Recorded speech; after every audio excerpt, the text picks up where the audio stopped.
Hey everybody, welcome to day 3 of Group A of the Mythic Dungeon International. I'm your host, Doa, and with me to start out the day we have Dratnos, Zyronic, and Nagura. That's right, the gates have opened, but soon they will close on all but 2 teams in this group. Only 2 will make it through to the Global Finals. The other ones will have to fight it out in the Last Stand tournament later.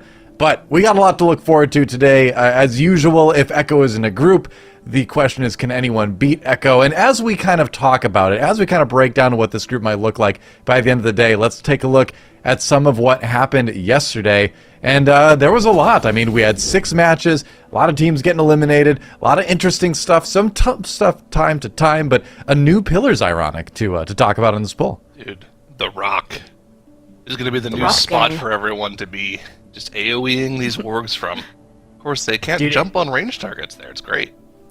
The best part about this as well is if you kill the boss first, you have that speed buff as the tank for when you're picking up the wargs too, which is a huge benefit compared to this is what we see a lot of teams doing on live right now, pulling the wargs over to this little pillar using the same sort of tech, but your tank is moving at a snail's pace by comparison, and it's a lot sketchier.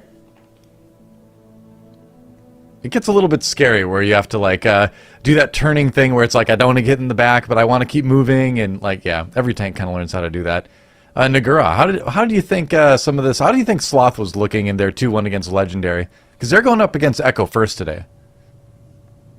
Yeah, so I think SLOTH actually played really well against Legendary, but they did have some issues because they also lost one of those dungeons, of course, against Legendary as well. And I think it's going to be a little bit tough for them against Echo. But since we are playing Azure Vault first, we haven't seen that dungeon at all yet. It is possible that SLOTH has some like very fast strategy in Azure Vault that maybe Echo didn't think about, maybe has something fancy going on there. So I do think they have a chance for sure, because we have seen SLOTH do these kind of strategies before, but they came up with something that no one else has thought about before. So I do have high hopes for them. But yeah, Echo is obviously a very difficult opponent. What I find is really interesting, or has been really interesting this weekend, is the team compositions, because obviously in time trials things were a little bit different, but so far this weekend, SLOTH and Echo have played the same comp every dungeon except for the healer, which they would swap, from Evoker to Shaman depending on the dungeon. But aside from that, it's Protection Warrior, Shadow Priest, Feral Druid, and Unholy DK. Do you want to speak to that? Because no other teams are really sticking that close to just one composition. We've seen mages, we've seen rogues, we've seen a demon hunter here and there, we've seen enhancement shaman. So have they kind of like cracked the code? Is this just the comp you should be running most cases? I think it's partially also like SLOTH and Echo have played the least games of any of our teams in the tournament, right? They breezed into the upper finals, I guess breezed in Echo's case, and a little bit more hard fought in SLOTH's case, but made their way up to that upper finals, right? And played the fewest games. So I think there are some maps we haven't seen out of both teams where I wouldn't be surprised to see stuff like the Rogue, particularly Algathar Academy. A Rogue has been looking pretty good from a lot of teams here. It facilitates snapping up some extra mobs. But also even like the Fire Mage. So the Fire Mage we saw mostly just a little bit yesterday, and it didn't. I don't think it's. I think there's more Fire Mage that we can see in some of these dungeons. I actually think this 23 Azure Vault that we're going to be starting off today as well might be a place where you could consider playing that spec as well. As Nagura, do you remember how this this Apes Together Stronger Isa 2E match ended? Oh man. Yeah. That was a match. I mean, we saw the mage go down. They didn't have a battle rest for a long time. And then this shaman didn't have a defensive available anymore for the static spear. Just went down. And then they had to just 3-man 8% of Belakar Khan on Tyrannical, which seems like it just kited out forever. And yeah, of course, Brewmaster not really having much self-healing going on there. Just going down. And then it's just a rogue and the Shadow Priest left. I think we all had a little bit of a heart attack when it was only those 2 damage dealers left at the end. Well, we were like, oh no, they're going to actually lose this dungeon. How in the world? It's going to be a 1% wipe. And it was so close. I mean, it was just, I believe, the Hunter left. But yeah, Chris just delaying long enough to get that last couple of percentage in there for Huns. the boon at the end just to get the last little few ticks of damage they needed, and then he died to the explosive after they killed the boss, just for fun. Just for fun. Yeah. This was a really solidarity. cool moment from Legendary here. I mean, this is the first time we saw Shadowman Burial Grounds all weekend, and they had a pretty great run. Up until this point, where a little bit of shenanigans, hijinks happened here. Tobo, I think he thought his AMS would prevent this tornado from knocking him back. It didn't. He got knocked into the water. Then his teammate, his priest, oh, let me go grip you. Oh, I fell into the water. Whoops. Wait, there's thundering. Uh-oh, we're stunned. And that kills the tank, and they got to kite it out a little bit if they had a battle res. But, I mean, other than this one little mishap, they're able to save the pull and go on and have a relatively clean dungeon. So, I mean, with this happening, they probably could have done that dungeon maybe a minute and a half faster, so we could see some really, really fast Shadow and Burial Grounds today from the top-end teams if they do end up playing that dungeon. Yeah, Legendary looked pretty strong coming through into the top 4 today. I think they're one of the teams that could potentially take a game or even a series off of either Echo or Sloth, whoever ends up going down to the lower bracket. I'd say they're very firmly like the 3rd best team in our bracket this week. Yeah, I mean, they did already take a game off of Sloth, so they have that under their belts at least. They did do the 2-1 over levels as well, so they're kind of like, I almost said the word wild card or a dark horse. But I think they could apply. I think you could apply that to them, where they've got the skill, but it's just going to be pretty tough to take down a team like Echo, and certainly Sloth preventing a challenge as well. Yeah, I think they're missing a little bit of consistency, right? This team in particular, because they have the strategies, they have they have really good players, really smart players as well, that can come up with these routes, but we've seen them just struggle a bit here and there, having those full wipes, and that's what cost them a lot of the dungeons. So I think they're just lacking some consistency, which technically speaking they could have fixed for today. Right. I mean, they've had a little bit of time after yesterday to go back and retool some of the routes, maybe practice a couple of the dungeons that they might run into today. But here's our bracket as it stands right now. Obviously, we're going to see Echo versus Sloth in our upper bracket semifinal first off. Then we're going to see Legendary versus TEAMSWE, and then we're going to see that lower bracket semifinal, and then finally the finals. I guess I can kind of say it like that. And that'll be a longer one too. That'll be a 1st to 3 instead of a 1st to 2 like we've seen in our other matches so far. So that's going to be fun to get that longer match for the final one of the group. I'm excited about that. But is it just going to be an Echo 3-0? That's the question for Group A. Is Echo going to drop a dungeon at all? Ooh. Echo banning Naku Defensive for our first series of the day. Sloth going with the Shadow Moon Burial Grounds ban. Interesting. But there's no avoiding that Azure Vault, Zyronic. What do you think we're going to see in there? I think this dungeon is going to be surprisingly fast compared to what people think. If you guys remember, like back when the expansion just came out and we were running all of our Mythic Zeros, Azure Vault was like the fastest dungeon in all of the Mythic Zeros, because you can just skip vertically from boss to boss, and you can do that in Mythic Plus too. You acquire pretty much all of your trash count from pulling all of the rocks at the start of the dungeon, and then once you get to the second boss, it's literally just boss kill into boss kill into boss kill. You jump down vertically from platform to platform. That's what I'm assuming they're going to do. I think it'd be the fastest strategy. With the affixes that we have, Sanguine is really annoying to pull those frogs because they keep jumping around, and if you kill one in a bad spot, you could really easily get too much Sanguine healing. So I imagine the rock strategy is what we're going to see them go with. Now, it is one of our higher keys this weekend. It's the highest dungeon level we have at the 23 fortified mark, so, it could still end up being a relatively long dungeon, like probably the upper teens. But I think compared to the dungeon timer, this is going to be a really fast dungeon. What do you think about the Noku Defensive bun? Yeah, I was just about to say, because Echo ended up banning Noku Defensive, but they have the fastest time in Nokit. No other team has beaten their time, but they didn't ban Ruby Life Pools, which is the only dungeon that Echo has played, and they do not have the fastest time in. In fact, it's Sloth that has the fastest time in Ruby.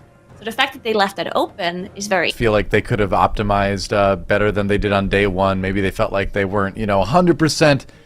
in the game then, and they are today, but I do wonder, and Nakud is the one where people have been saying it's a little bit less flexible than some of the other dungeons, so has Echo maybe figured something out that another team hasn't, and they're saving it? That would be interesting too. Either way, we're going into Azure Vault for our first dungeon of the day.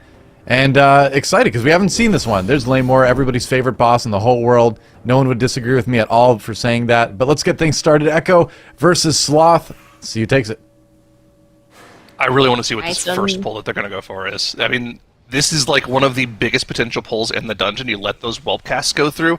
This is the Bloodlust pull, and here we go, stacking up in the corner. You saw Zalia popping that Emerald Communion just to keep everyone topped as they go into the pull here. And look at the amount of lashers that they have stacked up here. Actually, I don't think they let any of the rocks go off. They're just going for a full lasher pull right now. They haven't even popped the Bloodlust, so I wonder if they're gearing up for something bigger.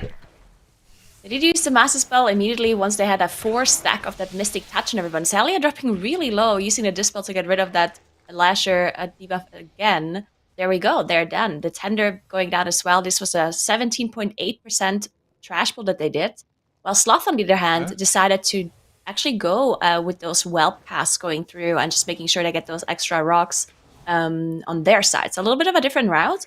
We can see with Sloth, because they did the different pull, they have this Tender on just really high HP because they don't have cooldowns left.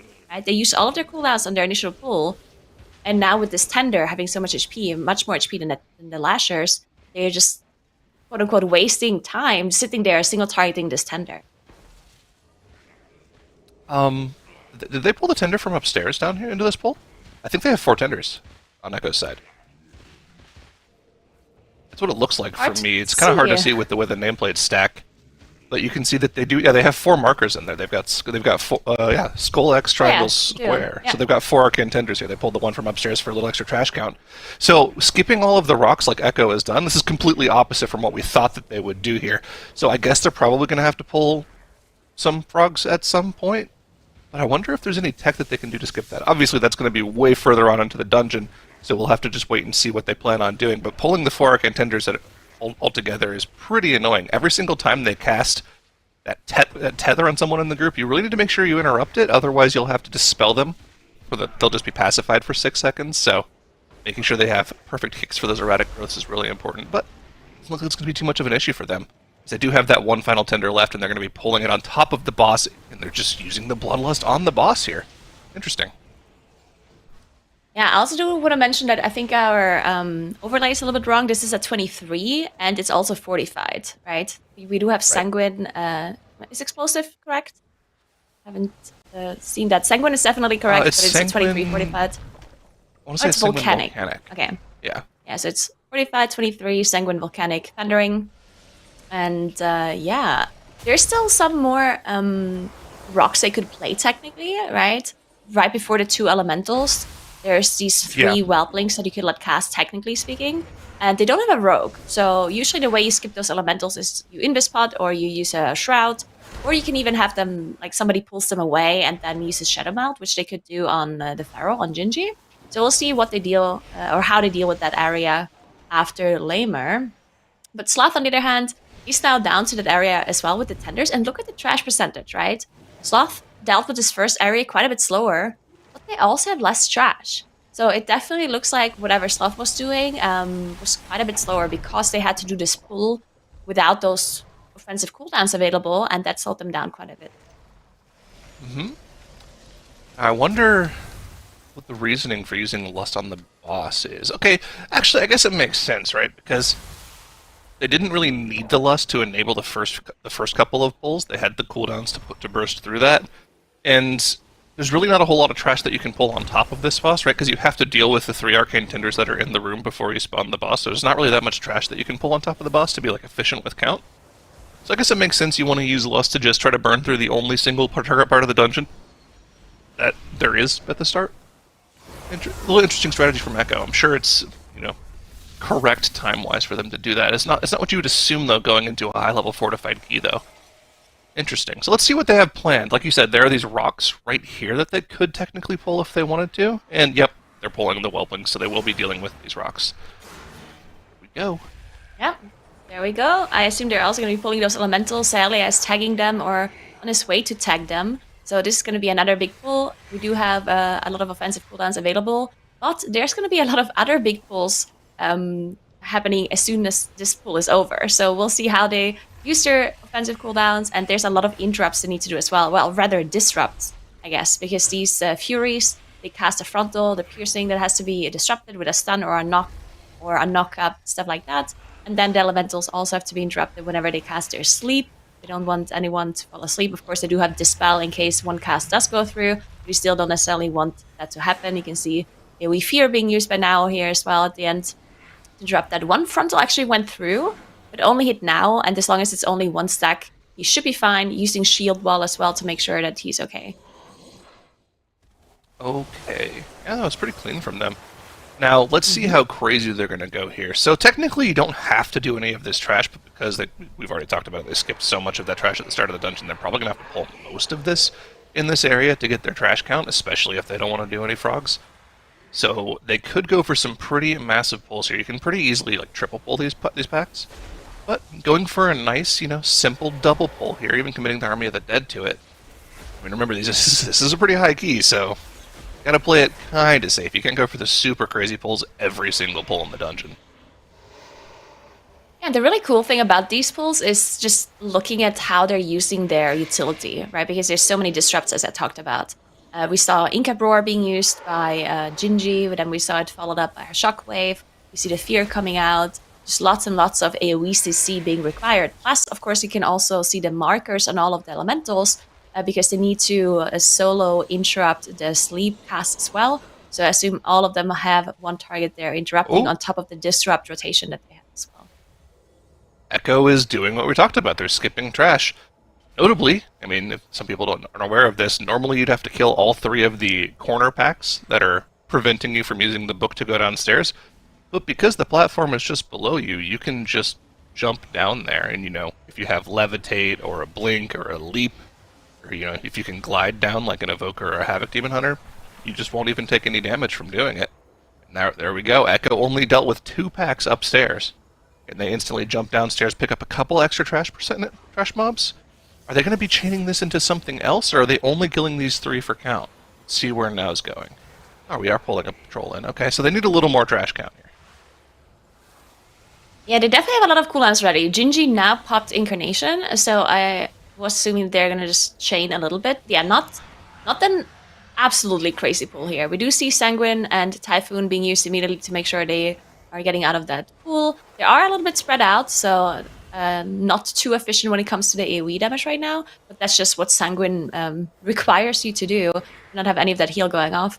And Echo really dealing with Sanguine so far, like, really well. I haven't seen Sanguine pop up in the healing meter at all, so really well done. And yeah, it looks like they are going to use the book and go to the next boss in just a second. And that area can also be a little bit annoying, right? Because you have all of these guards, you have all of the swirlies that spawn in the bot. You can disrupt that cast, which I assume they're going to do, because they do have the 2 melee players that they don't want to worry about those swirlies on the ground. But then you also have all of these magic debuffs that decrease magic damage done to the mobs. So lots of purges and things like that you would need. Oh, that's a big pull. That's like the whole room. Look at this pull from Echo. This is the whole room minus 1 3-pack. And this is a room that has a lot of potential for these big pulls here. Gotta keep a very, very close eye on those icy binding casts. If one of those gets off, it roots the entire group, and it makes it so you're very easily hit by some of those AoE circles that appear on the ground. They need to make sure that they get all of those kicks. Also, frontals on now. Really need to make sure they don't get hit, accidentally cleave any of your melee groups, but they have so much AoE CC in this group to deal with a lot of this stuff. Little tiny bit of Sanguine healing, maybe just 1 tick, but the knockback from Gingy makes sure that they don't bathe in it for too long. This is just textbook execution from Echo. And honestly, I would not be surprised at all if Echo finishes this trash pack off and then pulls the remaining 3 mobs into the boss just for a little extra cleave. Remember, the boss is targetable and attackable the entire time you're in this room. Maybe on a lower key level, we could actually see that big pull just pulled on top of the boss with a lust or something. But on this higher key level, yep, they're just going to take it a little bit more conservatively and only pull 3 mobs on top of the boss. They do have to kill these pretty quickly, though, right? Because the first intermission phase on this boss happens, I think 30 seconds into the fight, so I imagine they're going to focus more on AoE here than they normally would. Yeah, and they have to worry about Sanguine, right? Because right. In the intermission phase, you have those 4 ads that spawn that need to be killed, and if they stand in a Sanguine pool, then that's going to be bad for sure. As Sloth actually did have a little bit of an issue there. It looked like Malik went down on, not the skips, it looked like. I only saw it a bit later as I was looking at Echo doing that big pull, but they did manage to rest Malik up immediately and continued, so not too much time lost for them. But yeah, they definitely still have to catch up quite a bit. They're doing some insane pulls on this area too, though. So they do still have the potential to catch up. Yeah, Echo now in that first intermission phase, and we can see them just splitting up their damage on those images. It's interesting to see, because in live servers you just try to stay stacked up because there's so much incoming damage on your group, and you just like go together in like a circle and kill them one by one. But it looked like Echo just had different kinds of ads assigned to different people to make sure they just all kind of die simultaneously, and Zalia tried to just get as many heals as possible. And that was a pretty dangerous scenario for them. Like, it's way more dangerous than the normal intermission. They had that Seal Keeper up the entire time they were in the intermission, and it was just casting abilities. If one Icy Bindings goes off during that intermission, everyone's rooted in place, and you're just going to get bowled over by one of these arcane orbs on your face. But no issues for Echo whatsoever. They might even be skipping the second intermission phase here. Keep an eye on that mana bar at the bottom of Azure Blade there. If that gets to 0, the boss will run to the center of the room and start another intermission, which means they'd have to kill another set of 4 ads. This is actually going to be very, very close. They might want to drag the boss to the edge. Yeah, now pulling it a little bit further away from the center. The boss is actually going to start running to the center after this cleave. Are they going to be able to finish the boss off before the intermission? Yes, just barely. Now it does go down at the last second there. But it's not that big of a deal in terms of deaths, because you can very easily release and teleport right to where the group is right now. And you actually have a really nice movement speed buff, too, when you do that. So, actually, he'll be with the group instantly, and he'll be way faster than everyone else. I almost wonder if that was on purpose, so that he could gather up trash here more quickly than usual. Like, look at the movement speed he has right now. I think it just wore off, Yeah, actually. let's just say it was on purpose. Let's say it was on purpose. Either way, Echo is actually dealing with this frog area here, which we do see sometimes being skipped completely. As we talked about earlier as well, with Sanguine, this can be really annoying. And not only Sanguine, but it's also just like a really long hall that you have to walk through, so it's just a lot of moving. How far are they going? They are just gathering up everything, right? They have They're getting breaker, everything. They have another breaker, and they keep moving. So yeah, they're going to have a lot of breakers in here, which is really scary, because the frogs themselves, they don't... Oh, Gingy actually going down. They do have to use a battle rest to get him back up. Yeah, this can be really scary, because all of these breakers, they cast an unavoidable AoE, and Mirrors actually goes down too. They do have one more battle rest to get him back up, but now they're out of rests. They have to be very careful to not get nuked down by any of those breaker plus charge combos that they do. And look at the abilities available to the group right now. Pretty much the only thing keeping them alive is that VE from Clicks is going to be doing a ton of healing, but Zalia doesn't really have any major buttons today. I think he only has the Emerald Communion. You can see they have a skull marker on one of those breakers. I think they were kind of focusing it down before they got into this pull, but it's not very low. It's at 30% every single time one of those roars goes off. It's half of the HP bars of everybody. One shoulder slam plus a roar at the same time could just one-shot somebody, and they've used both of their battle raises on the setup for this pull already. Look at the damage on the group. There's no VE anymore to keep the group topped. Clicks just has to disperse to stay alive here. Oh, but this is the problem with this giant pull here. They really have to keep their Sanguine management in check. Look at how slow these frogs are moving. Some of them are sitting in that Sanguine for a little bit too long, and you can see the Sanguine healing is starting to stack up here. 6.5 million healing done to the mobs on this pull alone, and it's going to keep going up as well. But now I think with one of the breakers dead, most of the danger is gone, and it's just going to be cleaning up the remainder of these frogs. That was a crazy pull, and they literally committed like every resource they had in this group just to make it work. Except for Bloodlust. Yeah. So I do think this pull... I mean, the fact that they managed to recover this pull was pretty crazy, considering the 2 players went down, and they possibly lost a bunch of offensive cooldowns as well while going down. Because the only reason why I think they can do this with multiple breakers in that trash pack is because they have quite a lot of funnel damage with their setup. So they finish off the breakers one by one to make sure they don't have multiple of them up. And as you said, at the start they used VE and Nature's Vigil to make sure that they survived those double breaker casts plus shoulder slams. But then the breaker needs to die really quickly as soon as they run out.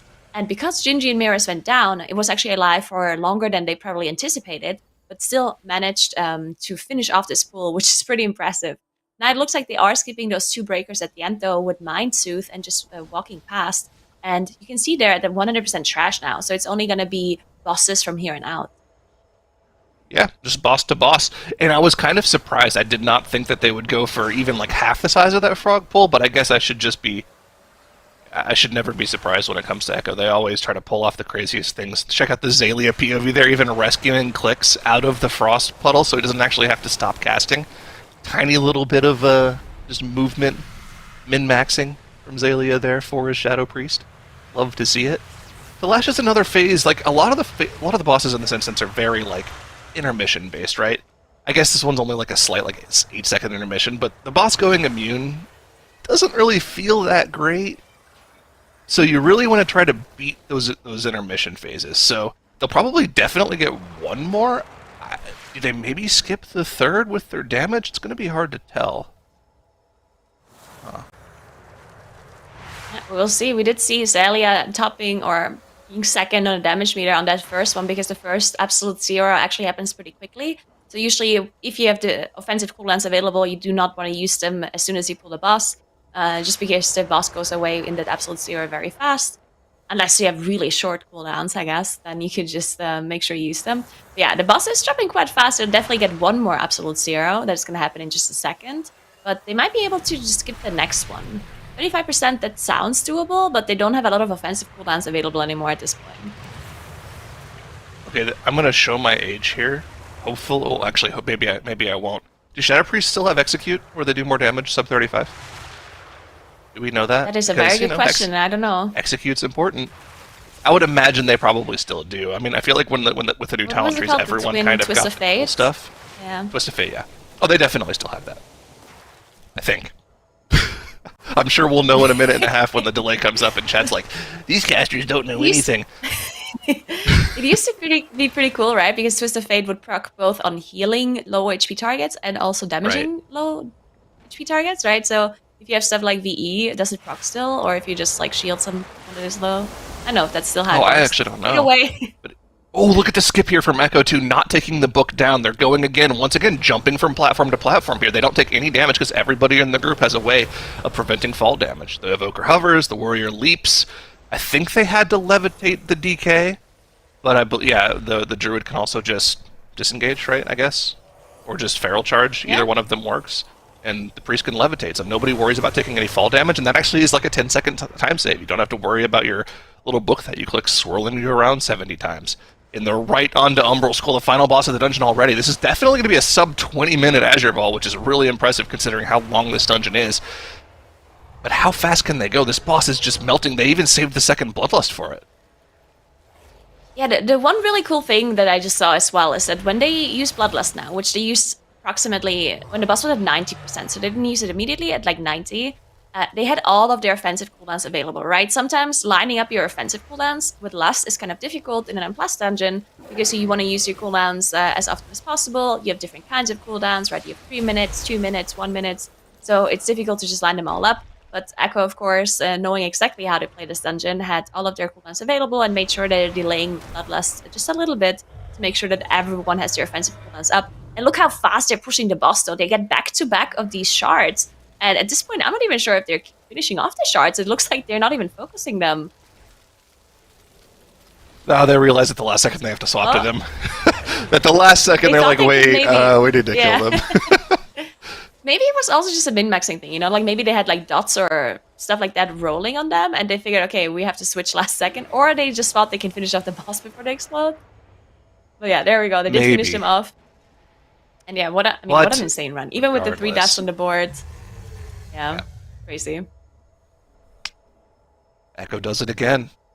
1-0 lead in the series. They are going to take the finals. first dungeon. That's right. And so, like you said, without a couple deaths, looked like there was a couple little moments maybe that could be optimized, but overall, Echo just taking dungeon number 1 by storm. We will see if they can keep it up. I would imagine they probably can. Obviously, everyone's thinking Echo going to get out of this group pretty easily. But, you know, Sloth, we're moving into maps that we've seen already from these two teams. So maybe things will get a little bit closer. Well, what do you think, Nagura? So, okay, I thought this was very interesting because I didn't think that Sloth, I mean, it looked like they were really far behind. I mean, they were really far behind. But it was mainly just because of the way they pulled the first area. Like, the fact that Echo knew pulling the whelps, like the rocks, is actually not as efficient as just going with the lashes and the tenders, then just moving on. That just really worked out for them. Echo didn't even commit Bloodlust for it either. They just knew, you know what, we're playing all of the lashers, and we're moving on. And they were so quick in that area and got so much percentage in comparison to Sloth, it was kind of crazy. Yeah, you can see here that first pull working out. so well for Echo. This comp as well is really well suited to dealing with this, 9 Lasher nonsense, right? You have Mass Dispel for when some casts go off. Now is running AoE Interrupt as well, so you just send that if you need to. You have other AoE stops, and that pack is just dead before it's doing anything. Whereas Sloth ended up taking the first area of the dungeon. They got a tiny bit more count, I think, from this area, but ended up going quite a bit slower to do so, and taking an extra pull to do it, and that sort of thing.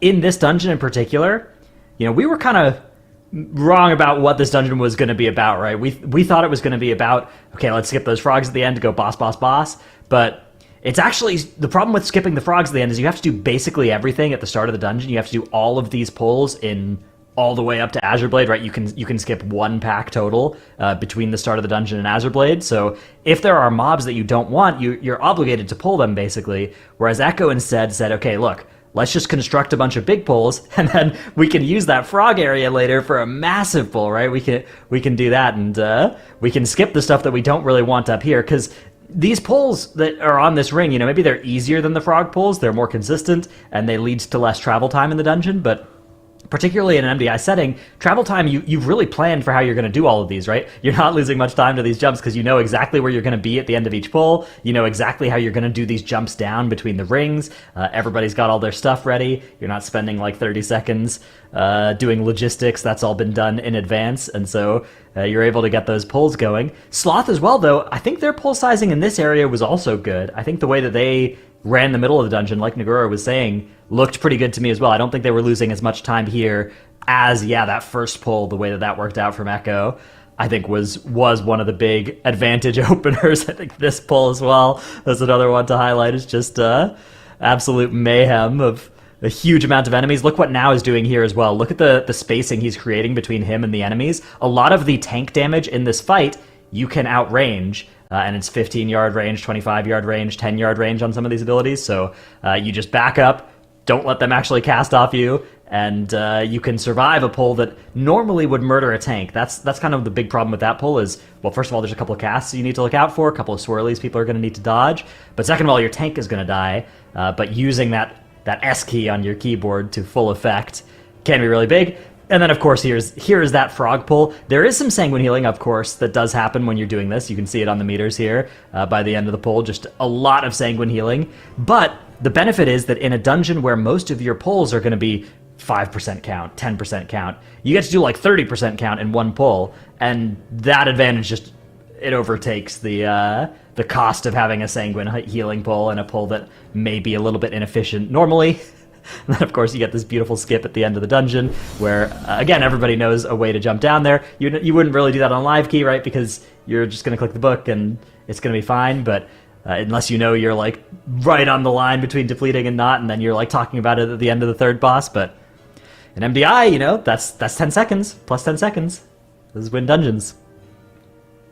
Yep, exactly. Every moment matters in MDI, and Echo is definitely the team that will find every way to find every moment that matters in a dungeon. So no shock to see that coming out of Azure Vaults for them in map number 1.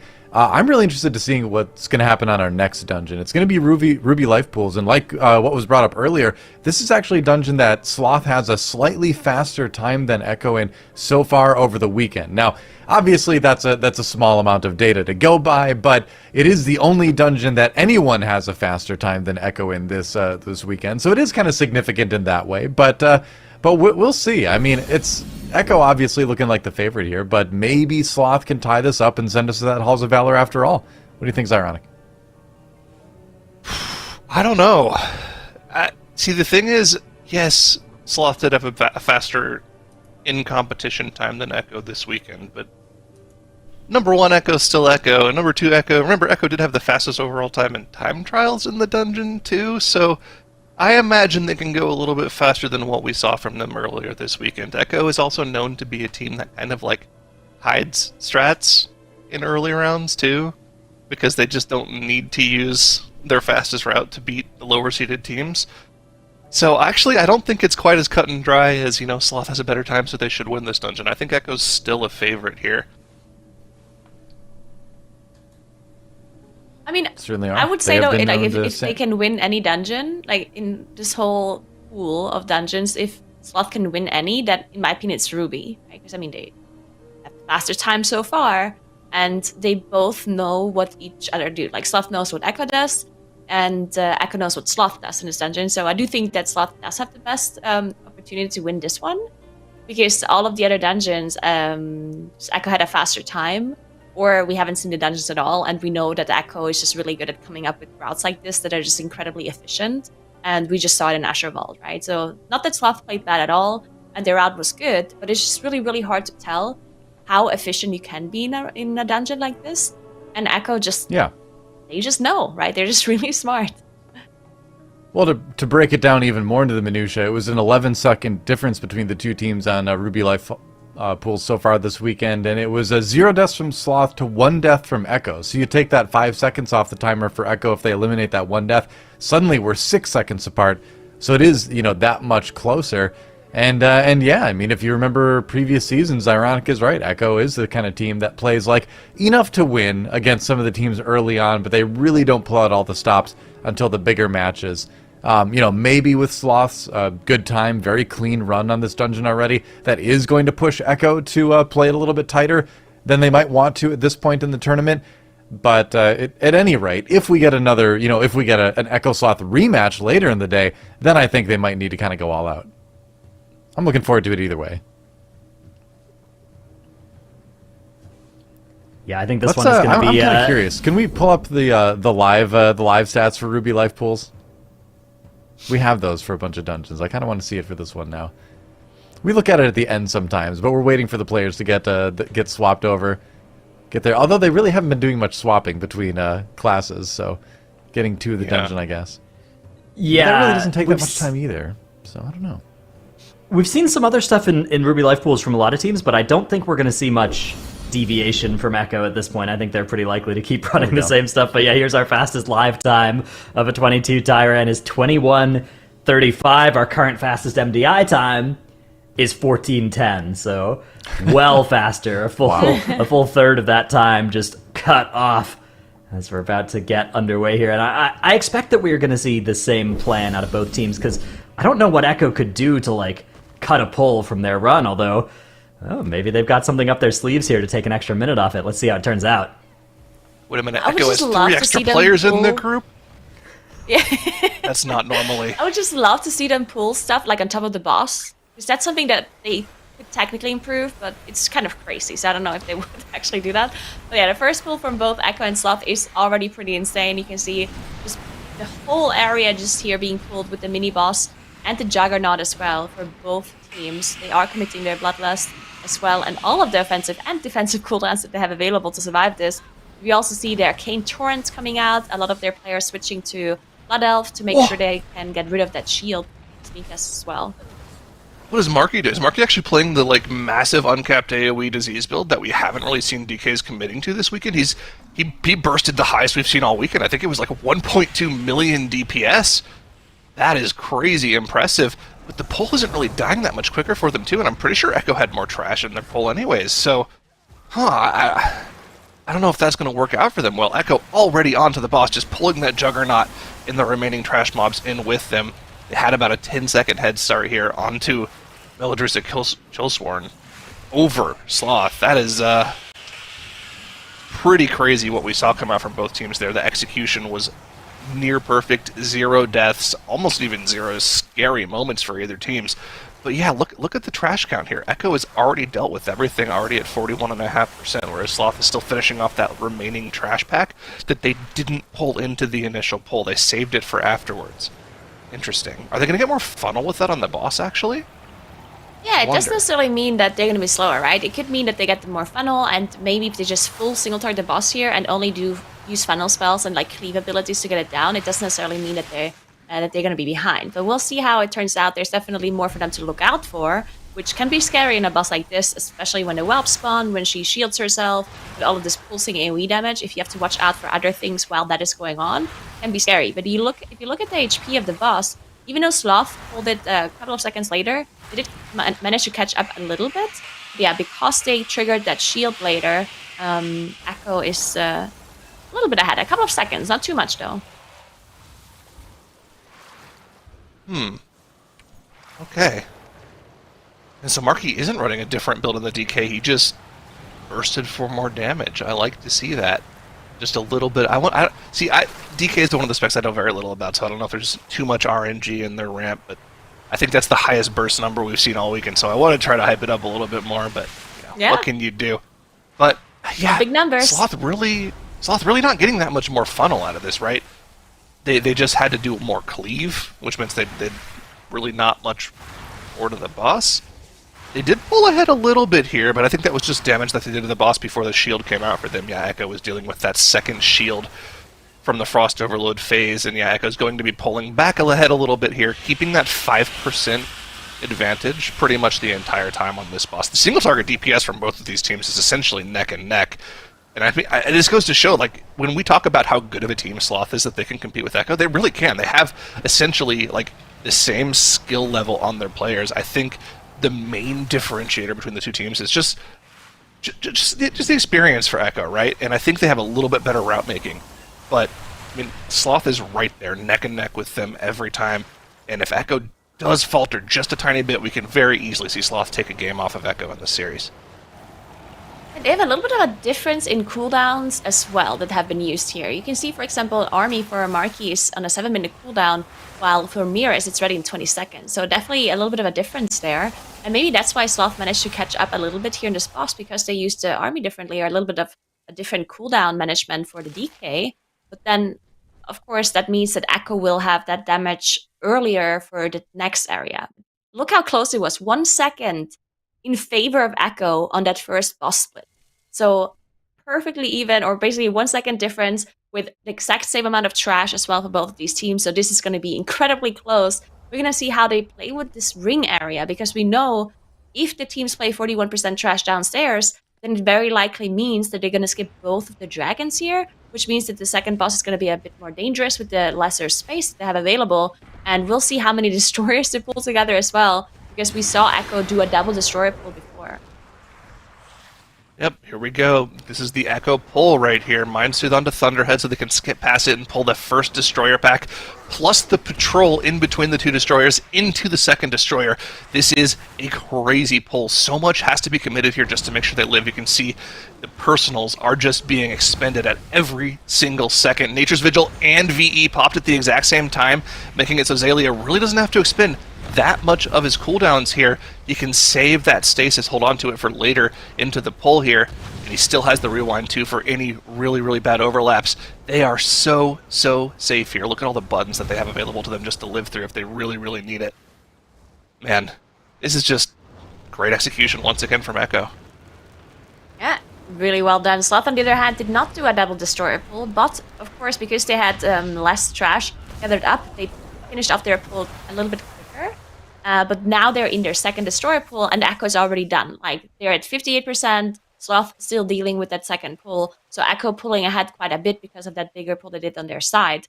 We'll see if Sloth catches up and does like another bigger pull to make up that time difference. But so far, Echo definitely ahead again in this area. Yeah. I mean, remember, this is the weird thing that Sloth does, right? They go the other way around. They go clockwise instead of counterclockwise. Like, you know, what can you do? It's a little weird, but it works for them. And they're really not that far behind, right? They're pretty much on pace with Echo, just a tiny bit behind. Sloth just now engaging their third destroyer, whereas Echo is at 40% at theirs whenever Sloth engaged. So, again, that gap is so small. Echo really doesn't have any breathing room. They still need to stay completely clean if they want to take this series 2-0 against Sloth. And you can see, even Echo has to, you know, calm it down a little bit here. They can't just do 2 double destroyer pulls. They have to take it slow, go one at a time at this section of the dungeon. But they are going to be pulling at least that 3-pack onto this destroyer. This is 3 Cinder Weavers that they have to worry about here. Those Cinder Bolts, if they all go on the same player here, it could be a bit of a problem for Xaylia. So we'll have to keep an eye on whether or not they're able to save it. But look at all the buttons Xaylia has available to him, all the tools that he can use to save his team. Rewind, Stasis is still ready if he needs to use it. Hasn't popped it yet. Still has Emerald Communion. There's still so many tools that Evoker has just to do really quick group healing. It's kind of disgusting how strong they are for dungeons. Yeah, but Echo now done with their last pull. They're going to be engaging the boss in just a second. They're going to gather those Scorchlings up and pull them on top. Sloth also on their last trash pull before they can engage the boss. We're just a few seconds behind because of Echo doing the double destroyer pull and just executing it so quickly. And now Sloth also having a little bit of a bad timing, it looks like, with the dragon. That's why they had to dodge the explosion of the destroyer into the back. Yeah, now Sloth can gear up onto the boss as well with those Scorchlings. Yeah, Echo already an 84%, already dealing with that first that spawned on the boss. And yeah, here's where things can go wrong, really, because we've seen multiple teams have issues with this boss, especially when you just get those 2 dragons, you have less space available, you have to make sure the boulders are baited perfectly. So much damage onto the group as well with those Inferno casts going off, plus the extra damage on the tank can be very difficult to handle as a prod warrior as well. Yeah, absolutely. The way that these teams pull this boss, you really have to bait these boulders pretty perfectly every single time, because like we've talked about the entire weekend, they really want to make sure they end the boss as close to that flame wall you can see in the background for Echo as possible, just so that they can cut down on time spent moving throughout the dungeon. Sloth, it doesn't look like they've been doing that from what I can remember throughout the weekend, but it might have been something that they've changed in their strategy just to try to eke out that extra time, because, if you think about it, if you do the typical live strategy of just walking around the circle, by the time you kill this boss, you'll be a good 15-20 seconds away from that flame wall to move on to the rest of the dungeon, and that's 3 deaths worth of timer on the key. That is a ridiculous amount that you can save, especially when you consider that 14 minutes is the time they're going to beat. So, just all the tiny little min-max things that they're trying to do to make this dungeon go that much faster, they all add up over the course of the dungeon here. With the boss at 30%, Echo's starting to make their way towards that flame wall, and they have to be very, very precise with their positioning here. Yeah, this is probably the last that they're gonna get and have to kill as well, and then they're just gonna be nuking the boss. But yeah, look at how much single target damage Echo has here. The boss dropping so quickly for Echo, and it looks like they're just cleaving down this as well. It doesn't even look like they're perfectly focusing it either. They are just interrupting it. That means that they're gonna get another Inferno cast very soon, unless they finish off the boss. But yeah, there's another Inferno cast, so a little bit of a scary moment here for the group and for Azalea. But they're looking okay as the boss does go down. And now we're going to see what they do now, because this is another scary pull. They're probably going to invis-pot some of this trash here with the roar from Gingy, but then they're going to gather up all of these channelers onto the mini-boss. They don't have Bloodlust available just yet, but the last time they also didn't use it for this pull. So we'll see how it works out for them. They're too fast to Bloodlust the pull. The Bloodlust is not back up yet from the first part of the dungeon here. That's how fast Echo is going through this key. Whenever we watch other teams in this dungeon, the question is, do they use the Bloodlust here or not? But it wasn't even a choice for Echo because it wasn't up. It's up now, but like you say, from what we saw previously in the weekend, they do not opt to use it on this pull. Instead, just choosing to use literally every single cooldown in the book to make this work. You can see the twin healing cooldowns for both the Shadow Priest and the Druid, the Vampiric Embrace, and the Nature's Vigil being popped just to keep the team alive through those first couple lightning storms, and the rest is all up to Zalea here. Look at what has been used here. Stasis popped, Rewind used, just to keep the team alive, and not everything is dead quite yet. They still have one of those Thunder Channelers alive. They still have High Channeler Ravati alive. They really have to make sure that they kill these off before the next channels, or they're just going to be completely out of tools to live through it. But the damage looks like it's going to be there for Echo. Just a couple ticks of this last lightning storm, and they're through the pack without even using the Bloodlust, which means they get to burn it on the boss here. And perfect execution in this dungeon from Echo. I think the only remaining question here, Nagura, how fast can they go? What's the time going to be? Yeah, for sure. Sloth now also on this last pull on their side did finish off the boss. Did also do the same strategy with the Invis pot, gathering up everything on top of this mini boss. And they also do not use their Bloodlust actually. Just finishing off this trash without a lust. Also using their Arcane Torrents and their Master Spell to make sure that they get rid of those shields from the mini boss ads that he spawns.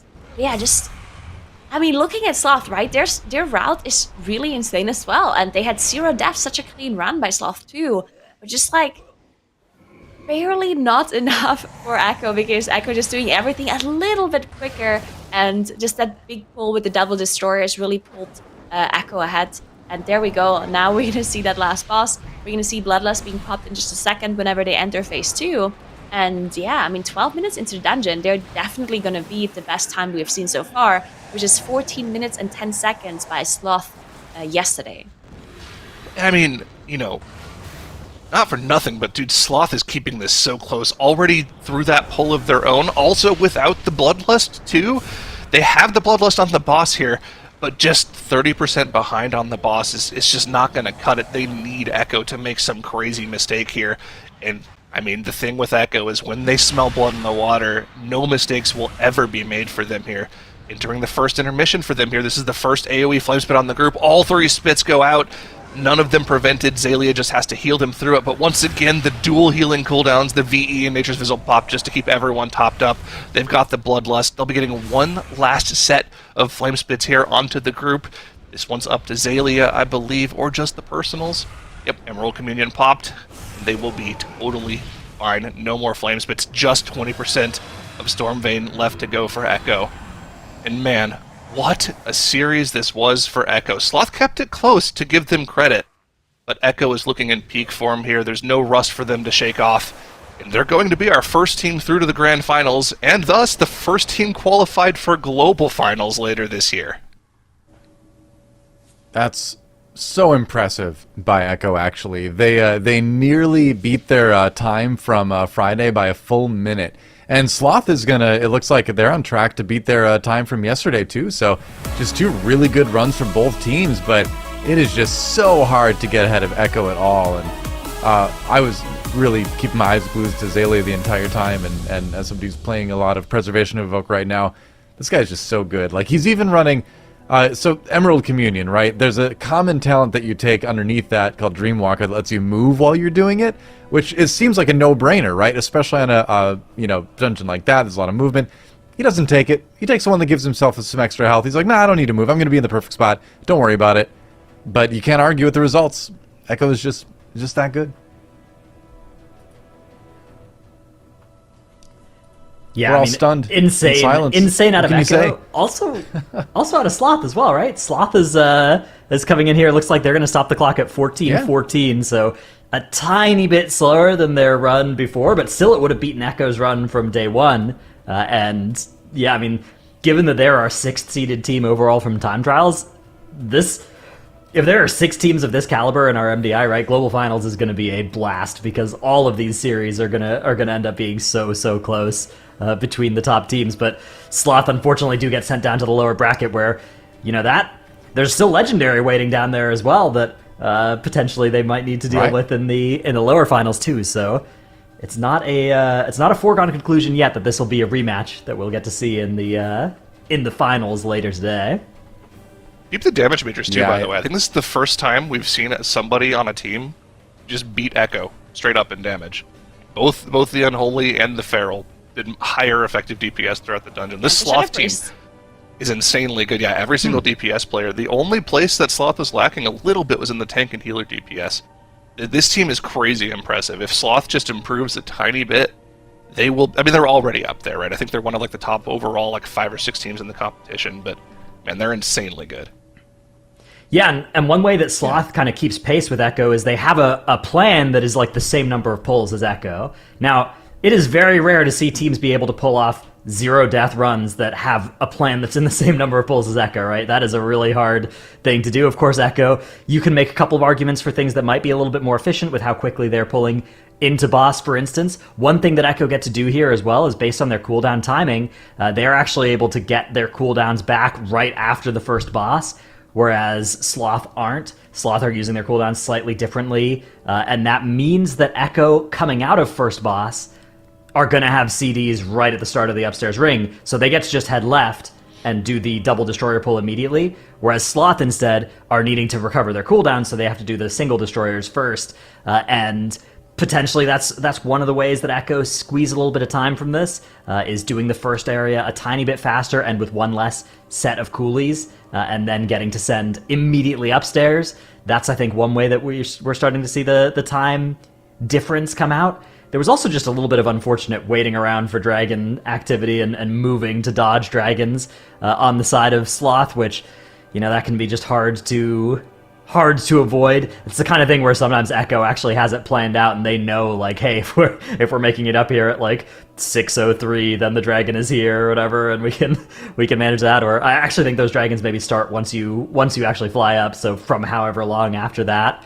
where you're going to be, and they have that all planned out, and you can see just how well their double Blazebound Destroyer pull works out. Again, this is one of those pulls that it's extremely sketchy, but when you're playing this composition in particular, you have a lot of wiggle room against pulls like this because you have the Nature's Vigil and the Vampiric Embrace to help carry you through that nasty Inferno damage that normally a healer just might not have enough globals to top the group between those two damage instances. But with Nature's Vigil and VE rolling, you can make it work. Same with this last pull. This last pull is one where both Sloth and Echo elected to not lust it. This is a pull that with lust has wiped teams, I think, this weekend for us, or maybe without lust, but I think it was even with lust has wiped teams this weekend. So it's been a again, dangerous pull hugely either way. impressive out of Sloth. Yeah, you're seeing them getting this pull done and getting this pull done about as well as Echo as well, which is really good. But then, of course, over the course of the dungeon, we had that roughly 1 minute going in favor of Echo with, it's really hard to say how. It was a lot of small stuff because Sloth were on all of the big stuff, doing the exact same stuff as Echo or doing comparable things, and that's really good. That's really good for Sloth, so I'm happy about them as my, runner-up pick, although, of course, we do get to see them in the lower bracket later to make sure.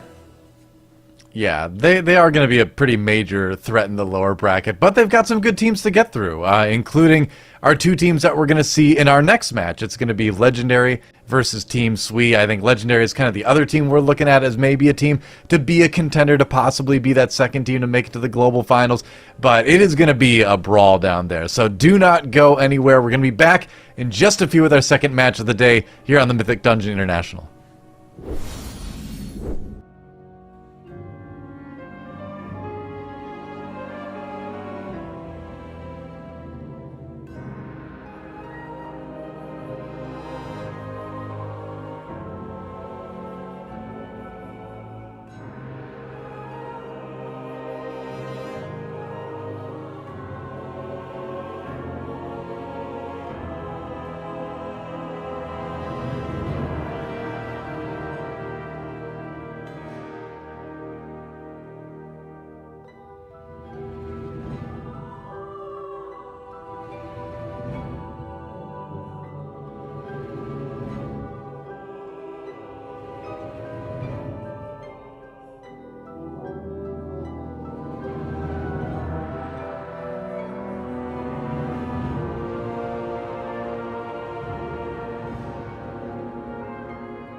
Welcome back to the Mythic Dungeon International. Your host, Doey, here along with Tettles, Dratnos, and Zyronic. We had a great conversation about coffee during the break, but now it's time to get hype from a different source. Instead of a bean, we're going to get it from the world of Warcraft. And we're going to get it from our next match as well. It's going to be Legendary versus TEAMSWE. That's right. Great segue, huh? Going down to the lower bracket, the winner of this match faces SLOTH. It's going to get tough, but it's a battle for survival. You know both teams are going to be bringing everything they've got. Isn't that right, Tettles? Yeah, I think that both Legendary and TEAMSWE looked pretty good yesterday whenever they were battling through the lower bracket. I think that for Legendary, they looked a little bit better than what we saw out of TEAMSWE just in regards to, like, we saw their Shadow Moon Burial Grounds, and I thought that their Shadow Moon Burial Grounds, they did have a couple of hiccups, but it's going to be the first dungeon in the series, and I thought that their run in that dungeon was quite impressive, and it ended up being, you know, almost 3 minutes faster than TEAMSWE's Shadow Moon Burial Grounds, so that could tip the balance to this series to be in favor of Legendary a little bit.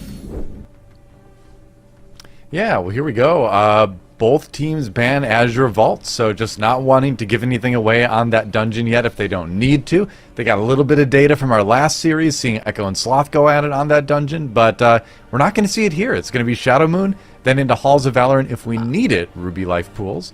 But I'm curious what you think, Dratnos, as far as Shadow Moon Burial Grounds goes. We only saw it once yesterday. Was there any sort of was there anything you noticed yesterday in that run that you felt could have been optimized? You think we're going to see anything different composition-wise with these two teams? What sort of variation do you think we can kind of expect between yesterday and today with that dungeon? Well, there was one bit in Legendary's run where they got a little fall into the water, again, into Thundering Yeah, Stun. we want to avoid that, yeah. So that is one optimization that I think they could potentially tweak the plan on that one a little bit and save a little bit of time, perhaps. But besides that, I don't know. Legendary's run looked pretty good. We haven't seen everybody's take on Shadow Moon Burial Grounds yet, but 1650 seems like a pretty quick time. It's interesting because Shadow Moon Burial Grounds on live, it's always like one of the fastest keys relative to its timer at like the pushing key level. But here in MDI, there are a lot of time gates throughout the, like a lot of just kind of progression points that you have to get to, right? There's a lot of bosses that have walls in front of them that you have to kill. There's a big old worm that takes 1,000,000 years to kill and has a zillion health, so I'm not sure. Yep. Well, about to find out. The dungeon is underway. Immediately right so off the bat, what we saw yesterday from Legendary is like Igloo ends up going to this right side, and he ends up tagging like this double spider pack, and then they end up merging all of this trash onto the boss. It's very, very dangerous for Lepan on that tank to be tanking all of those bone menders and stuff into the boss. So I think one thing that's also changed here for Legendary, if I'm not mistaken, I think they were running the Destruction Warlock even in here yesterday, but it looks like they're starting to conform to the Echo meta of which Echo's been running in pretty much every dungeon of the Warrior Evoker Feral Unholy Shadow. So they may have come back in here and seen if they could have saved some time using that Splat, opening that puzzle box up, getting ready to send all of the cooldowns here as they're getting started on this huge pull. And like you said, there's a lot of pressure on Lepan here for Legendary. Meanwhile, TEAMSWE getting a similarly sized thing going. And they have Roth taking also a lot of damage here, wall used by both tanks to survive this early onslaught of damage. Yeah, I actually think it's super interesting that they dodged the Destruction Warlock now. I do think one of the advantages of losing that Destruction Warlock for that Feral Druid just means that the Unholy DK can be the sole recipient of Power Infusion basically on cooldown. Whereas before, if you have like Destro plus Unholy DK, it's not super clear. As Lepan goes down for Legendary, it's like I was talking about earlier, this is just a very, very deadly pull. All those Void Slashes can put a lot of pressure on your tank. It looks like Legendary does get Lepan rezzed. Are they going to be able to recover this?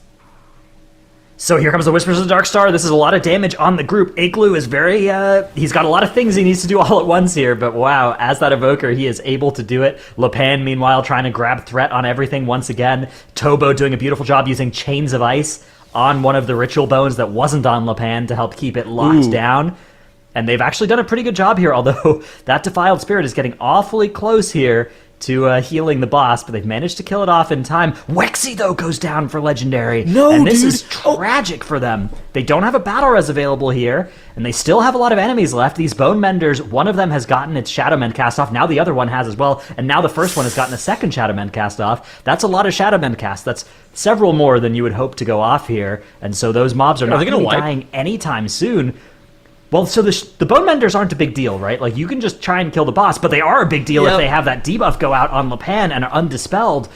And so that is going to be a wipe for Legendary. Oh. Meanwhile, TEAMSWE, on the other hand, are chilling. They are vibing hard. Look at the percent here. TEAMSWE took a much smaller bite at the start of this dungeon, and wow, are they being rewarded for it. Legendary, on the other hand, they're sending Splat back to stealth through and res. The rest of the group doing a good job, not instantly hitting release, because they would be left behind a bunch of mobs they've already skipped, so wow. Dude, it looked like Wexy, so since it's bolstering, before the pull really got going, Wexy Dominant mind controlled one of the casters, right? Just because that's going to reduce the amount of kicks that you have to deal with. It means that less bolts are going to be going off. It means that you're not going to get any of those Shadow Mends off. You should have at least enough interrupts for that.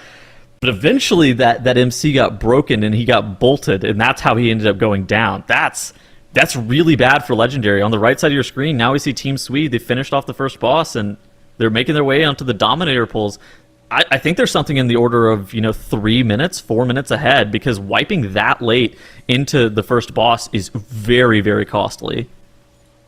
Yeah, it's the worst possible way for a wipe to go, right? You don't even kill all the mobs you were trying to kill, so you don't have all the count that you're expecting. You're going to have to change your route later. You've used a Battle Res. You've done like 60% of a boss's health that you're just not going to get rewarded for at all as well. So, the combination of those things, plus the run back time, plus the 6 times 5 seconds for 30 seconds of death timer, it's tough to imagine a way this could have gone worse for Legendary at the start of the dungeon. This was really, really costly for them. Meanwhile, TEAMSWE vibing out. They've gotten their first pull after the boss taken care of. They're going to shroud past the Exhumers, and they're now heading around the side. And they're actually going to the far pack here, the far Dominator, Exhumer, Soul nonsense over on the side here. Interesting. Maybe letting... they're pulling this into boss. I love this from TEAMSWE. A great way of getting some trash onto boss action. I don't know if we've seen this out of other teams, but I think this is brilliant. How did you feel about them immediately? Roth, you saw on that warrior, he used the AoE interrupt from the AoE taunt. He used that talent to be able to get the Dominators stopping casting and then just move them all the way into the boss. It's just a really smart way, I think, of grouping up this pack near the second boss in Shadowman Burial Grounds, just to where you can have effective cleave. Yeah, that worked out really well, I think, and those enemies are still going to be left alive, and I'm actually a little bit worried. Are they going to attack whoever comes up first? It looks like it's okay. It looks like they still have threat on the tank there, so we are good. The other's stunned, it looks like, during this whole down phase. Yeah. So what happens is, like, the Dominators or, like, the Exhumers, stuff like that, will get stuck in limbo in this down phase basically until the cast finishes, and then the Dominators will eventually reappear and then just maintain threat on the previous target. As you do see TEAMSWE, it does have the Dominators are now active. Serrated ends up proccing his cheat to the Dominators, just channeling onto him. But, overall, that seemed like a clean pull, and like you were saying, I love that aggressive pull into this boss. Yeah, it's one of the few ways you can kind of save time in this area, right, is trash onto boss. So TEAMSWE opening up the lead a little bit more. Legendary, on the other hand, trying to keep up. When you actually look at, like, count and bosses, somehow, despite how catastrophic that wipe was for them, I think they're still probably only 2 minutes or so behind here. It's, they're not that far behind on count, right? They're a boss. They're 75% of a boss, 30 seconds of death timer, and 7% count behind. So maybe 3 minutes, but I don't think they're out of it just yet. They missed both of the Bone Mender kills, right? Because they didn't pull the so they're going to have to add some count. Again. Yeah, they can do that. So the question is, like, where are they going to be adding the count? Are they going to add the count from the 10 Skitterlings that is near the Bone Maw area, or are they going to add count? They could add bonus trash here. Yeah. Yeah, well, this doesn't feel particularly efficient, but whenever your route gets interrupted, right, whenever there's mobs that you haven't killed, pretty much by definition, you're going to be doing something inefficient to get your count back, and that looks like exactly what Legendary are doing here, so... The thing to remember is that the 2 times between these 2 teams, right, TEAMSWE were 1953, whereas Legendary, with a relatively clean run, as they have another death come in, had a 1650. So they actually had about 3 minutes to give against TEAMSWE. Now the question is, have they already lost more than those 3 minutes? I think with Igloo's death here, that death actually probably doesn't cost them too much either, so... Well, I mean, look at the boss one this split. One could we still lost be 3 close. minutes. Yeah. We lost 3 minutes. I guess we got more count, though, on that split, if you think about it, right? So, That's true. I mean, Okay, this is actually you're going making a good point. It could end up being really close between the 2 teams. I actually think TEAMSWE are in the lead, but we'll have to see how the rest of the dungeon works out, because we know that Legendary has a faster plan, right? And that's... Yes. That means that they're probably going to be closing this gap over time. They're going to head around the boss here, avoid pulling anything until they're ready, and they're actually going to do boss, Exhumed Spirit, and they're taking care of this spirit now. They haven't actually pulled any trash yet. They're bringing it with them towards this Exhumer, and they're posturing to potentially pull Exhumer, Dominator, Soul into this. Meanwhile, TEAMSWE getting started with bats, spiders, and spiderlings. This should be a little bit safer for Legendary than it was for TEAMSWE, because that pack that's on the right is just a little bit harder to deal with. But, I mean, all eyes are on TEAMSWE. I think that this is their game to lose. They need to just make sure that they are continuing to have a really solid showing. What did Igloo just die to? I think it may have been the Void Lash from the Dominator combined with that damage from the Void Vortex from the boss. I'm confident the Void Vortex is on the death log. I'm not actually confident what the other damage was, though, that ended up taking him out. So the Subjugate Souls...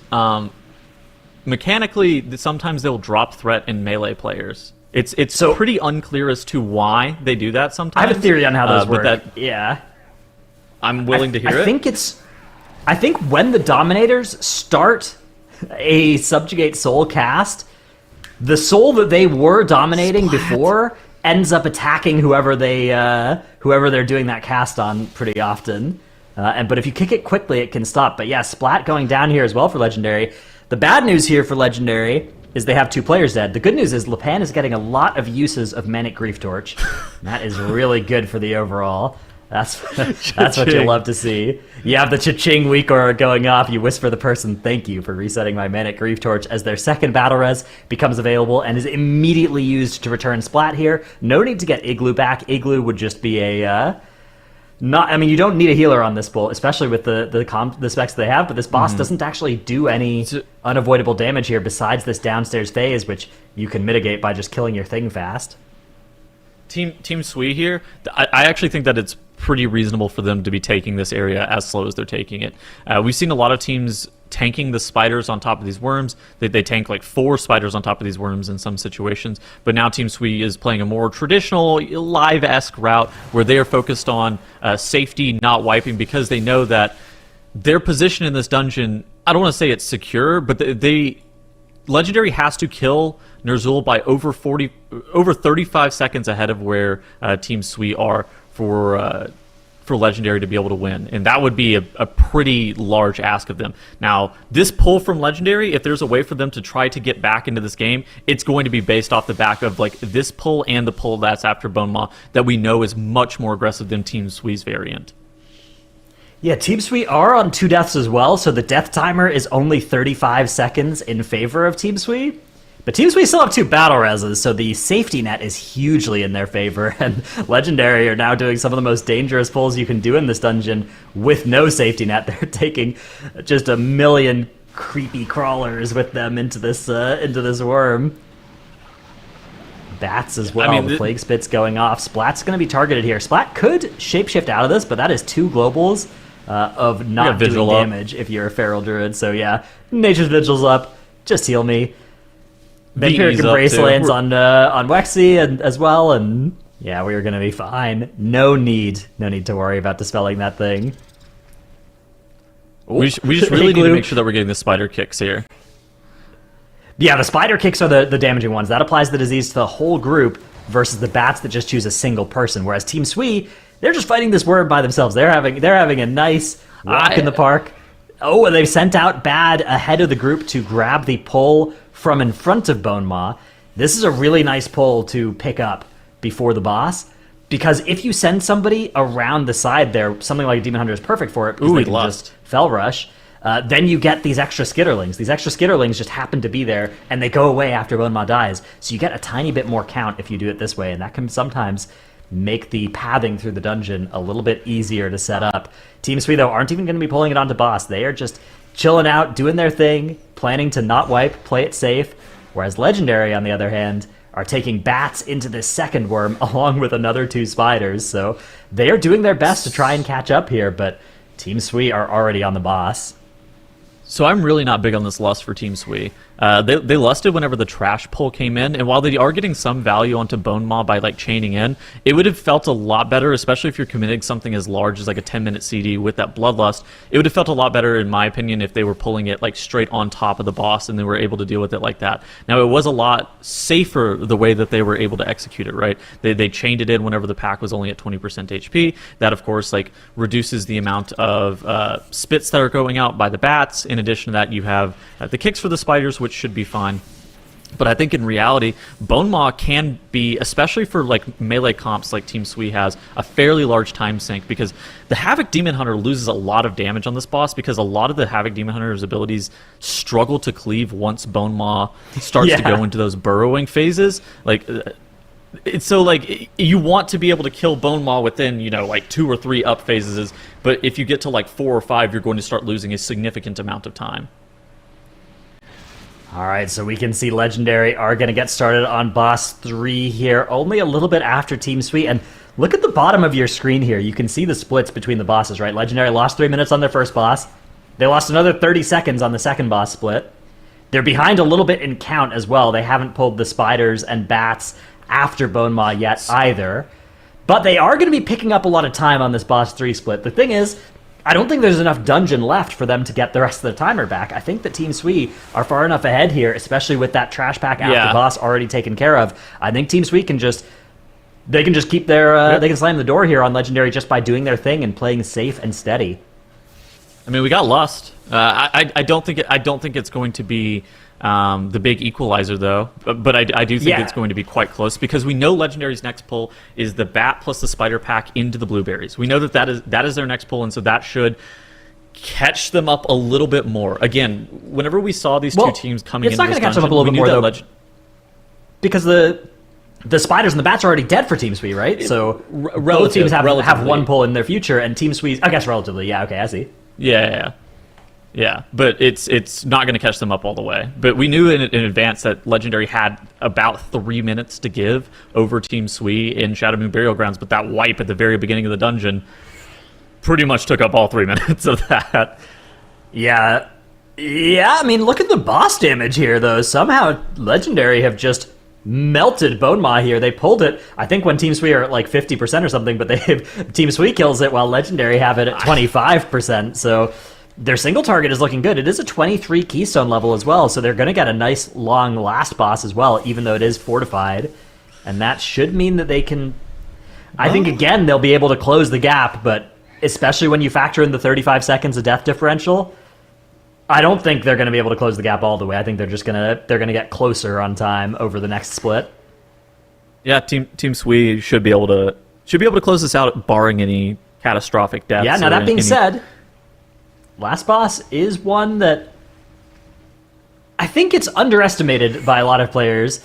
When you look at TEAMSWE's comp, one thing that I guess both teams have going for them is that there's only one target for the Omens of Death on the last boss, because it'll always prefer to target a ranged DPS player if there are any in the group, and there's only one in the group, so it'll target them. Otherwise, it would target the ranged healer, and then otherwise it would just go in melee, and that would be bad. So, but luckily, these comps have a ranged DPS player to be an eligible target, and that's going to make it pretty easy to manage, unless there's like a bad Thundering overlap. That can sometimes get you with the Omen baits. But yeah, TEAMSWE are starting their last boss pull. They don't have Bloodlust for this. Legendary, on the other hand, are going to be using Bloodlust on their big trash pull here. This is a very sketchy trash pull on 23 Fortified. Yeah, I think this is a really reasonable lust from Legendary. On the right side of your screen, though, this is just like a formality for TEAMSWE. They need to just make sure that they don't have any deaths. If they have deaths, we could start to see an issue for TEAMSWE, mostly because they don't have an easy way to be able to res players. A lot of that's going to be coming through like that engineering tinker res, which it does take some time to get players rezzed up. And as I say that, somebody goes down for TEAMSWE. You do have that Spriest, and now the rune is going to be dropping on that healer here in a second. But they were able to get him rezzed up fast. So one thing about TEAMSWE's comp, they don't have a good battle res. They need an engineering res because they're not playing an unholy DK, so they've just got to cast the res the old-fashioned way. I guess maybe the new-fashioned way with the engineering tinker, so a little bit of a slow res there, but they were able to deploy it. Meanwhile, Legendary have started this boss. Now there are only 30 seconds of death differential and 20% of Ner'zhul's boss HP separating the two teams here. Again, I still think it's not Legendary's game to win, right? I don't think they can do enough damage to take this one back. I think TEAMSWE would have to make another mistake or two before Legendary were back in this, but we can watch that boss health difference and see if it gets closer. I don't see a way here. I mean, on 23 Fortified, this thing is going to be over in the next minute, and I just don't see Legendary clawing back, killing the boss first, let alone getting those 30 seconds of death timer back. I also agree. I don't think they're even killing the boss first. It was just an unfortunate situation for Legendary. The pull that they're doing at the very beginning, we were talking about how good it is, but at the same point, the amount of pressure that goes out onto your tank with all of those mobs beating onto him while the group is taking a lot of damage, it can cause issues. And I mean, we saw Lepan go down. They ended up having a full team wipe, and it looks like just TEAMSWE has to kill one more set of these Ritual of Bones. Ner'zhul should die before the next set. This should be fine for TEAMSWE. Gob Jump comes out for Legendary. Gob Squad on Wexy. And Death comes out there for TEAMSWE. No Goblin Jump available for their Night Elf Shadow Priest, so ends up getting taken out. That's the gap, the Goblin difference there between the two priests. I'm telling you, that raises OP. But it's not going to be enough to stop TEAMSWE here. This is still going to be TEAMSWE's very close, surprisingly close, given how catastrophic that first pull was for Legendary. But TEAMSWE are going to be able to close this one out and take us to Game 2. Yes, they will. TEAMSWE with the big W in dungeon number 1. But you guys were talking about the entire time. Basically, that was Legendary having a bit of a struggle early on, and they caught up a decent amount. But yeah, when you have a huge wipe like that, there's only so much you can do, and TEAMSWE capitalizes like any team would in the MDI because they're that good, and they get the lead. But the question is, will they be able to hold on? We're going to... which one are we going to next? I have to refresh. Halls of Valor? Halls, right? Yeah. Yeah. Or is it? Yeah, it is Halls. Okay, I didn't want to say it because I couldn't remember 100%. It is Halls. Yeah. So that's where TEAMSWE will try to get the 2-0, or where Legendary will come back. We'll find out. Zyronic, watching through that last dungeon, what sort of things were going through your mind? Honestly, there were a lot of thoughts and emotions running through my head. But I think tell. the problem with this dungeon is that it's not a Legion dungeon. That's what happened here, I think. Oh. Ben didn't have his buff, and that's why he died twice on the first boss. Outside of that, Legendary did a good job of trying to claw their way back into the dungeon. But TEAMSWE, once they had the advantage, they really didn't let it go. They were making sure they were playing safe for that big IO that they got from finishing this key. And, it worked out for them. They were able to take a lead in the series. My concern is that TEAMSWE's route, really wasn't particularly fast. And again, the strategy from them seems like it's pretty much just going to be play our route, play safe, don't have any major blunders, and we can take games off of the teams that have better routes and technically maybe better DPS with the comps. But if they make mistakes, we can win, and that's what happened here. The question is that going to happen for them again? Because you're pretty much hoping for the other team to make mistakes. It doesn't seem like the greatest strategy, right? I feel like you really want to win on your own merit rather than that, right? It's not the best position to be in, too, if you're relying on your opponent to make mistakes, obviously. But, hey, if those mistakes do happen, you have to be ready to capitalize. And at least they do seem prepared to do that, to finish it cleanly in those cases. So we'll see what happens, I guess. I don't know if it's as Now, Halls- clear as like they're waiting on other teams to make mistakes. I think it's more in the sense of like Well, obviously not. Legendary. Well, yeah, you don't want Legendary that to is be the the strat, seventh yeah. seed. Yeah. I don't think that's Team Swee's strat, right? Like they clearly put in a lot of time into Shadow Moon Burial Grounds, and their time wasn't like that bad. Legendary is the 7th seed overall coming into this, so they should have an advantage just inherently with the players they have, the strategies that they dictated coming out of time trials rather.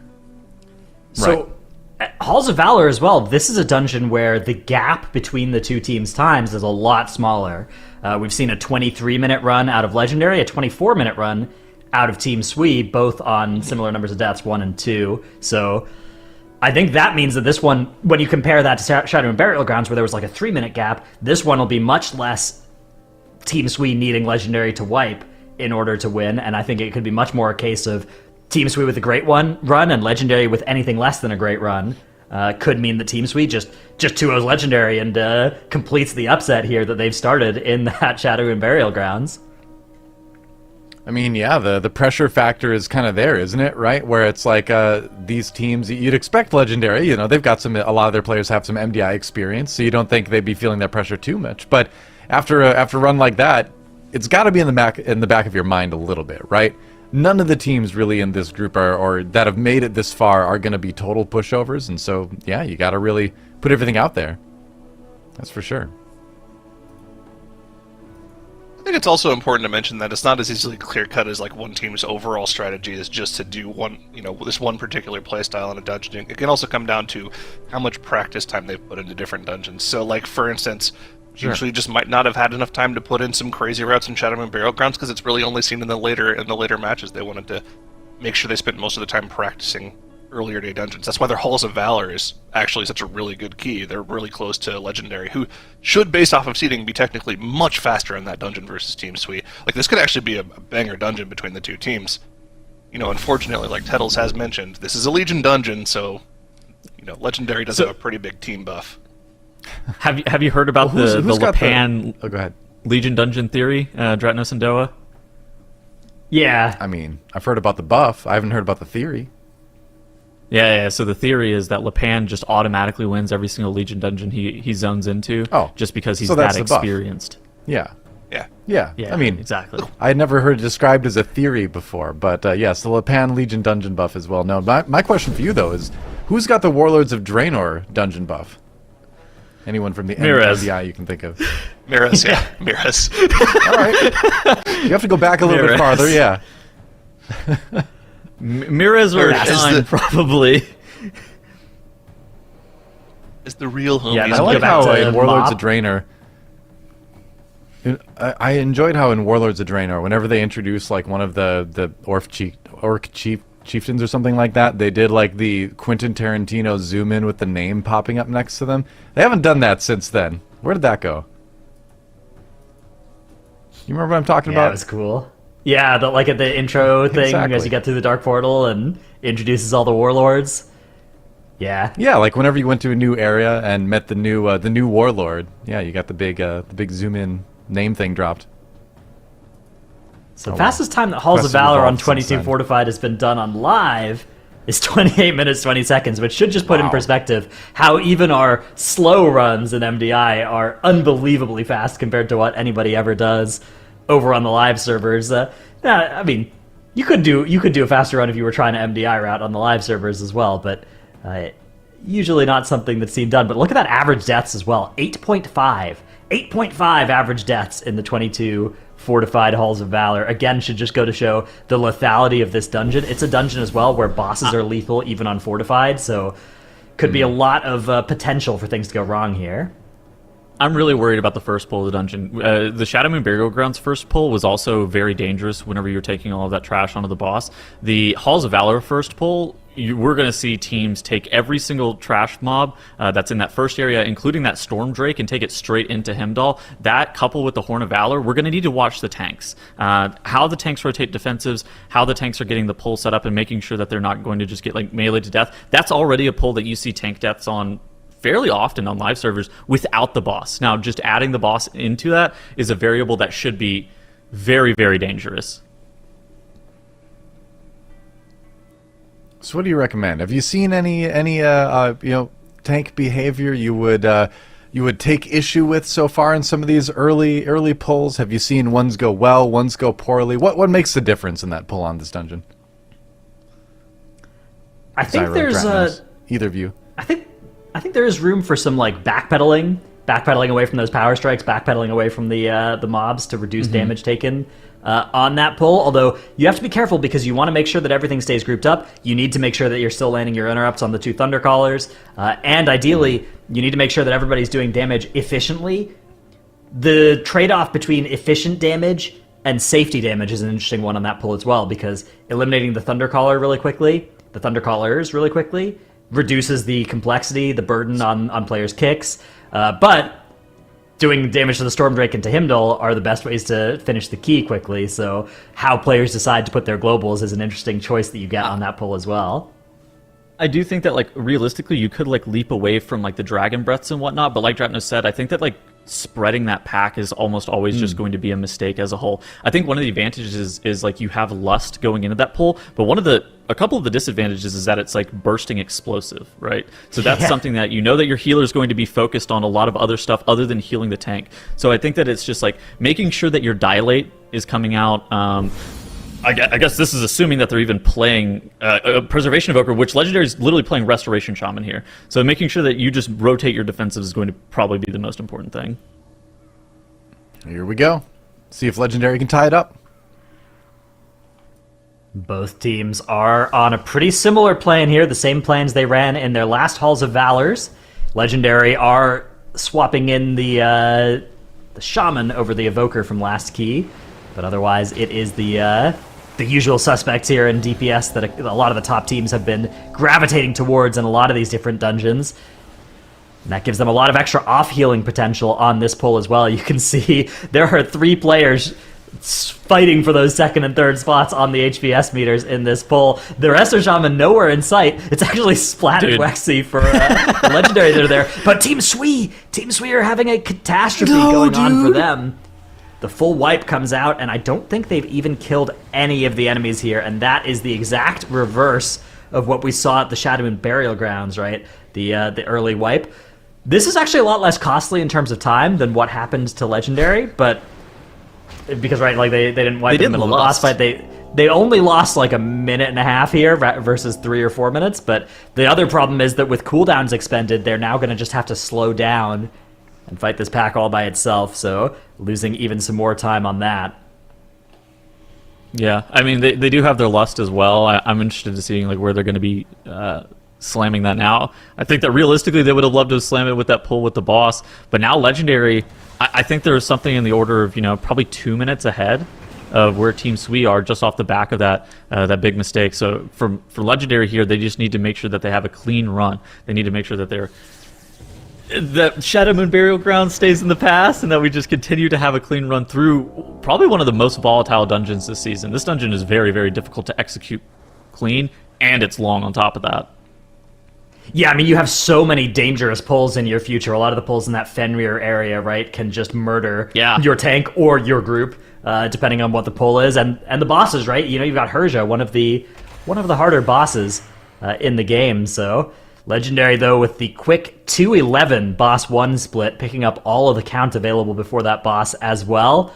They are getting off to a great start here. Meanwhile, TEAMSWE are just compounding their issues, as it looks like a frontal may have taken out the group there from that Stormdrake, so they're going to have to go back to the start once again. 11 deaths now on the board for TEAMSWE, and for them, it's going to be important to stay composed. They want to try and make sure that they keep the run clean from here and stay in a position to capitalize on a Legendary series of mistakes.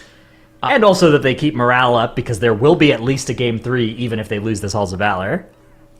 Okay, so I actually really like this routing from Legendary.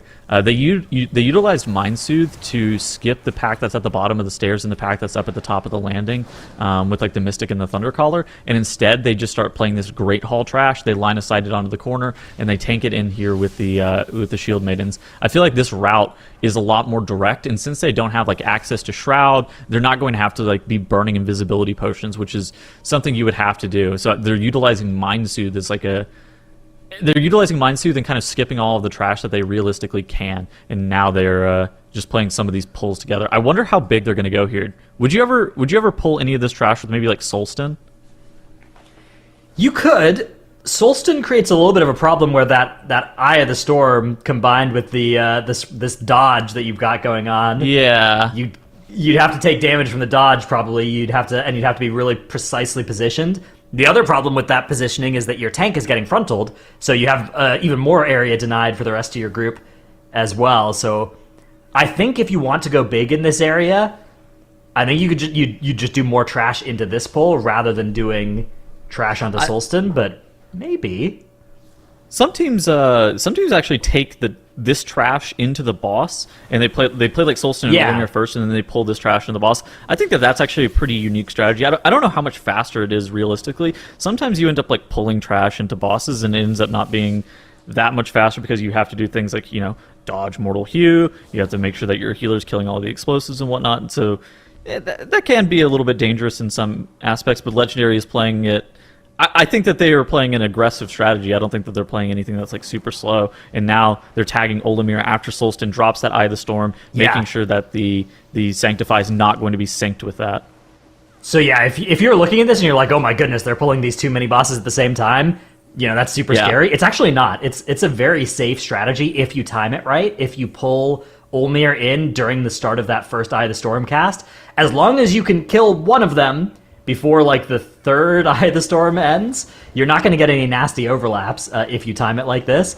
You'll just get them alternating basically between Eye of the Storm and Sanctify. So a really good way to get some extra cleave and speed up your dungeon. That it's much safer than it feels. The first time you suggest doing this, if you're like, you know, playing with guildies or whatever that don't watch MDI, don't watch high keys, they'll never think of this, but it is by far one of the easiest ways to save a little bit of time in Halls of Valor. I think in general too. So what you saw from Legendary is that they were kind of like even cleaving Olimir and Solstin. I think that in general, if you just end up focusing down Solstin, especially on live servers, that's going to be faster. In addition to that, if you want another tip for live servers, if you tank Solstin and Olimir like near where they're standing right now, you see like the ghost of their corpses. They actually have a little bit less travel time, and they can activate hers just slightly faster. Now, there are some tech strategies you can use on Herja to try and get her to cast Eye of the Storm in the light area and Sanctify in the lightning area. That is very tough to execute, though. Not something that any team is trying out so far. Actually, were Echo trying it? I think besides that, I'm not sure if anybody else has been going for it. It does require some very precise timings. It does reduce your overall damage taken by quite a bit, but you basically have to move the boss roughly frame perfect, pretty close to frame perfect between the two sides to get it to queue up the wrong ability, basically. It's something where like you'll watch tanks start to try to learn it on live sometimes, and they will spend, you know, multiple hours trying to do it on live, and then they will mess it up. So it's consistent in the sense of like, if you do the correct inputs, you will get it consistently, but it's very dangerous and easy to mess up, like Dratnos was saying. So it's not something that on a 22 fortified, while it will increase the amount of damage that your healer is able to do, it's not by enough to where you're worried about it, because if you mess it up, you're basically instantly wiping. AMZ is going to be used by Legendary here. Igloo getting pretty low, and this is a very scary moment here because you have to top not just during this, but unlike a lot of other AoE abilities, you need to all be topped at the end of it as well, because the boss is about to cast Arcing Bolt and murder somebody if you're not all topped. So you have to be very careful of that. The Arcing Bolt, like, okay, so in this phase right here, Herja's also casting Arcing Bolt, but she has 0 stacks of that lightning buff, and so the Arcing Bolt's going to hit for like a flat amount. But once she's getting zapped by the lightning laser, then she starts getting stacks of that lightning buff and making the arc lightning hit harder. At the very, like Dratnos said, at the very end of that Eye of the Storm, she's normally around like the 6 stack mark, which means that her Arcing Bolt is going to be hitting for like twice as much. So you want to make sure that you kind of like fan out, but I think the big thing too is also making sure that you're topped. All right, Legendary using Mind Soothe on that patrolling sentinel, heading on past here. And it looks like Lepan is grabbing a nice big pull. I have a question. This pull is going to be grouped up in the middle. Mobs? Yeah. Yeah, I've been doing that on live, taking not all 8 of these, but like 4 of these, snapping them through to Fenrir area and doing them with the Drake. Yeah. I think that's certainly something you could consider. Although fighting 8 mobs at once is also a good plan here. That's what Legendary are up to. They have them nice and grouped up. One of the benefits of the DK is that pulls like this that normally have like a marksman off to the side being annoying, death grip right back in, as you see Tobo do exactly that there, and this pull becomes a whole lot more simple when you do that. All right, so now Legendary has down that 8-pack. I'm interested to see what they grab here, if they've adapted their strategy at all. They realistically... So most of the time you end up skipping this Storm Drake because it by itself is not super efficient. We saw Legendary skipping the Storm Drake yesterday just by running around to the side. But pretty much every other mob in this area gets killed off. Normally there's like one massive bear plus bull pull and then one massive like wolf pull. We have seen some teams elect to grab like these trapper packs, but those aren't extremely popular. The trapper pull, unless you were doing it with Fenrir, is not one that you can realistically combine with much more trash. And Legendary, as opposed to grabbing the trappers into the boss, they are just grabbing 3 of these Angerhoof bulls. You want to stop the rumbling stomp and kind of dodge out of the way of the piercing horns. This is very dangerous for melee, isn't it? Yeah, the rumbling stomp is what gets you that big swirly on the ground. I will admit I don't know for sure what piercing horns does. I thought it just damaged your tank, but it could be some kind of frontal as well. Not something that's ever... I would never get hit by it, of course, because I naturally play behind the mobs whenever I'm playing melee DPS. But would be good to know as a tank if I'm not supposed to spin that thing around wildly. Okay, never mind. I think some credit says is... Caster gores the target, inflicting physical damage. It doesn't look like yeah, it's so just blast your tank. Yeah, so you just got to watch out for that swirly from the stomp. Then that's the big thing with these bulls. They do give pretty good count as well. TEAMSWE, I think some credit is owed to them as well. They were able to pull off the Solstein plus the Valkyr aspirant pull there. They didn't pull all of this stuff onto it, but they did pull the 3-pack onto Solstein, and they were able to. They had a very tight Eye of the Storm, but they were able to manage it well and Dude, look at this. Manage all those frontals. So credit to them. Yeah. This Purifier pull with the Shield Maidens into the boss is actually very dangerous because the Shield Maidens, they'll end up like casting Breach Armor on your tank. They'll end up casting Moral Hue. So positioning these Shield Maidens to where your whole entire party is able to do maximum amounts of damage is going to be super important. As you do see Serrated, like trying to position away from those Shield Maidens just to make sure that Mortal Hue is not going to be on him. How scared is Roth about to be here whenever he's going to get shielded as TEAMSWE does lose that healer and Roth goes down with the Breach Armor plus the shield. No! Very scared. Very Unbelievably scared. That was what I was worried about. He had 3 stacks of it and then he just got blasted with the shield. Well, yeah, the shield blast doesn't actually do fizz, right? So you don't care about breach armor on you, but you're playing a warrior, so you need to press something big for each of those. Spell block was available maybe, or last stand or something, so that those could have helped. But yeah, that was tough. And also, once your healer dies, that sometimes throws you off of your thought process, right? And you're just thinking about, okay, are we getting this res? Are we even continuing this? Do we just want to wipe it? What do we want to do against this? But either way, Legendary have now gotten started with Fenrir's 60-0% phase after dealing with that huge wolf pull. Now they just are going to deal with this. There's Shadow Meld used by Splat. He was targeted by the leap. Yeah. The way that leap works is that it targets more and more players as the boss gets low on health. And when you're playing a comp like Legendary is that has 2 Night Elves in it, what you can do is you can have one of the Night Elves that's targeted run the farthest away from the boss. The boss always jumps to the farthest person each time. Each time it'll always jump to the next farthest person. If you meld while it's in the air jumping towards you, the boss gets very confused and it lands and then just stops doing the whole jump and nobody else gets jumped on, no damage gets done, no bleed stacks get applied. The other option, of course, is to just Stoneform off the bleed once you get it. We've also seen things like Stasis Dispel as well if you're running like a Preservation Evoker. Alternatively, you can use other forms of Invis, such as like, Incarn allows you to prowl one time. That could potentially be useful. Rogues have Vanish. You could use like Invis as well for mages, although that has to be timed quite well. You could use GI, Greater Invis, just to be able to make sure that mitigates some damage on Fenrir. That's actually a pretty big tech for live if you have access to Shadow Meld or just like an Invis. Dude, you can go into Prowl once during Incarn? That's cool. I didn't know that, and I was doing Feral I was doing some keys as Feral yesterday. Wow, that's Well, really good. It's not a. It's not like a large damage gain to like reprowl your rake or anything on AOE. But it You got a it is stun as well, useful though, in out some of it, right? situations. Yeah, You do. that's cool. That's good to know. Look, That's really good to know. Look at this pull All from right, Legendary are They're now doing- on. There were some bulls they missed earlier. They are going to grab here. We've also got all of the bears basically coming in. There's also a stag. You got to watch out for the stag. That is actually the most dangerous mob in this poll because it will point in a random direction, or point at somebody rather, and charge at them. And if that person is still there when that charge cast finishes, that person will die. But they've done a good job there. They've used a disorient to stop it from actually getting that cast off, and they've killed it before it gets another one going. Meanwhile, TEAMSWE have finished off Herja. They are getting their next pull together. It's going to be 4 Shield Maidens and a Purifier, but TEAMSWE at this point, I want to say like 7 minutes, 8 minutes behind Legendary. They have had their run just go horrifically wrong. 17 deaths on the board. I think it's safe to say we're seeing a game 3. Yeah, if we don't see a game 3 from here, I don't know what Will you eat could your lead shoe? that to happen for Legendary. No, I'm trying to think of like how it could go wrong for Legendary. Like I don't know what could happen. It would have to be. I mean, yeah, Multiple there's only scope off wipes 20% or and something? 2 bosses. Yeah. Okay. All right. Yeah. I guess. I guess you would know. Yeah.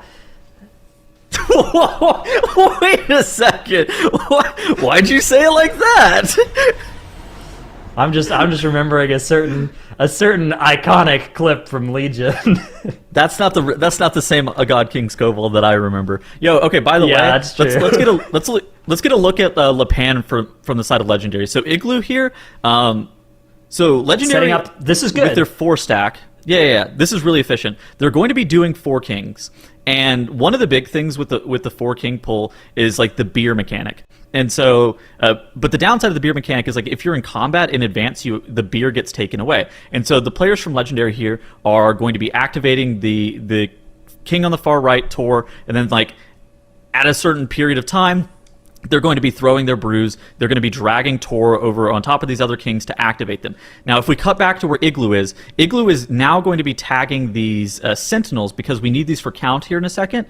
And so after all of these kings get activated, the brews have been thrown, and then once Lepan is going to be calling for it, Igloo is then going to drag those sentinels up this light bridge. The runway. Now, he's created a runway built the for runway. us. Yeah. He's built really the runway. good. So once the time has been called, he's going to tag the mobs and then run up the runway. Yeah, he's doing he's taxiing right now. Soon he will be taking off though. By the way, this is one of the big advantages of that Spriest Feral combo, because look at this, just like the Feral and the Shadow Priest, they're rotating Nature's Vigil and VE to be able to keep both Lepan and people who are targeted by the Wicked Dagger alive.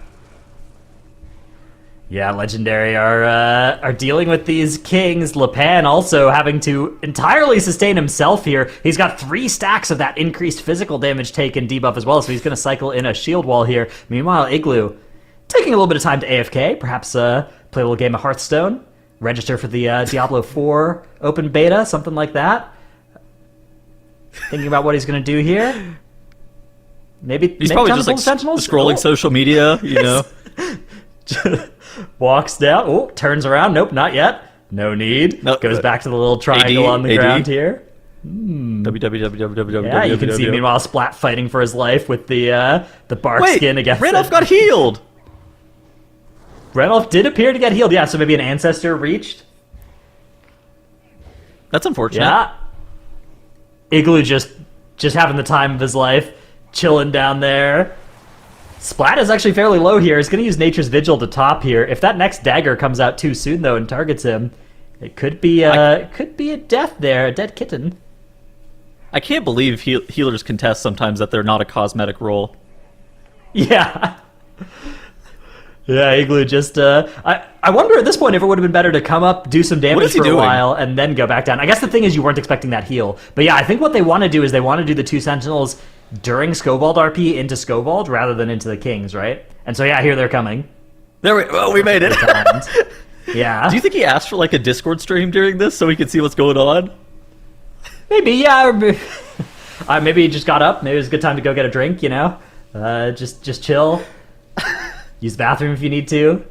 It can be hard during these action-packed MDI moments to find a good time to AFK, but Igloo found one there as they now are getting these Sentinels killed. Meanwhile, TeamSWE are on this huge wolf pull. They actually have had their Shadow Priest go down, potentially due to a leap of the wolf, but those are some very large wolves. The wolves gain damage for each nearby wolf, so they scale up quadratically in the damage they do to you. And you can see that is going to quickly wipe TeamSWE here.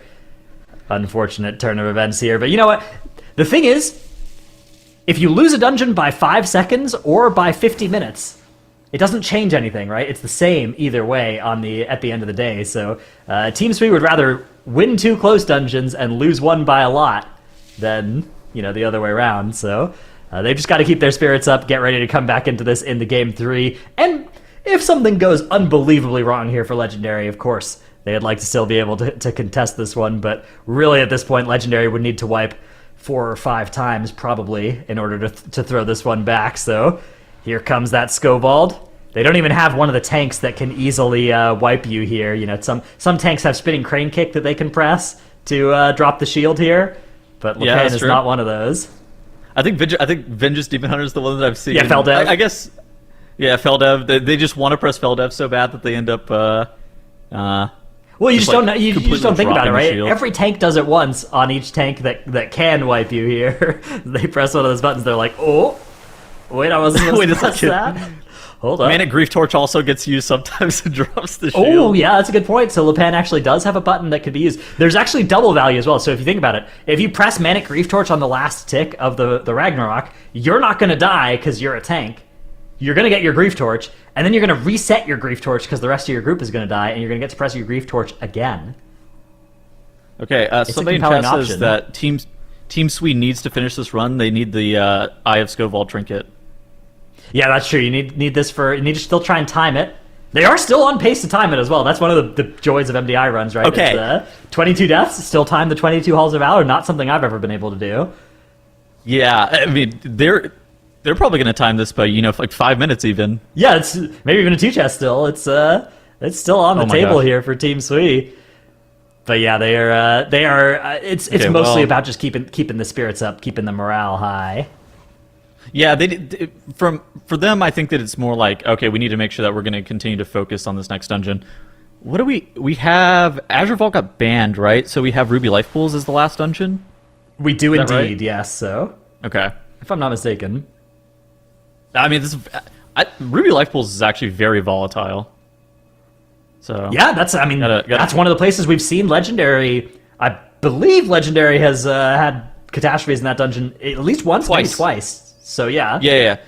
So first time they had a catastrophe on second boss. Second time they didn't wipe to the second boss, but they wiped to the pack that followed the second boss. So we need to see them complete a run clean, right? We know that the Ruby Life Pools is fast, but it's not consistent. Yeah, so maybe a repeat of the Shadow and Burial Grounds experience where TeamSWE will just be playing a slightly slower plan, but a much safer one, and executing it extremely cleanly as well. That's one thing that TeamSWE, in all of their games except for this Halls of Valor, this one singular Halls of Valor that we are watching right now, TeamSWE have been really good about minimizing wipes and minimizing overall deaths as well. So it's just going to be a question of, can they shake this one off and keep it going? Because Legendary have pulled Odin, the last boss of this dungeon. 97% health, of course. Odin does die at 80. So they're not too far off here, and they're going to be looking to commit that Bloodlust and every single offensive cooldown with this first runic brand that's coming up. If they do that, they can take this boss from 96 to 80 in 20 seconds. It is unbelievably quick when you multiply all of those cooldowns together. I mean, one of the things, too, is we saw Igloo in this dungeon yesterday. He was doing something in the order of, 60k DPS coming out of this. It's not even just the DPS that are getting a large amount of damage out of this damage bonus. I mean, let's watch, the whole entire group. I think that we're going to have some people end over 100k DPS, and this Igloo may be able to get 60 again. Yeah, Igloo is just spamming those abilities. Oh, gets griefed by the swirly under him. That is unfortunate. Cast a healing rain. Oh. That's not for healing. That's for acid rain. Stormkeeper as well. Getting some lava bursts in here. The boss is getting very low. There it is. That's going to stop the clock here at 23:06. Odin gets... Not bad. Well done. Well done by Legendary. A nice fast run, 23:06 as well. That is basically the same time that they had last time they were in Halls of Valor as well. So they are doing a great job of that dungeon being something they can repeat their performance in. Yeah, not too shabby. And the funny thing is, we look at the live data for Halls of Valor, and even TEAMSWE, with all the struggles they had here in that last map, still on pace to be faster than the fastest runtime on live. So it's kind of like Dratnos was talking about during the dungeon, where it really is incredible how fast these teams go, even when it looks like everything is over, nothing is going right, but they're still moving pretty quick. But not quick enough to beat Legendary this time around. That is going to mean we are going to go to that Ruby Life Pools and go to that map 3. Yeah, little did we know that Le Pen's buff actually wasn't a buff on himself, but a debuff on the other team. Unfortunately for TEAMSWE, it came in on that first boss here multiple times. I mean, if you think about it from an overall series point of view, though, it gives you time for the rest of the dungeon, because you pretty much know you're going to lose the dungeon after wiping to this first boss a couple of times. It gives you the rest of the dungeon timer to just kind of like relax, reset, get ready for the deciding match. Because this next match is really important, right? Not only is it a top 3 match, but it also, the winner of that match goes to Global Finals. So you really want to give yourself a chance to get that spot. But, let's go ahead and take a step back and use this dungeon as kind of a teaching moment for people who want to do live keys and how we do this 4 Kings skip that a lot of players aren't really aware of. This uses those beers that you can pick up in the main hallway downstairs, and the way this works is you talk to one of the kings, you throw beer on the other 3 kings, which makes them want to get into combat with mobs around them. So you pull the king on top of the other kings, and once they get in combat, the second the beer debuff drops from them, they become talkable as they run back to their position. And you can see that here. When that green nameplate pops up, they instantly talk to them, and you can get as many of them out as you want. And the reason that they delay pulling up these sentinels for so long is they really want to make sure that those unruly yellcasts don't get off on the group. Because, of course, these sentinels make it so nothing around them is CCable or interruptible. That's why they wait so long to pull them up. Honestly, in this situation, it seemed a little bit BM for Igloo to stay down for as long as he did. I think he was downstairs for 3 minutes. He definitely could have come up at some point and put maybe a minute's worth of DPS buttons out, but I still appreciate the little roto feast that we got. That was good stuff. Once again, showing us how little healers are needed in certain situations in dungeons. Those kings were definitely one of them. But altogether, Legendary put an impressive run together here. I think the only real mistake they made was they let the last guy heal, or actually I think it was they just didn't go for all 4 kings at the same time. They played it insanely safe because they knew they were really far ahead. I would hazard a guess that they could probably go easily over a minute faster in this dungeon, which puts them very close to Echo's pace here. But of course, with that extra difficulty added in, 4 kings without a healer is pretty different from 3 kings without a healer.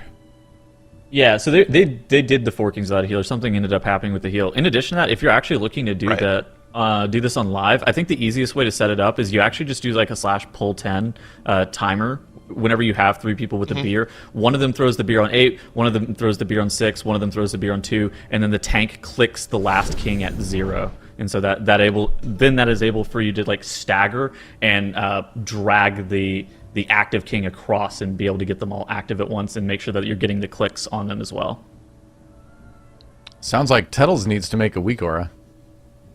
Ooh, I need a weak aura. Save us all the trouble of timing this out. Just make Your something we can install. Wow. Toxic. Well, we're going on to Ruby Life Tools, or Ruby Life Pools. It's just one of those Freudian slip? Yeah. No, that's you can't do it. Ruby Life Tool, I guess. I don't know. Really upset with the mobs in here. That's what I'm saying. That Blazoof. But this dungeon does leave a lot of opportunities for teams to come back because another team wipes, right?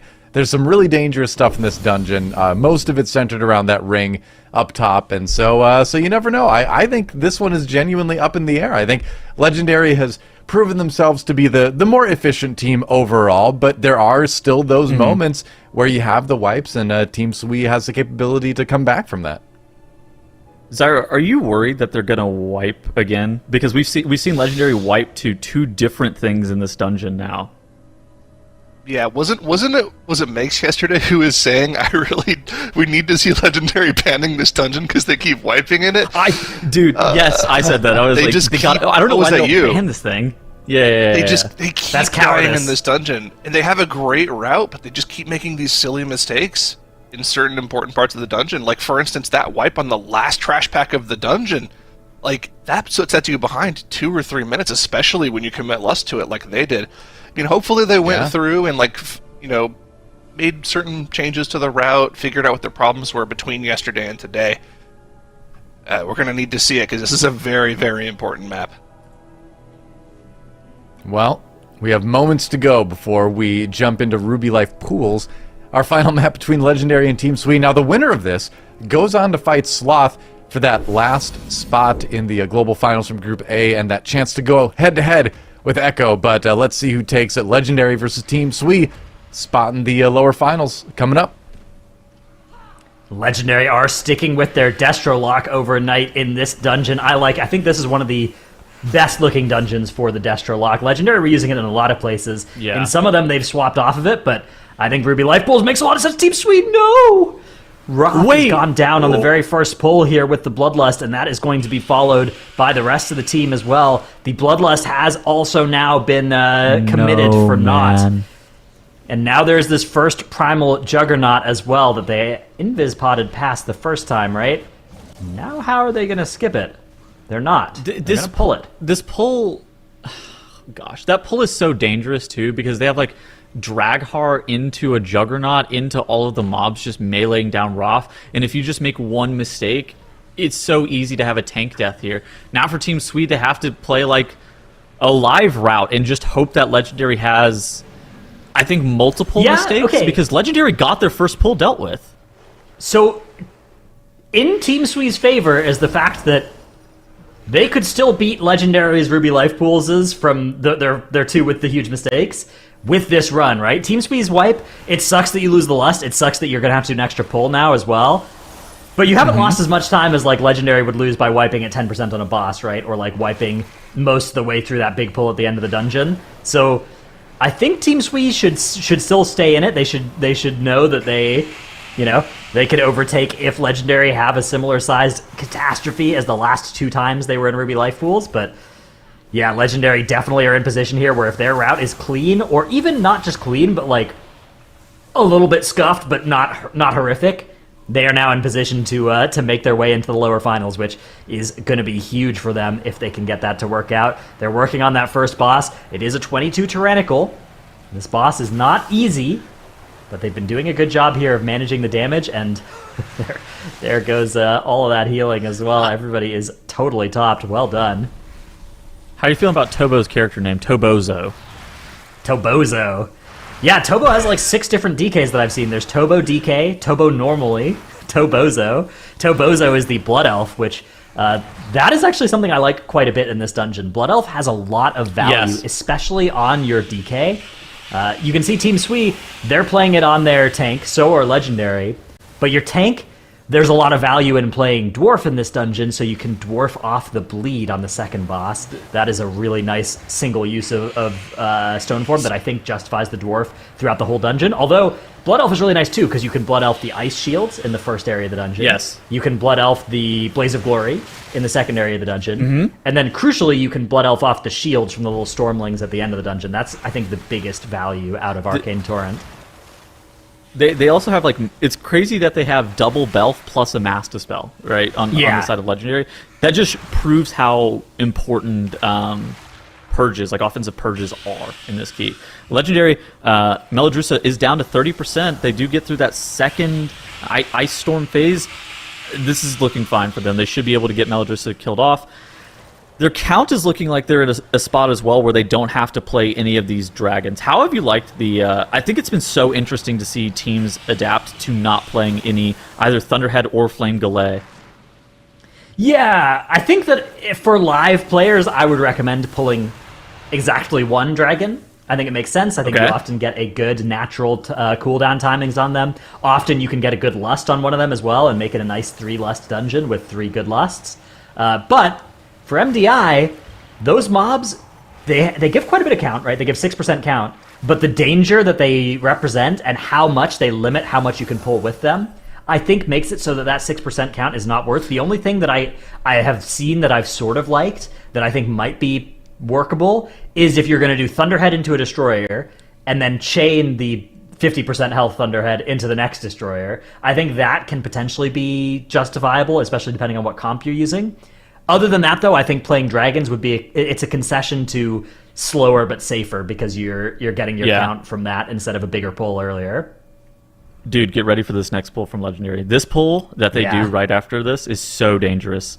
We're going to see them mount up and skip past Thunderhead like Dratnos was alluding to, and then what follows is incredible. So they need to make sure that they get all the Scorchlings. So one of the things with this this route in general is that all of the Scorchlings have to be gotten by the teams, because if they end up missing one of them, then they're going to be missing count across the whole entire dungeon, because that's how exact their count is here. So they have to make sure that they grab all of those. But the big issue with this legendary pull here is this double destroyer into all these Cinder Weavers, into all of these dancers, and they need to make sure that they are going to be able to have enough defensives rolling to kind of live the double destroyer. I think that that's with the Inferno cast, that's going to be the most dangerous part. Yeah, the danger is the 2 Inferno cast and then anybody being targeted during that as well. The benefit of the Vampiric Embrace and I guess there's no Nature's Vigil, but if there was one, it would be the Nature's Vigil as well, would be the topping up of people from that incidental damage. The other nice thing about a pull of this size is you actually get twice as many Living Bombs as you do on a single destroyer pull, and the Living Bomb, if you bring that onto the enemies, will actually knock them up as well, so you can use it to stop the Cinder Weavers and the Flame Dancers and get quite a bit of value. So Legendary have done a really good job of doing exactly that, as Splat grieves Igloo there with the Living Bomb. Love that. Die healer. It also does some damage to the Cinder Weavers and the Dancers as well, somewhere in the order of like 5% per Living Bomb. So it's not like it's not the most insane amount of damage ever, but it's enough to where you're like happy to make sure that all of the mobs are stacked inside of it that can be hit by it. Absolutely, yeah, definitely a big thing that any MDI group is almost always going to be trying to land all of those Living Bombs on the enemies. Legendary have been doing a great job of optimizing and maximizing here, but they're kind of forced in this area to do just a single pack of enemies by the structure of this dungeon. You could try and wait for Flame Gullet to get out of the way and bring this forward, but they've decided, you know what? We're just going to take this thing out by itself. Flame Gullet stays there for so long anyways. We don't have our cooldowns up. We're recovering our cooldowns for the second boss anyways. And we don't want to try and set up another massive double destroyer, 8 caster pull. So well done here by Legendary as that next Living Bomb again goes off, knocking up all of those enemies. A few casters are low health from the previous pull, but those are going to die relatively easily. Side note, one of the things I actually really like about Destrolock is how they interact with this area. With like the Infernal and the free Infernal and Blasphemy stuns, they're able to get a lot of free stops on things such as like the dances. They're able to stop some of the Cinder Weaver casts for casts that you would otherwise not have kicks for. Generally, it's mostly okay to have some of the Cinder Weaver abilities going off onto one player, assuming that it's only one of the bolts going off, and it's not like doubled up with something else. You are able to live that, especially on like a 22 Tyrannical with the amount of HP that these players have. But the free stuns from the Warlock just make that to where you have fewer and fewer of those going off. All right, so the boss is going to get started here by Legendary. Another strength of the Destruction Warlock is the interaction between Havoc and a 2-target encounter like this, but TEAMSWE, oh no, Tettles. Melodressa is at 14% and they don't have a tank anymore or a battle res. They are going to try and live this. Now the boss casts Frigid Shard on the active target. That is physical damage. They do have a plate armored gamer, but unfortunately the boss also auto attacks. So once those defensives have run out, that is going to be a full wipe for TEAMSWE as tragedy befalls them here. This is so sad. Like, it's tough too because like whenever you're practicing for MDI, you're never practicing this situation, right? Like if their first pull went wrong in practice, you know what they do? They zone out of the key and they go, well, let's not wipe again, and then we pull one more time with all of our offensive CDs back up. Like, so the fact that they have to press through just is already by itself so difficult because all of their timers are desynced, all of their cooldowns are desynced, and they don't have any battle reses in case a catastrophe happens. Like you saw there, Roth going down, it just ends up being a situation where Melodress is back alive. I think that this is... Is there any way that this isn't Legendary's map to lose? Like, I don't even think that they can lose it from this point. Legendary would need to wipe 2 or 3 times, I think, from this point. It's definitely... The thing is, like, Legendary have had disasters happen for them from here, but I think they could even recover from one of them. If multiple started to happen, then TeamSWE could try and get back in this. TeamSWE, of course, trying to stay composed, trying to maximize the chances of that happening if there is a mistake on the side or multiple mistakes on the side of Legendary. But TeamSWE, you know, unlike myself, they're not used to playing a Ruby life pools where they have 11 deaths 10 minutes in, so they're a little bit out of their comfort zone again. Very unlike me. This is my home here. This is a normal Ruby. In fact, this is a pretty good Ruby life pools for me. So as somebody who is a natural at the 11 death 10 minutes in Ruby life pools, what would you recommend that they do from this position? You just keep it going. You can still time this thing. They're chilling. They even if you don't time it, you still get items at the end of the dungeon. Those items could make you more powerful for your next Ruby life pools. Gosh. Legendary. No, have a did you see boulder, what happened? I believe. Yeah, it looks like a boulder. Yeah, the boulder went towards the wall and just instantly exploded, killing Tobo and Wexy. Oh, no. This is the kind of time loss where, like, if you're playing against Echo, you're like, we just lost. But it's actually not the kind of time loss that cost them more than 15 or 20 seconds, right? Because they lost 2 deaths, they had to cast mass res, they didn't lose any battle reses, they still killed the boss, right? So that they are still chilling. Invis pots coming out now from the team of Legendary. That's going to skip past the 2 warriors at the front here and this Tempest Channeler. They will be getting these 2 warriors later down the line that are walking further down the bridge. I believe that they didn't lust this yesterday. Yeah. Echo didn't end up lusting this pull because Echo's lust was still on cooldown from their first pull. Neither did Sloth earlier today as well. So this is a pull that other teams have been getting by without lust. Will Legendary attempt it as well? Their team benefits a little bit more in AoE from lust because they do have that Destruction Warlock that would scale off of the haste in multi-target quite well as well. But it looks like they are going to hold the lust for the boss. Not worrying about it didn't here. even have his he didn't even have his Infernal up on pull. He doesn't even press the casual 400k. He's doing 400k without the Infernal. Wait a second. Is this Destruction Warlock thing broken? I think someone need to check him PC for sure. That is not normally what Splat is doing without his Infernal is the big thing, as you said on this pull. No lust, no Infernal. Wow. Maybe a power infusion? He's going to own this may have boss. landed on the DK. Yeah. Yeah, I don't know. This is always a tough one because like, there's a major question whenever you're playing with this Warlock of like who are you supposed to be power infusing between the DK and the lock.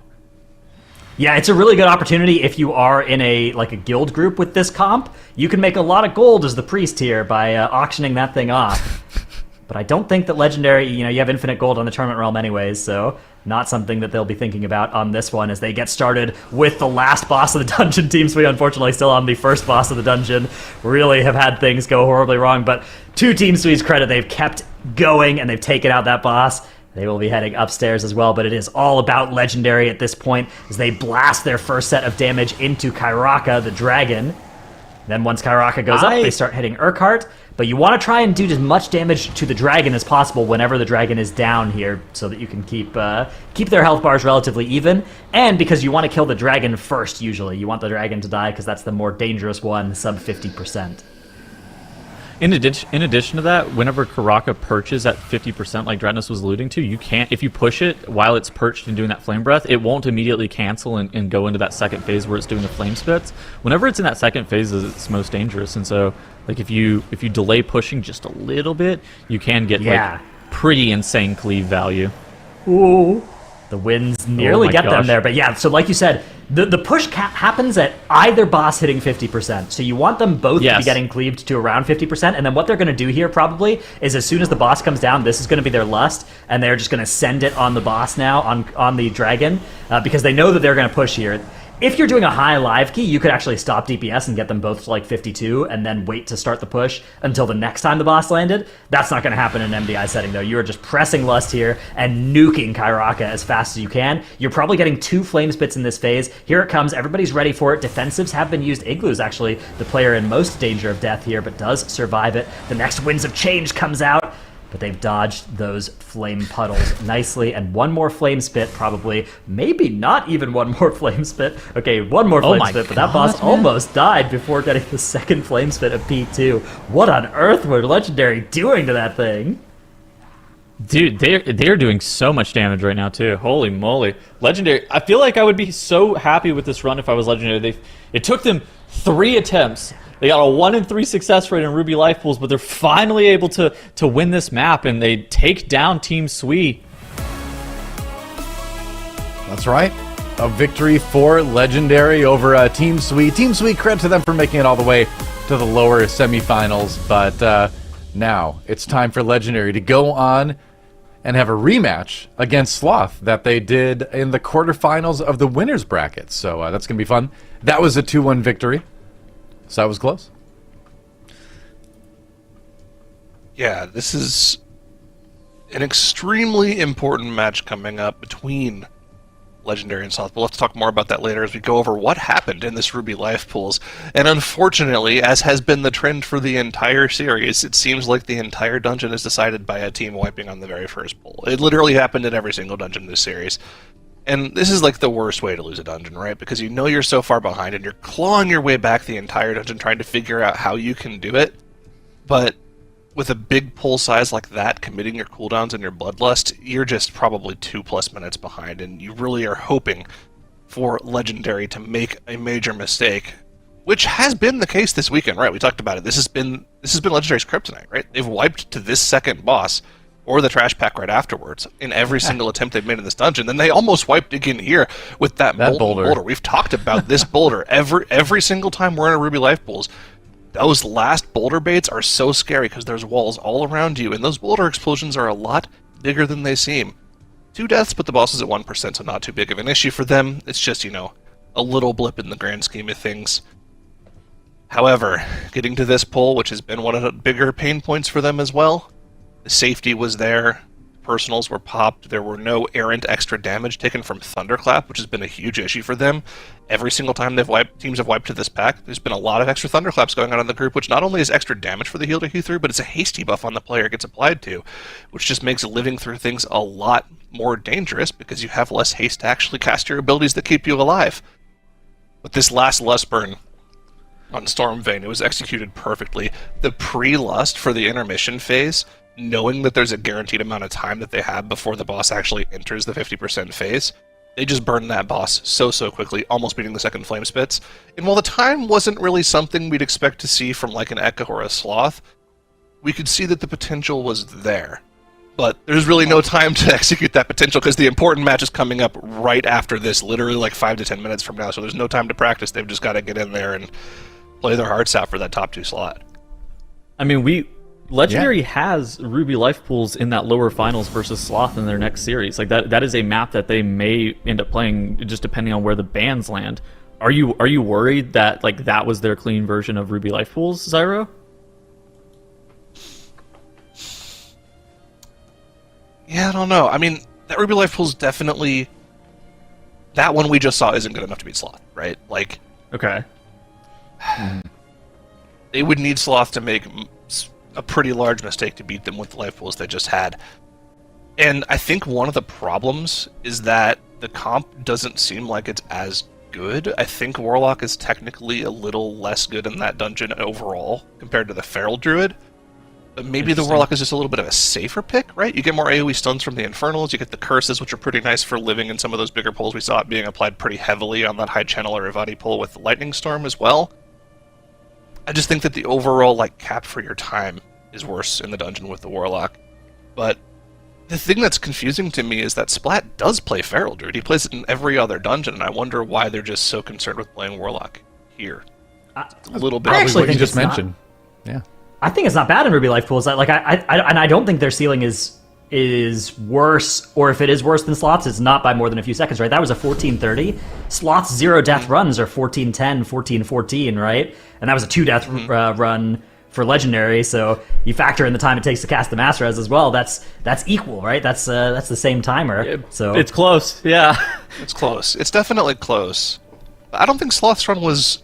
They didn't have any... Like, they had some issues too, right? Like, it wasn't a completely clean run. It was 0 deaths, but there were, some things that they definitely could have done better in it, because we know that Sloth is pretty much running the same strategy as Echo. They just run around the circle in a different way, and Echo's run was like 1340. So I don't know. Maybe it's just an Echo diff. Who knows? But we'll see coming up, more than likely, right? Ruby Life Pools, like you mentioned already, is in that pool, and it's probably not going to be a target ban, right? I would highly guess that Azure Vault and Knockout Offensive would be much higher priority on the ban list for both of these teams, so we probably will end up seeing that Ruby Life Pools, unless Legendary just really doesn't want to see it. I mean, Legendary just cross-banned Ruby, just cross-banned Azure Vault with TEAMSWE in this most recent series, so I think that the odds of them not banning it in match 13, it seems fairly likely to me. If you're Sloth, do you think you ban away Azure Vault or Not Good, or do you actually ban out the Shadow and Burial Grounds? Because Legendary, like, their Shadow and Burial Ground strat is actually pretty insane if they pull it off cleanly. They have, like, probably potentially like a sub, maybe low 15, I would guess, if they make 0 mistakes. But it just seemed really volatile with how high the key level is. I feel like that's got to be the ban, right? Sloth banned it versus Echo. I think they don't want to, unless they know that their Shadow Moon is like a safe 16 or a safe 15. Then I don't think that they want to see that. So I think we're probably going to see Halls and then Ruby Life Pools and then a decider in the Not Good or the Vault, perhaps. I don't know. I think the Halls is in my mind slightly Legendary flavored. I mean, I think you might be right. Yeah, but we're going to find out soon, because it's just going to be one short break, and then when we come back, Sloth versus Legendary for a spot in the MDI Global Finals and a match against Echo. Be right back.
And we are back, getting ready for a third match here on the Mythic Dungeon International. Your host, Dowie, here, along with Makes, Tettles, and Zyronic. And Tettles was very excited about seeing the predictions graphic during the break. Wait a second. He said he wanted to watch that. So I think we're going to bring that up. We can take a look at it.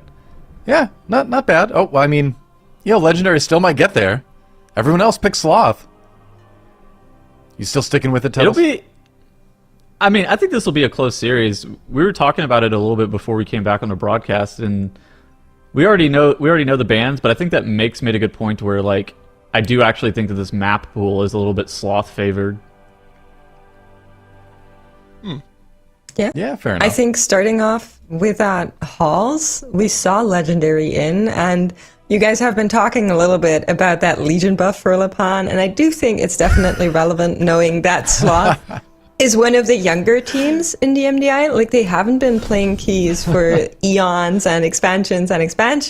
So that Halls, I think, is more in favor of Legendary. But then we see Shadowmoon Burial Grounds and Ruby Life Pools. And in both of these dungeons, Legendaries had one too many oopsies every time they've been in there. So I feel like that could be more in favor of Sloth. But I am very happy for either team to win, so I'm not going to play any favorites, because I think it's just going to be a very fun series that we're up. But You're like the person at the football game with the shirt that says, "I just hope both teams have fun," huh? That's the shirt. that's me. Exactly. I will say that That's too I'm a bit specific. That's me. This I'm a first bit worried dungeon's about going to be interesting, Sloth.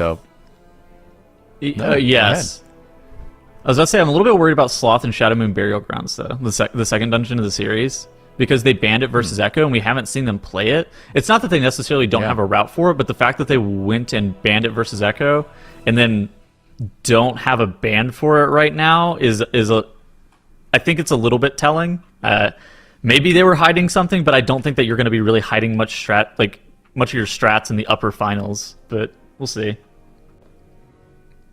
I mean, these are going to be two dungeons in a row that we haven't seen from Sloth yet this weekend. So obviously they've played them, but we haven't gotten to see them play them in the MDI yet. So there's definitely a bit of an X factor coming into this match that didn't exist in some of the earlier ones. That's going to be the most interesting thing to me. And yeah, that Shadowmoon Burial Grounds definitely factors into that.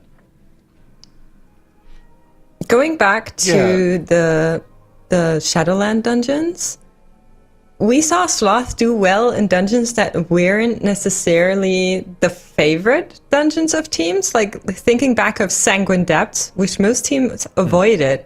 That was the dungeon that Team Sloth decided to practice over and over and over again and just perfect to an extent where they even beat Echo on it. So I'm kind of waiting for that to come out and Sloth to really give us that level of Sloth that we've been seeing. So maybe it's Shadowmoon? That's a good point. It was Sanguine and Theater of Pain, right? Were the two dungeons where they were like insanely good compared to every other team and kind of set the meta for those dungeons. That's a fair point. I think you're right. They could definitely have like those, little interesting tricks in the bag saved for some of these more obscure dungeons. The question for me is like how this series starts off, though, because like you said, we haven't seen Halls of Valor for Sloth yet. And what we've seen from Legendary in this dungeon is it's like a pretty good dungeon for them. They're about a minute and a half behind Echo's time, but we know that there's room for improvement. They haven't done their King's Pull like completely clean yet. They've had a lot of healing go off on those Kings, so they probably have lots of room for time to gain there. And that means there's not a lot of time left to gain for Sloth unless they have some crazy strategy to pull off. But, again, it is Sloth. They do tend to come up with interesting things that no other teams do, so it'll be an exciting one for sure. Yeah, true enough. It's the age-old question, too, like with a situation like this when you have the bracket thing, where is the team that just played recently coming in hot, or are they coming in tired? Is the team that didn't play earlier, are they coming in cold, or are they coming in rested? Like, you go back and forth. That argument has been going on for like 100 years at this point, but that's one of the questions, too, and it varies team to team, player to player, like who plays better in that situation. So that always is something where it might end up being a factor, too. Makes us getting ganked right now. Look out. Don't turn your back on it. He just also wanted to root for the teams. Okay, I'm gonna Both teams. I will try to remove the cat as soon as we go into the series. He tends to not let Best go. of luck. So there we go. Thank you for that. There you go. You know who else can't let go? High King Skovald and his claim over the Aegis Oh, man. of whatever it is. I can't remember the last name. He just will not let it go. He came late. Just give it up, man.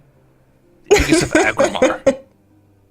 Yeah, Aegis of Come Agrimar. on. That's what it was. It's been a while since Legion. It's been a while. Okay, All right, here we go. Sloth versus Legendary. Map number 1. Yeah, and in the dungeon, looking like we are on very much the same set of classes. A little bit of variance when it comes to the racial, seeing Tobo on Night Elf and Marky on Dwarf, but both teams are going with everything into Heimdall right away. Bloodlust being used on both sides, all of the cooldowns being popped, and we have seen so much tragedy in these pulls here. So really it comes down to both of the teams needing to play this cleanly and execute this well, make sure nobody has any oopsie daisies left or right. Oh, I was going to say so far so good, but Lepen instantly goes down for Legendary right after I was thinking it's my fault. That's a death for him, and in the meantime, all 3 of the DPS players have also gone down. They might be able to get rid of the trash, but they are definitely not going to be finishing off the boss here. This is almost the worst case scenario for Legendary, and they are not even able to finish off those champions. Look at that, 1, 2, 3, 4, 5. I think that's 6 champions, all at 5% HP, and it is a complete flipped scenario of what happened to Legendary in that last match. TEAMSWE was the team wiping then, and now it's Legendary having the worst case scenario happen to them. They do save a little bit. They've got 2 champions at 10% HP, but like you mentioned, every single cooldown in the book popped, and you wipe with the boss at 60%. Meanwhile, on the other hand, Sloth is doing fine. I mean, again, this is like a 2-minute advantage for Sloth right off the bat. Worst case scenario for Legendary.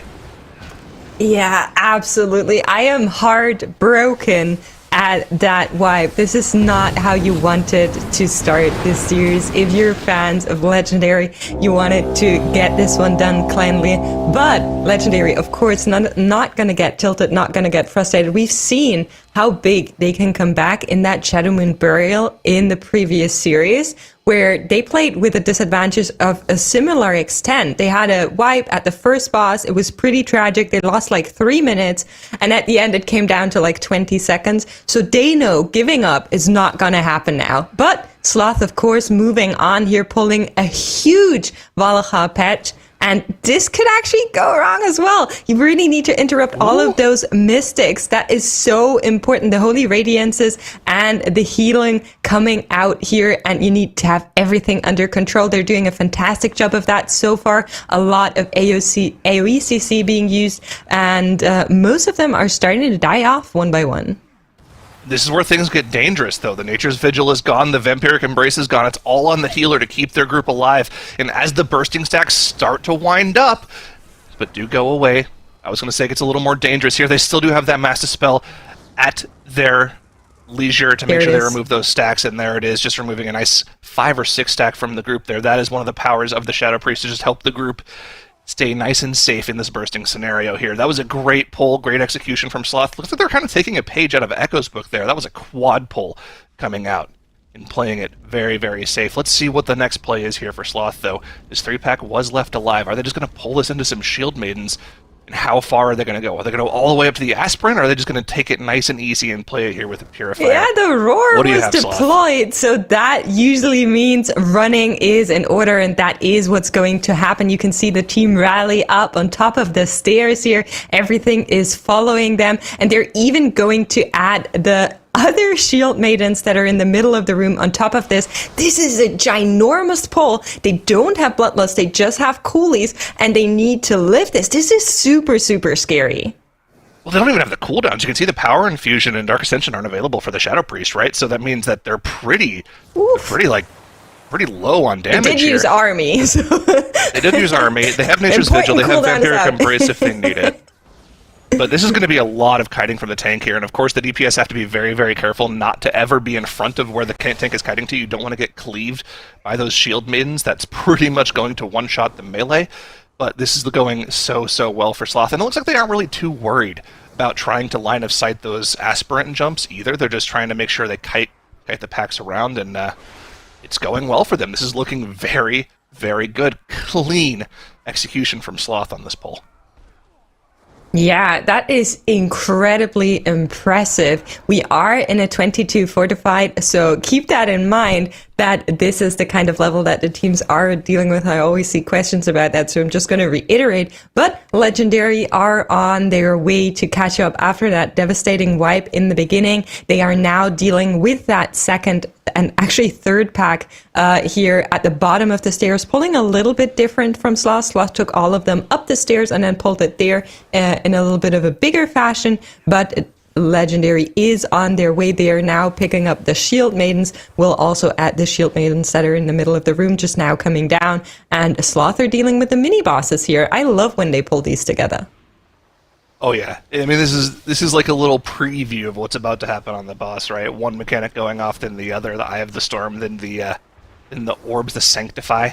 I love when they put little trash mini bosses in that show you how the boss works. It's a nice little throwback to a bygone era.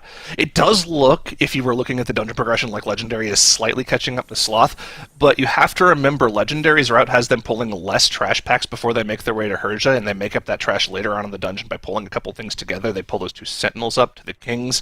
They even pull a couple extra bigger trash packs together. So technically, like, there's still room for Legendary to catch up in this dungeon, and remember, there's still easily another 15 or 16 minutes left in the dungeon for Legendary to play safe and try to make up ground if Sloth is to make any mistakes of their own. Speaking of which, Simkin's going down as I say it. Oh man, the caster curses are wild today.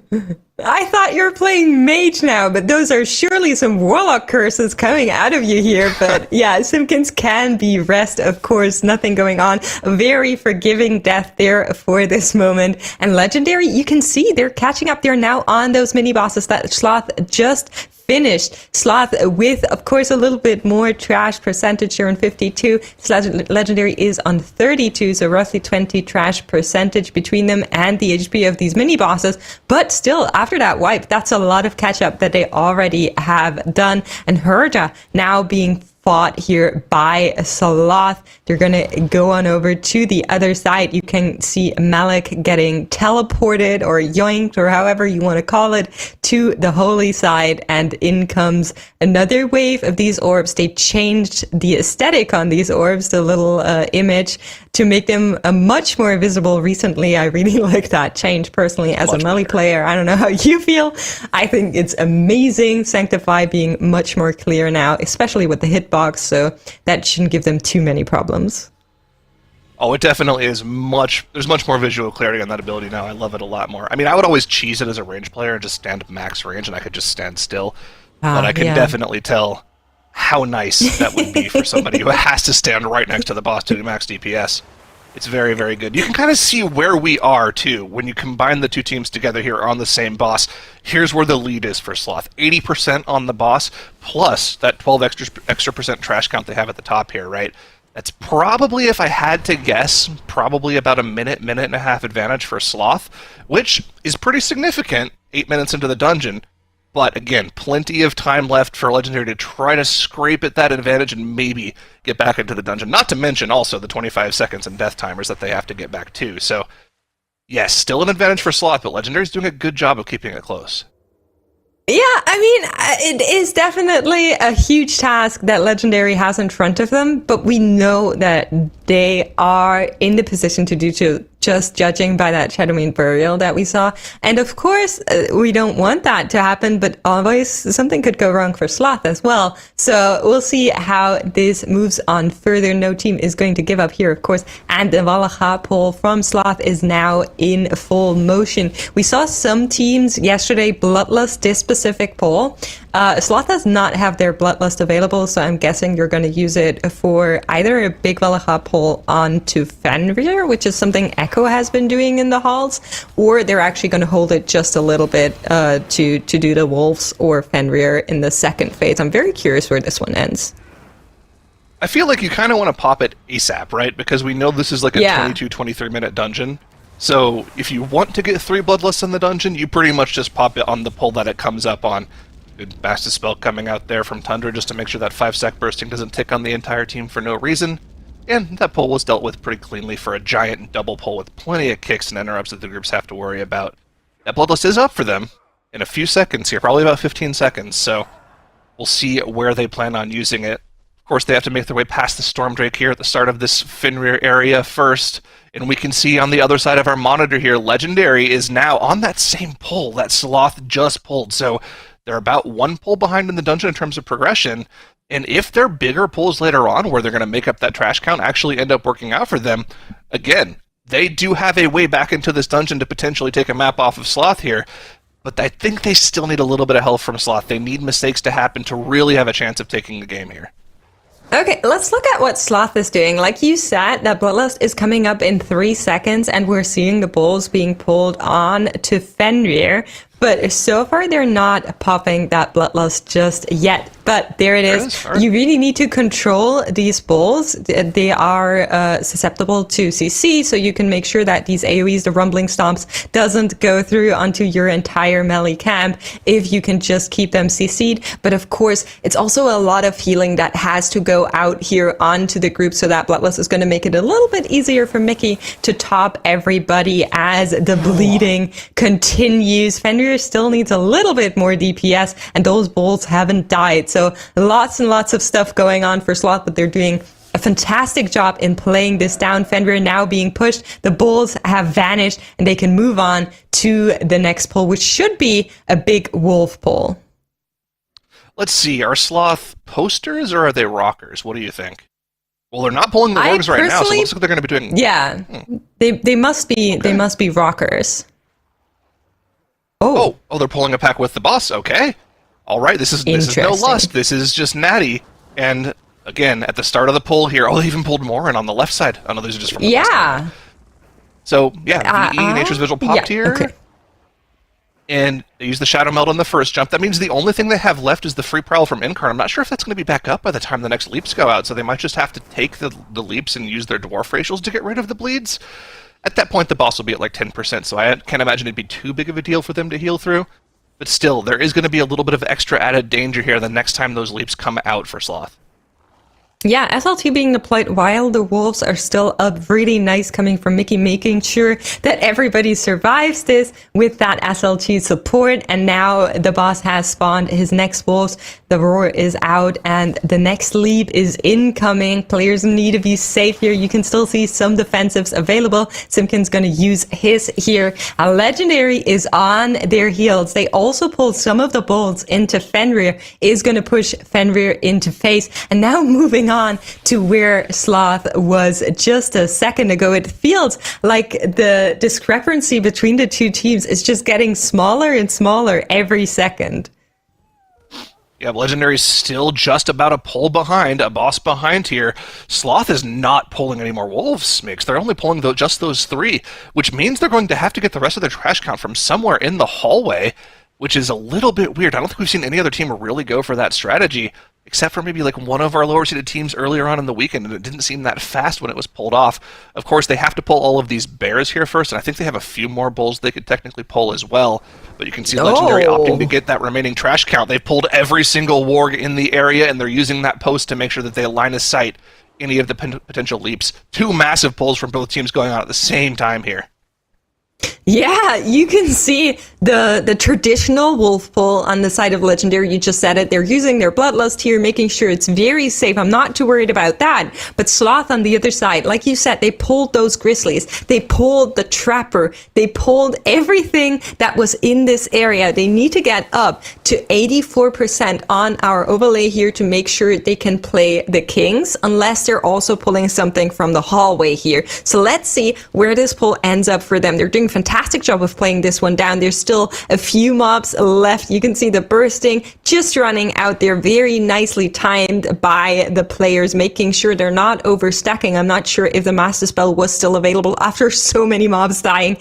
2 more Grizzlies to go, and they have the trash count. They can move on. They don't need to pull any Sentinels. They don't need to pull any Valakha. They just need to skip that dragon here, and then they can do the kings.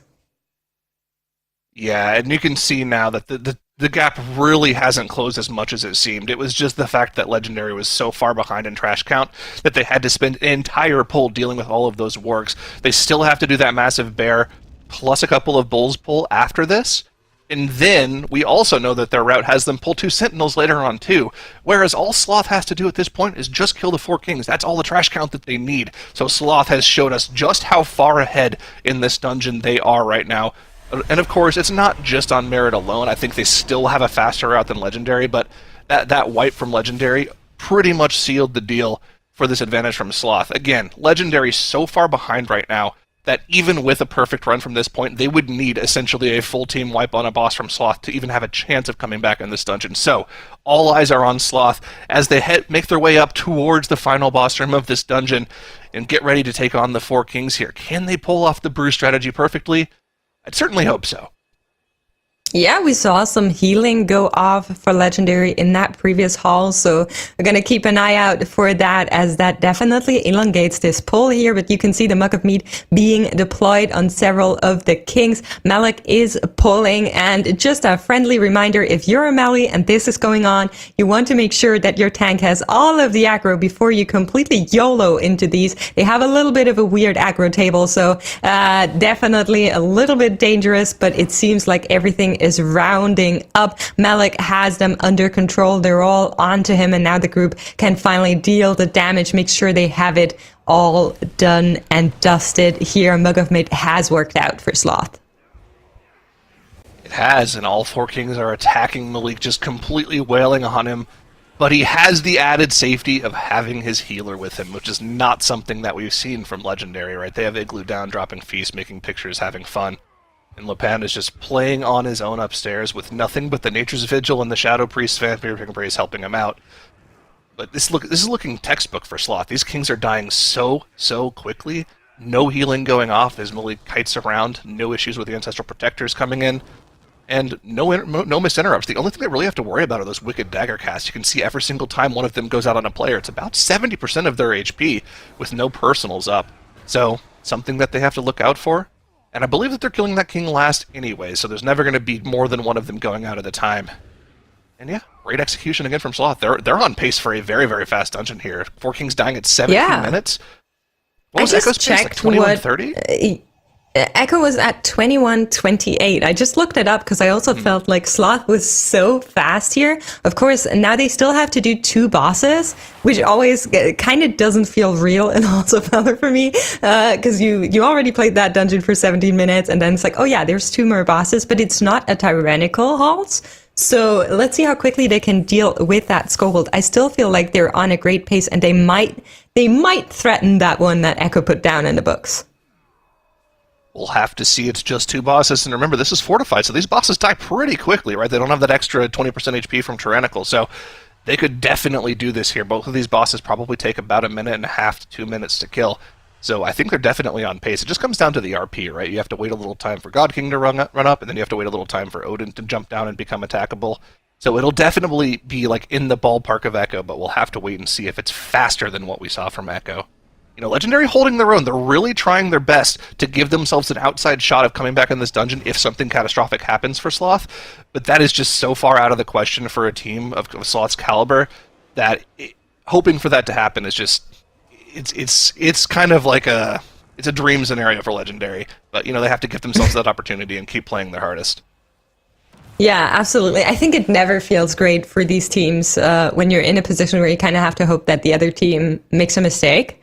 But I also feel like they know that they do a really well Halls run, and they have shown it before. So hopefully the thing that I'm worried about most is kind of how much it's going to affect their mental, because we know they just had a pretty rough series against TEAMSWE with all of the wipes that were happening in that series.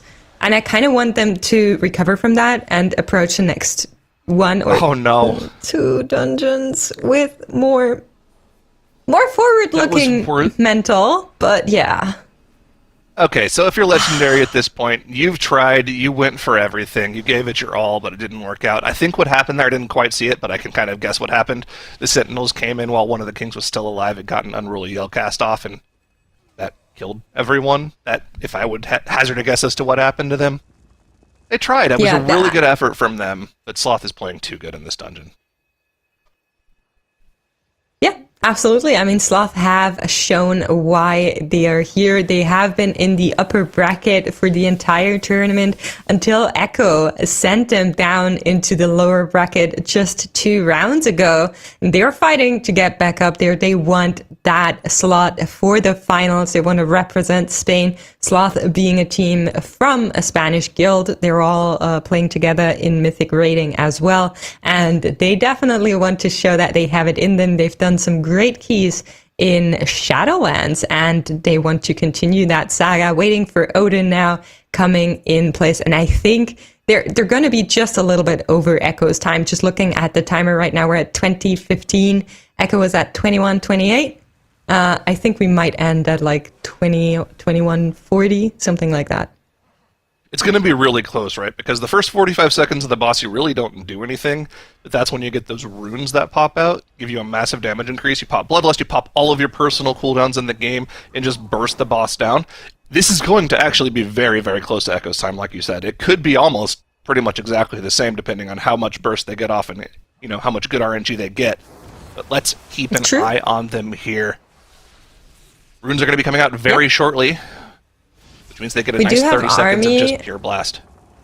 Yeah, we do have Army available. You can see all of the DPS. I have everything for them now. Runes being popped, and in come the coolies, how I like to call them.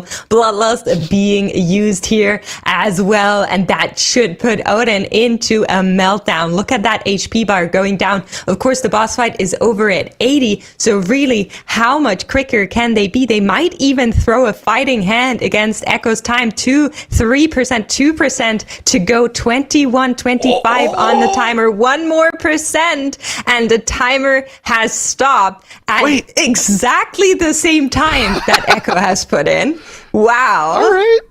Sloth with a statement there, matching Echo's time. Very, very impressive. But more importantly, taking game 1 of the series here, giving them ever that much closer towards a berth into the Global Finals. Remember, the winner of this series does automatically qualify, and that's very, very important. I think this is the most important match of the weekend, right?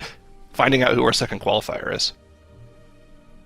Yeah, I would tend to agree, Zyronic, and it doesn't get much better of a start than winning your first map as Sloth did, but also tying Echo's time on it. Since if you win this one, you're going to be playing against Echo in the next match. That's probably a good start. That was a very unfortunate start for Legendary and a very good showing for Sloth. Like, that there was a question because we hadn't seen Sloth run HOV across this weekend of like, oh, how good is their hauls going to be? How much practice do they realistically put in these dungeons? Because whenever you're prepping for MDI, you can only put so much time in so many dungeons. You kind of have to take the field of like, oh, okay, we're going to see these dungeons the most. We're going to see these dungeons the least. You can kind of like pick one to ban as well. With Halls of Valor, we didn't really know what their time was going to be like. Now Sloth, that was very, very impressive. Yeah, absolutely. We've got some replays to look through in a moment, but I mean, Legendary, they have looked good throughout the weekend, but you just can't have wipes like we saw them suffer right here. Otherwise, it's tough to come back. It's just this season is so interesting because there's so many large pulls that you do at the very beginning of the dungeon. Like the first pull of Ruby Life pulls is massive. The first pull of Shadow Moon Burial Grounds is enormous. This pull in HOV is just.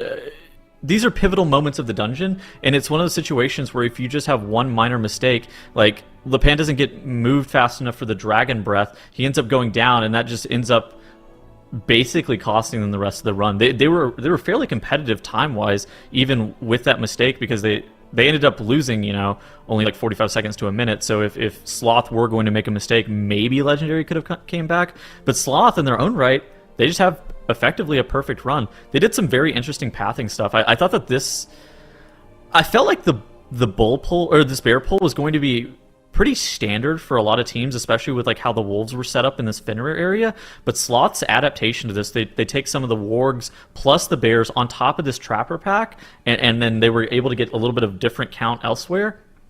I felt like this was like a super interesting adaptation of a route that I assumed was going to be just like standard coming into the weekend, and it kind of proves that Sloth doesn't necessarily need other teams' pre-existing templates of dungeons to come up with something that is a world-class level time. You're saying they don't need the Dratnos routes? I find that hard to believe. Well, they need the Dratnos routes. They just Okay. they just don't need the Echo version of the Dratnos routes. What you know about Everybody I has had to to make start sure. somewhere, Doa. That's right. He keeps Well. it dratty. As you do. So was it just Well, the yell? Oh that's- man, Yeah, it was the yell. That's It a yell. was Yeah. It got rough. it got immuned by the Sentinel, and so like they couldn't kick Yeah. it because the Sentinels came in a second too early or something before Tor died. Yep. The crazy thing is, I'm that's pretty sure what that happens, happened but- to them in one of the previous runs too. But they just lived through it because they realized earlier on, oh, this is going to go off. Let's personal this. I guess they just didn't think about it that time around. Something else that we didn't really talk about that key, which is something I noticed Sloth doing a lot, but there was like so much to cover during the key, is like they use Dominate Mind a lot in that key to control Thundercallers. Usually when you're doing those big pulls where you're you know, pulling together a bunch of different packs, it's kind of hard to pull in the casters in the back. But using Dominate Mind from the Shadow Priest to mind control it, but still have control of your own character and move that mob up into the trash pack you're pulling, so you don't have to worry about kicking it in the back, is like really, really good for mob control. Just something I wanted to point out because we have a lot to cover in Halls of Valor and we kind of miss it during the dungeon. Yeah, I mean, it's kind of a pain in some of these dungeons as well, especially with like the affixes, because on things like bolstering and on like explosive, you really want the pack to be grouped, or in addition to that, like using the Dominate Mind to kind of take a mob out of the dungeon in some situations.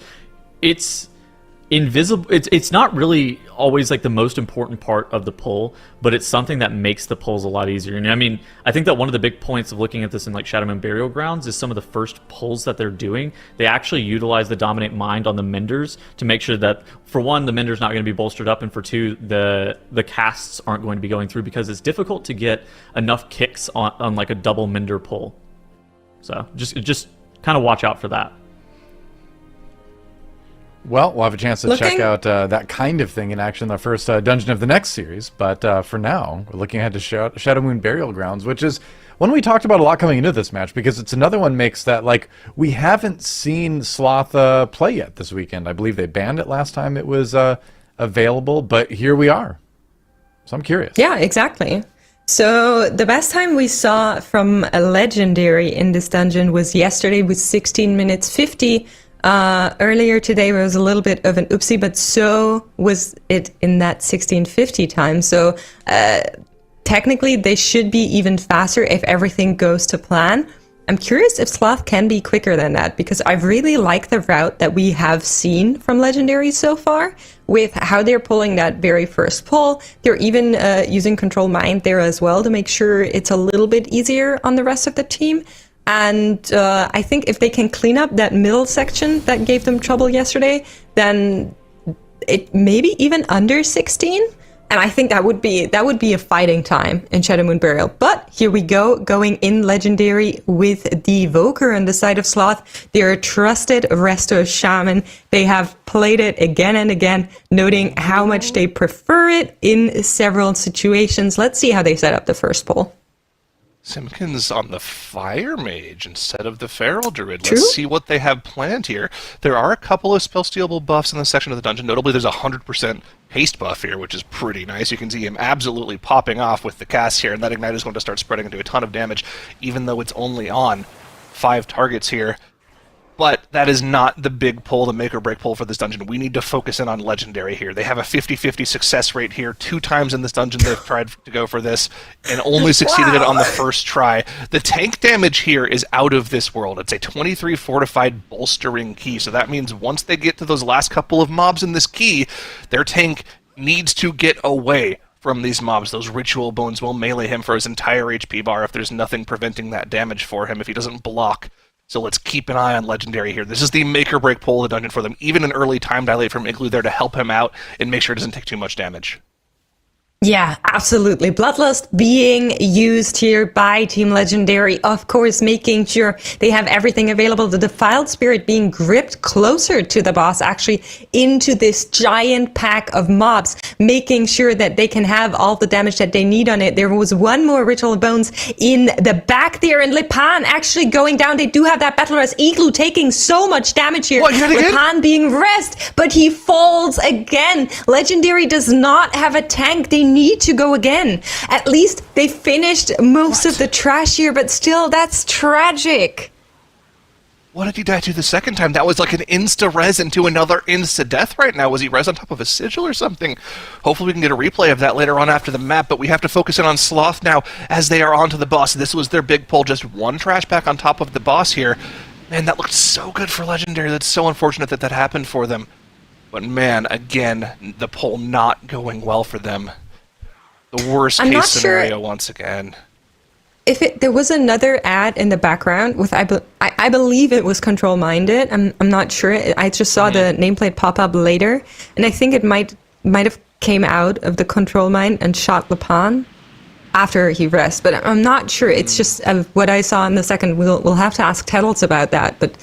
Man, this is so devastating for Legendary. I'm literally heartbroken. I hate that for them.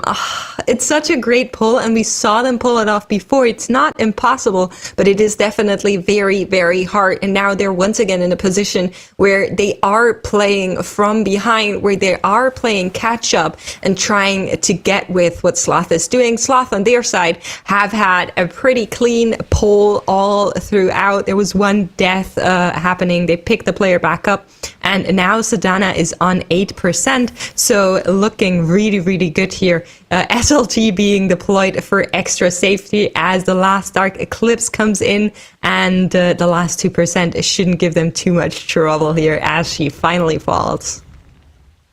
And with that, Sloth has secured a very, very easy advantage in the dungeon. They have a little tiny bit less trash percentage, but that only means they have to pull a couple extra trash mobs at the end of the dungeon here. I believe probably just like 2 spiders is all that they'll need to pull. But still, the advantage of being an entire boss up right now is just way too high to even think of right now. Again, we are in the same situation as in the Halls of Valor, where Sloth needs to make multiple tiny mistakes or one major mistake for Legendary to come back in the key. And it hurts to see, but that is just the real problem here. Now, one of the things that we need to talk about is there's something very weird going on for Sloth here. You'll notice that the Fire Mage was below the healer in damage until just now when the Combust finally came up. It looks like he popped it at the end of the boss here. It just had no damage for the start of this pack here. It's a little bit awkward. It's going to make this pack a lot slower for them. But here's the problem, right? This is going to keep moving on into the next trash pack. So you can see his Combust isn't going to come up for a minute 20 now. He might have an SKB proc right now, but that proc is going to run out before they get to the next trash pack. So he's just going to be completely behind on his Combust cooldown for the next minute or so until it comes back up on the boss. This is like literally the worst case scenario for a damage dealer that is so cooldown reliant. You really want to be chaining these combustions as much as possible, and he just wasn't able to do that here. It doesn't look like that big of a deal, compared to team wipes, but that kind of thing against a comp that's not cooldown reliant can easily cost you upwards of like 20 or 30 seconds. Like that was very, very low damage compared to any other class in the game there. I mean, the Combust will come up whenever they have the damage buff on this boss, and maybe they'll pull trash on top of the boss to try to make use of that Ignite Cleave, but that was like just extremely slow for them, and that's going to be one of those tiny openings that lets Legendary come back just that little bit. Yeah, absolutely. You can see it come back up in just a second. Now, they are pulling pretty big for it as they enter the phase here. Tundra going down, no battle rest available for Sloth. That is not good news as they have this giant pack in front of them. They are in the intermission as well. They need to get their DPS out of there. Marquis is dropping. He's also on the floor. It's only Simpkins, the tank and the healer. They cannot do anything here. Knowledge is on 80%. There's no way you're pulling that and finishing it with only 1 DPS. No matter that combustion, it's just not going to be enough. Like, what's the play here? You're not going to finish this boss with 1 DPS alive, are you? I mean, they've already committed to pulling the trash. I guess the thing is, like, you really have to commit because, oh man, this is it. This is what Legendary needs. And once again, it's just a flip-flop. Legendary is back in the lead now. This is a worst case scenario for Sloth because if you think about it, okay, you know what? Actually, they have a Resto Shaman, they have Ankh. I was thinking if they have anything other than a Resto Shaman right now, they would have to wait for a player to literally run back all the way through the dungeon to get here. That's easily over a minute worth of travel time. Yeah, That's rough. and like you said it, suddenly the race is a race again. These teams are side by side. You can see Legendary pulling. The penalty that they get for dying is plus 30 on both sides, so it's evened out. No blood loss on both teams. They're very much in the same position. Legendary just a little bit ahead now that they pulled Nalish with that trash pull, and let's just hope that everything goes right for them. They're at the same position where Sloth just now had some trouble. They're in the soul phase. They need to make sure they have these souls DPS down quickly. It is a fortified key, but it is a 23 fortified key. So these still have some decent HP. Seems like everybody got out of the phase. They have their damage amp now together with Thundering. That's really, really good for Team Legendary. And they should be able to get these Exhumers out of the way. That is the dream right there. Thundering plus damage amp. The only thing that would have made it even better is if the Shadow Priest cooldowns were up for it too, right? No power infusion there really hurts. The crazy thing as well was with that damage amp, the only thing that they needed to top everyone back to full was the Nature's Vigil from Splat. Like, he popped the Vigil and people instantly were healed up to full from being downstairs. That's kind of wild how powerful that cooldown is when you're pumping out the damage they are. And look how quickly the boss is going down here. In the space of that damage amp, they did over 50% of the boss's HP, in addition to finishing off all the trash that they pulled on top of the boss. But, like you said, this is going to be a neck-and-neck race. Both teams have made the worst possible mistake you could, wiping on a boss with trash on it. But look how neck-and-neck they are across the board. 6 deaths, no battle reses, Bloodlust on cooldown for both teams. Less than 15% difference in boss HP, and the trash counts are going to be pretty much neck and neck too at this point, as both teams are going to be right around that 45% mark. It's just going to be a TPS race to the end of the dungeon from this point, it seems. Yeah, absolutely. And we know what Legendary is up to in this dungeon. We saw them pull here before. They're going pretty big. You can see they're just waiting for that Thundering to run out before they continue. And then they're going to go spiders into the Worm, unless anything changed from the last time we've seen them here. Now, Sloth is finishing up Nalish as well. There's some damage going on to the group, but they manage to just finish everything up. They also need to clear those Thundering stacks in just a second before they can continue pulling, but that shouldn't give them any problems, of course. And I'm curious, are they going as big as Legendary? It's the first time we are seeing Sloth in that dungeon. Both teams will have their Bloodlust in just 30 seconds. It's literally on the exact same timer. It's amazing. But yeah, it seems like Sloth keeps running as well. So similar routing from both of the teams. They are on similar trash counts already. You can see the Legendary one going up as they are finishing off the Spiderlings, but Sloth should follow suit in just a second. And now it is time to watch your feet and watch those bat, because those spits hurt really, really badly on that 23. Also, do your best to not fall into the water this time around. That would be very, very, very unfortunate. Looks like they're steering very clear of the water. Tobo does get hit by a storming, but fortunately does not fall in the water this time. No chain reactions going to happen here for Legendary, and they do have a little bit of a lead here. Both teams going for this crazy spider into Carrion Worm pull. It actually looks like Sloth might have gone even a little bit bigger, pulling the extra 2 monstrous corpse spiders in, I believe. Mickey. Or no. Those are just the 2 that they pulled. Okay, it's not bigger. It's just the same pull. They're just a little bit behind, but still very, very dangerous pull. And you can see Legendary still probably about a 20 to 30 second advantage now after these trash pulls. They do have to pull these 2 corpse spiders behind them, but I believe Sloth will have to pull those too. Yeah, I agree. I think you probably do exactly what Legendary is doing. Pull those bats into the next worm, making sure you're not doing any one-mob gaming. You can see the spiders are coming from behind for Legendary. These are going to need some extra interrupts as well.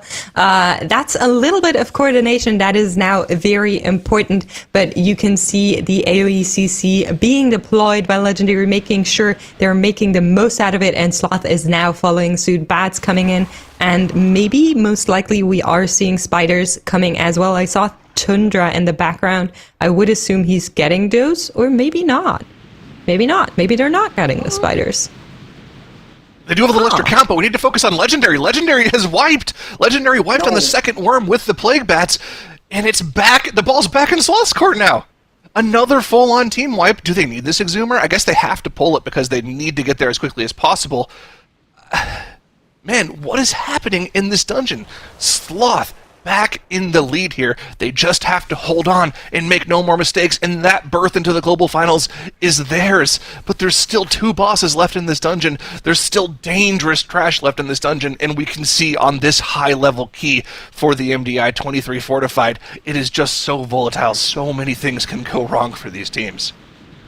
And just because I can feel it in my neck right now, I've been watching chat whenever I wasn't casting these past days. These teams are going for very, very risky pulls in this dungeon. And that's the reason why sometimes stuff goes wrong. They're still incredibly fast. Just look at the overall time. But Sloth getting the spiders onto the boss here, which is a really, really nice tech. In case you're not familiar with it, these little spiderlings that you can see, they despawn as soon as you kill Bone Maw. But if you pull them before, then you can get the trash count from these. And we know that Legendary pulls this entire thing with the Void Spawns, which is also very scary. But Sloth pulling this into the boss here, making sure they just get a little bit of extra count. And I'm sure they had that skip getting allowed before they did it. Like most teams, not very uncommon skip to get these into Bone Maw. We've seen it before as well.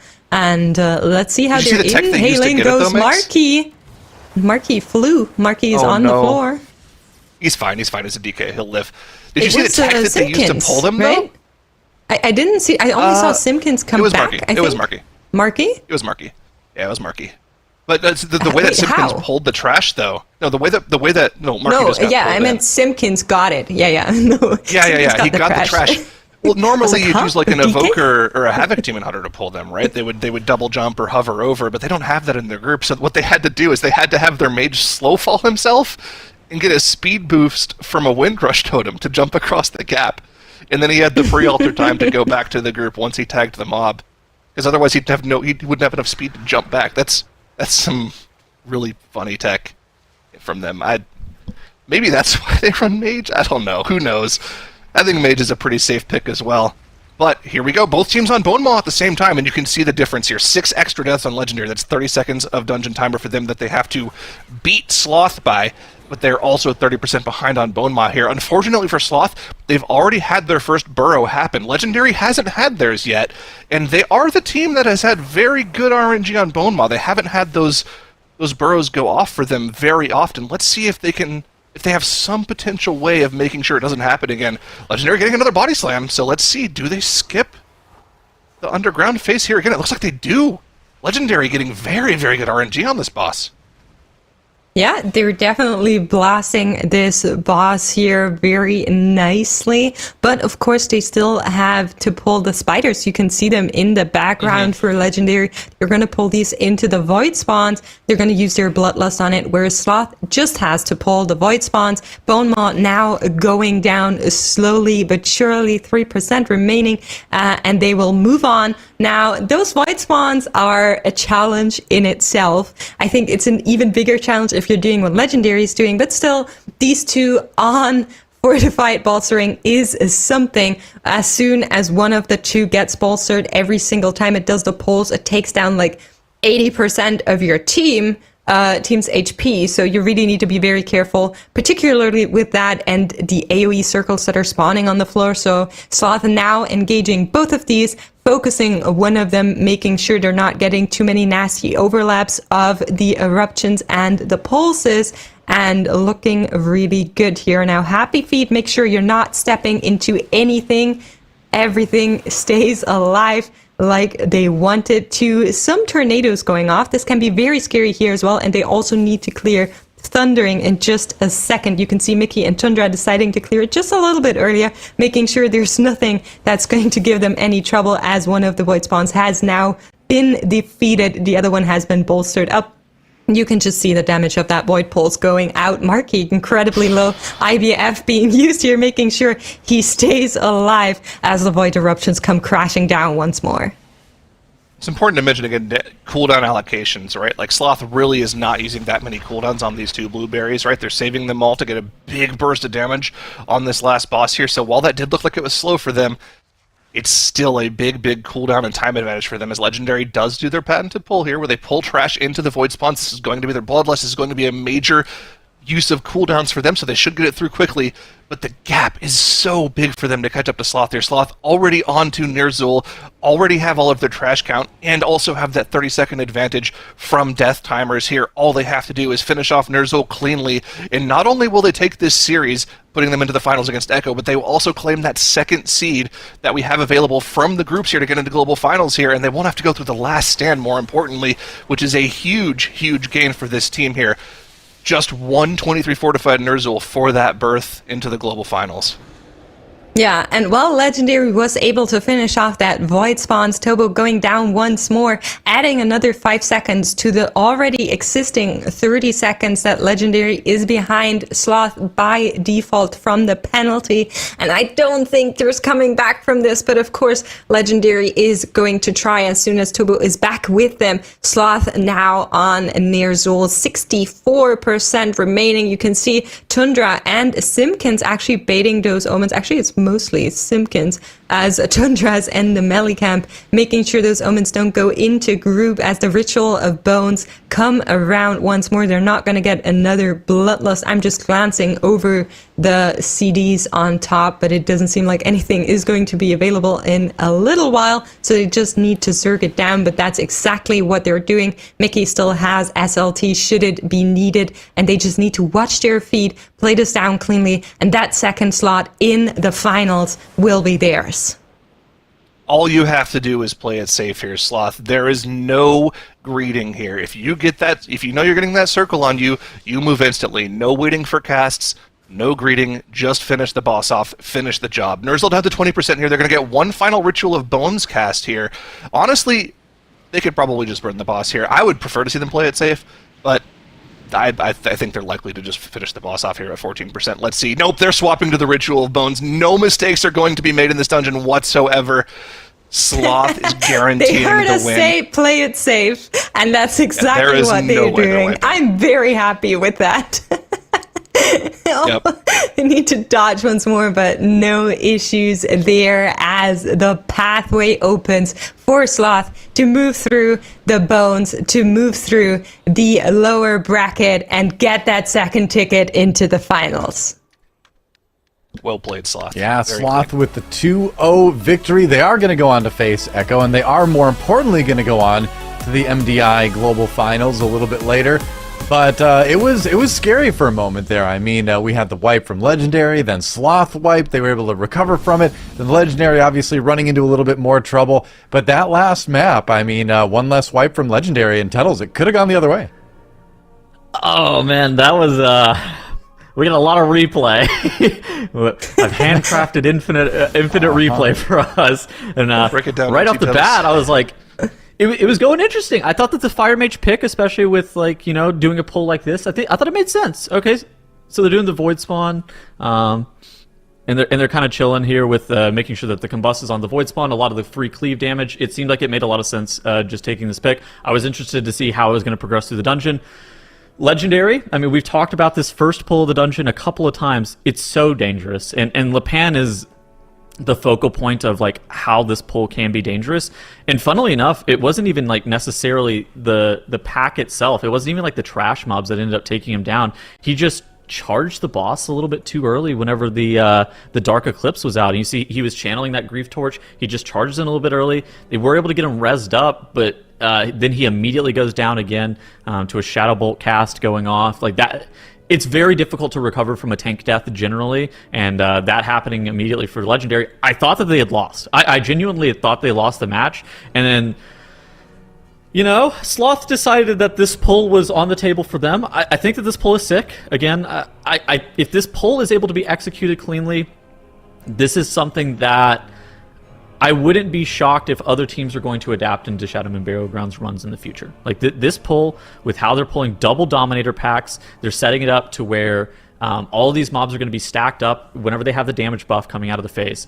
If the pull is able to go clean, it should be perfect. Tundra ends up going down, which ends up costing Marquis to end up going down, which ends up costing them eventually a full wipe once they come back out of this phase. And you see just people all end up dying. They actually get bailed out by having the Resto Shaman, by the way. That Ankh saved them the whole entire run. Like they Ankh and Mass Res. If they didn't have the Ankh, the run ends right there. Legendary, I thought, again, after this, I thought Legendary was going to win. Lepan gets knocked into the water by a body slam, and it's over. This is the end of the dungeon, effectively, for Legendary and the end of their weekend. Now they're going to have to battle through the Last Stand tournament. They're gonna have to show us what they got in that. The team is incredibly skilled. The strategies that they come up with are quite strong. They just need to be more consistent, and I think that they need to be more consistent in the Last Stand tournament, but I think that format kind of works towards their strengths a little bit more. I mean, there's certainly going to be a big threat there, and they've got plenty of time to practice, too. So I think we can expect a much scarier-looking Legendary than even as scary as they look this weekend, appearing at the Last Stand tournament. Hope they do participate. But for now, Sloth versus Echo. I feel like this is a matchup we see fairly often in MDI. Both these teams running into each other quite a bit. Sloth, one of the few teams in WoW Esports to take Dungeon off of Echo in the past. They didn't do it today, but they've done it in previous MDIs, and they're going to get another chance soon. And this one's going to be a first to 3, too. It's going to be a little bit longer of a match. So we will see if Echo will just cruise to another win here in a group at MDI, or if maybe we'll see a bit of an upset with Sloth. Well, it's important to mention there's a lot more, to do in that last finals match. It's not only a best of 3, it's a best of 5. So, there's a lot of room for teams to, make plays, go for broke. Starting off in that Azure Vault, and then of course teams will still have the 2 bans, but best of 5 means there's a lot of maps that are going to be played, which means there's a lot of room for mistakes to be made. Now, Echo not known for making mistakes, but against good competition, sometimes they do feel a little pressured, right? And that's where some of those map losses have come for them. Well, it's interesting to see the Azure Vault coming up first again, because that was the first map between these two teams just earlier today, Mix. And, Echo did win that, but there were 3 deaths, which is the, one of the larger death counts, I suppose, that Echo had over the course of the weekend. It's nitpicking, but, it's there, I guess. It still looked pretty clean overall. Echo is still a lot faster than Sloth. Echo is still Echo. But there was a little bit of time in between that run and this run. And if Sloth can do one thing, then it's adapt quickly. We saw their first Ruby Life Pulse day 1, and then their second Ruby Life Pulse day 2 completely changed routes, adapting to what Echo had put in front of them. So I'm curious if there is going to be any change in what Sloth is going to service up in that Azure Vault, because they can't deny that. That's not going to be one of the dungeons they can ban out in this best of 5. So maybe Sloth is going to turn around and be like, hey, we saw what you guys did. We're just going to try to do the same thing. Arguably, that's going to be very difficult because of how specifically, technically hard that route was in a lot of places. But I'm very open and curious for Sloth to do that and try. I think it's going to be a great match either way, and it's going to be happening in just a few minutes here. One last short break, and our final match of the day begins. Echo versus Sloth, a battle to become the champions of Group A. Don't miss it.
Well, it all comes down to this. In Group A of the Mythic Dungeon International, our first MDI for Dragonflight, we have Echo versus Sloth in a best-of-5 to decide who are the champions of Group A. Both teams are going to the Global Finals, but either way, it's going to be a great series. Doe, your host here, along with Nagura, Dratnos, and Mix to cover this one, and this should be a good one. I'm glad we get a full best-of-5 between these two teams. They've looked the best out of the teams we've seen in the group.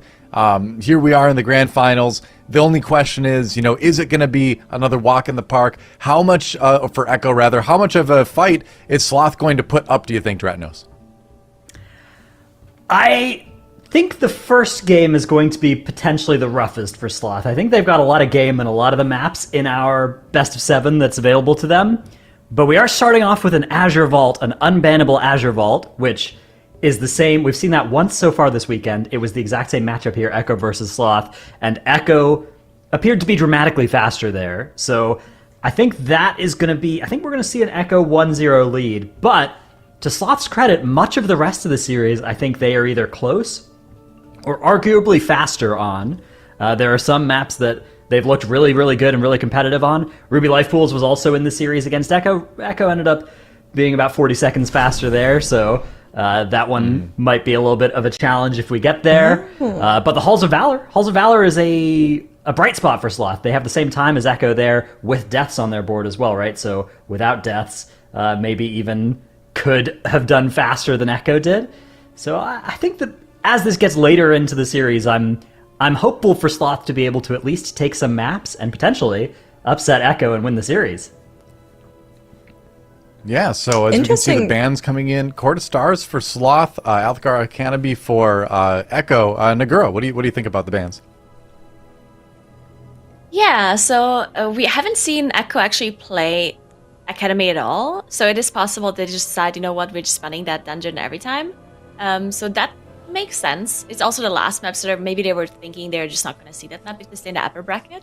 And then the Court of Stars, we also saw Sloth Bandit against Apes together strong before, and the one time they ended up playing it, they had 9 deaths and they lost to Legendary. So maybe Court of Stars is not a map that Sloth is very experienced on, maybe just don't like it, so it does make sense. But the problem with these bans is the fact that Azure Vault, we already talked about, is probably going to go to Echo unless Echo makes some bigger mistakes because their route is just better. But we've seen Ruby Life Pools played earlier as well between Sloth and Echo was almost a minute faster in that dungeon too when everything goes their way. So definitely a little bit difficult here at the very start of this series because it looks like both these maps are going to go in favor of Echo, but of course, I mean, things can go wrong, right? We've seen in the last 2 series that things can always happen, so we'll see. Yeah, it does always come down to a matter of, like, if there's a wipe, suddenly everything is wide open again. I mean, Legendary and Sloth looking pretty tight across the board, but it ended up being, just those little mistakes here and there, and it doesn't take a lot at this level to give one team an edge that's really hard to overcome. But will Echo give Sloth that edge? I'm not so sure. Echo's been so dominant for so long, and yes, Sloth is one of the few teams that have kind of been able to contest them, but even this weekend, Echo just seems to be a step above everybody else. I mean, that's true. I mean, after all, we are talking about Echo, right? The Echo team that has been winning MDIs and so forth for like what feels like forever. But still, I feel like I do want to watch for Sloth, especially what they're doing in that Ruby Life Pools and in that Halls, because in both of those dungeons, they had pretty close times to Echo. One time even undermining Echo's time. I mean, Echo then came back and ran an even faster one, but still, we know that in both of those dungeons, they're super, super close. So even if the first map goes to Echo, like the Azure Vault look that we saw earlier, we still have 2 more maps to look forward to where it should be very, very close between the 2 teams. So I'm curious, like Dratnos said, how many maps Sloth can take off of Echo, and both of those teams definitely already qualified for the finals. So they're not playing for anything to lose. They're not playing for elimination. They're playing for fun and a better seeding, right? And maybe also better prize money. But I think that's definitely what they're looking for here, and so that should probably be a very fun series. Yeah, I mean, I don't know if there's a ton that either team is going to want to change so much with their comps, with their routes. Everything seems pretty, they seem pretty good with what they've got at the moment. And like you just said, this maybe isn't the type of match to do that.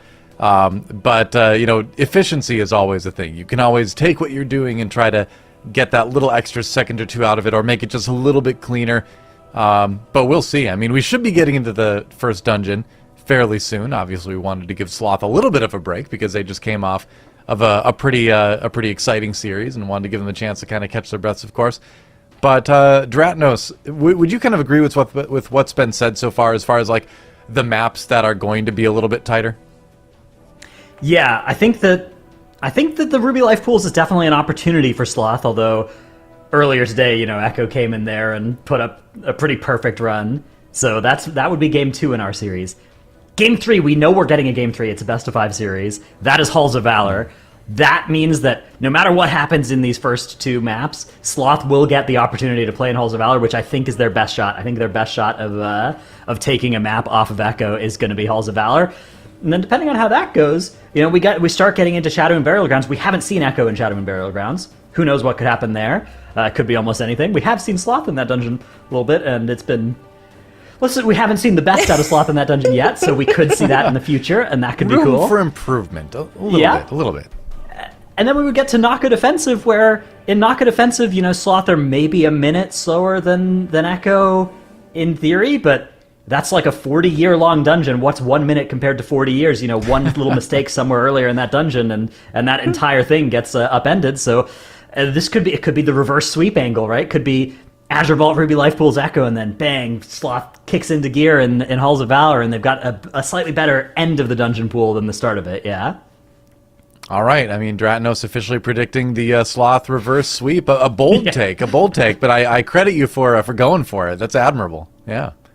Well, here we go. Map number 1.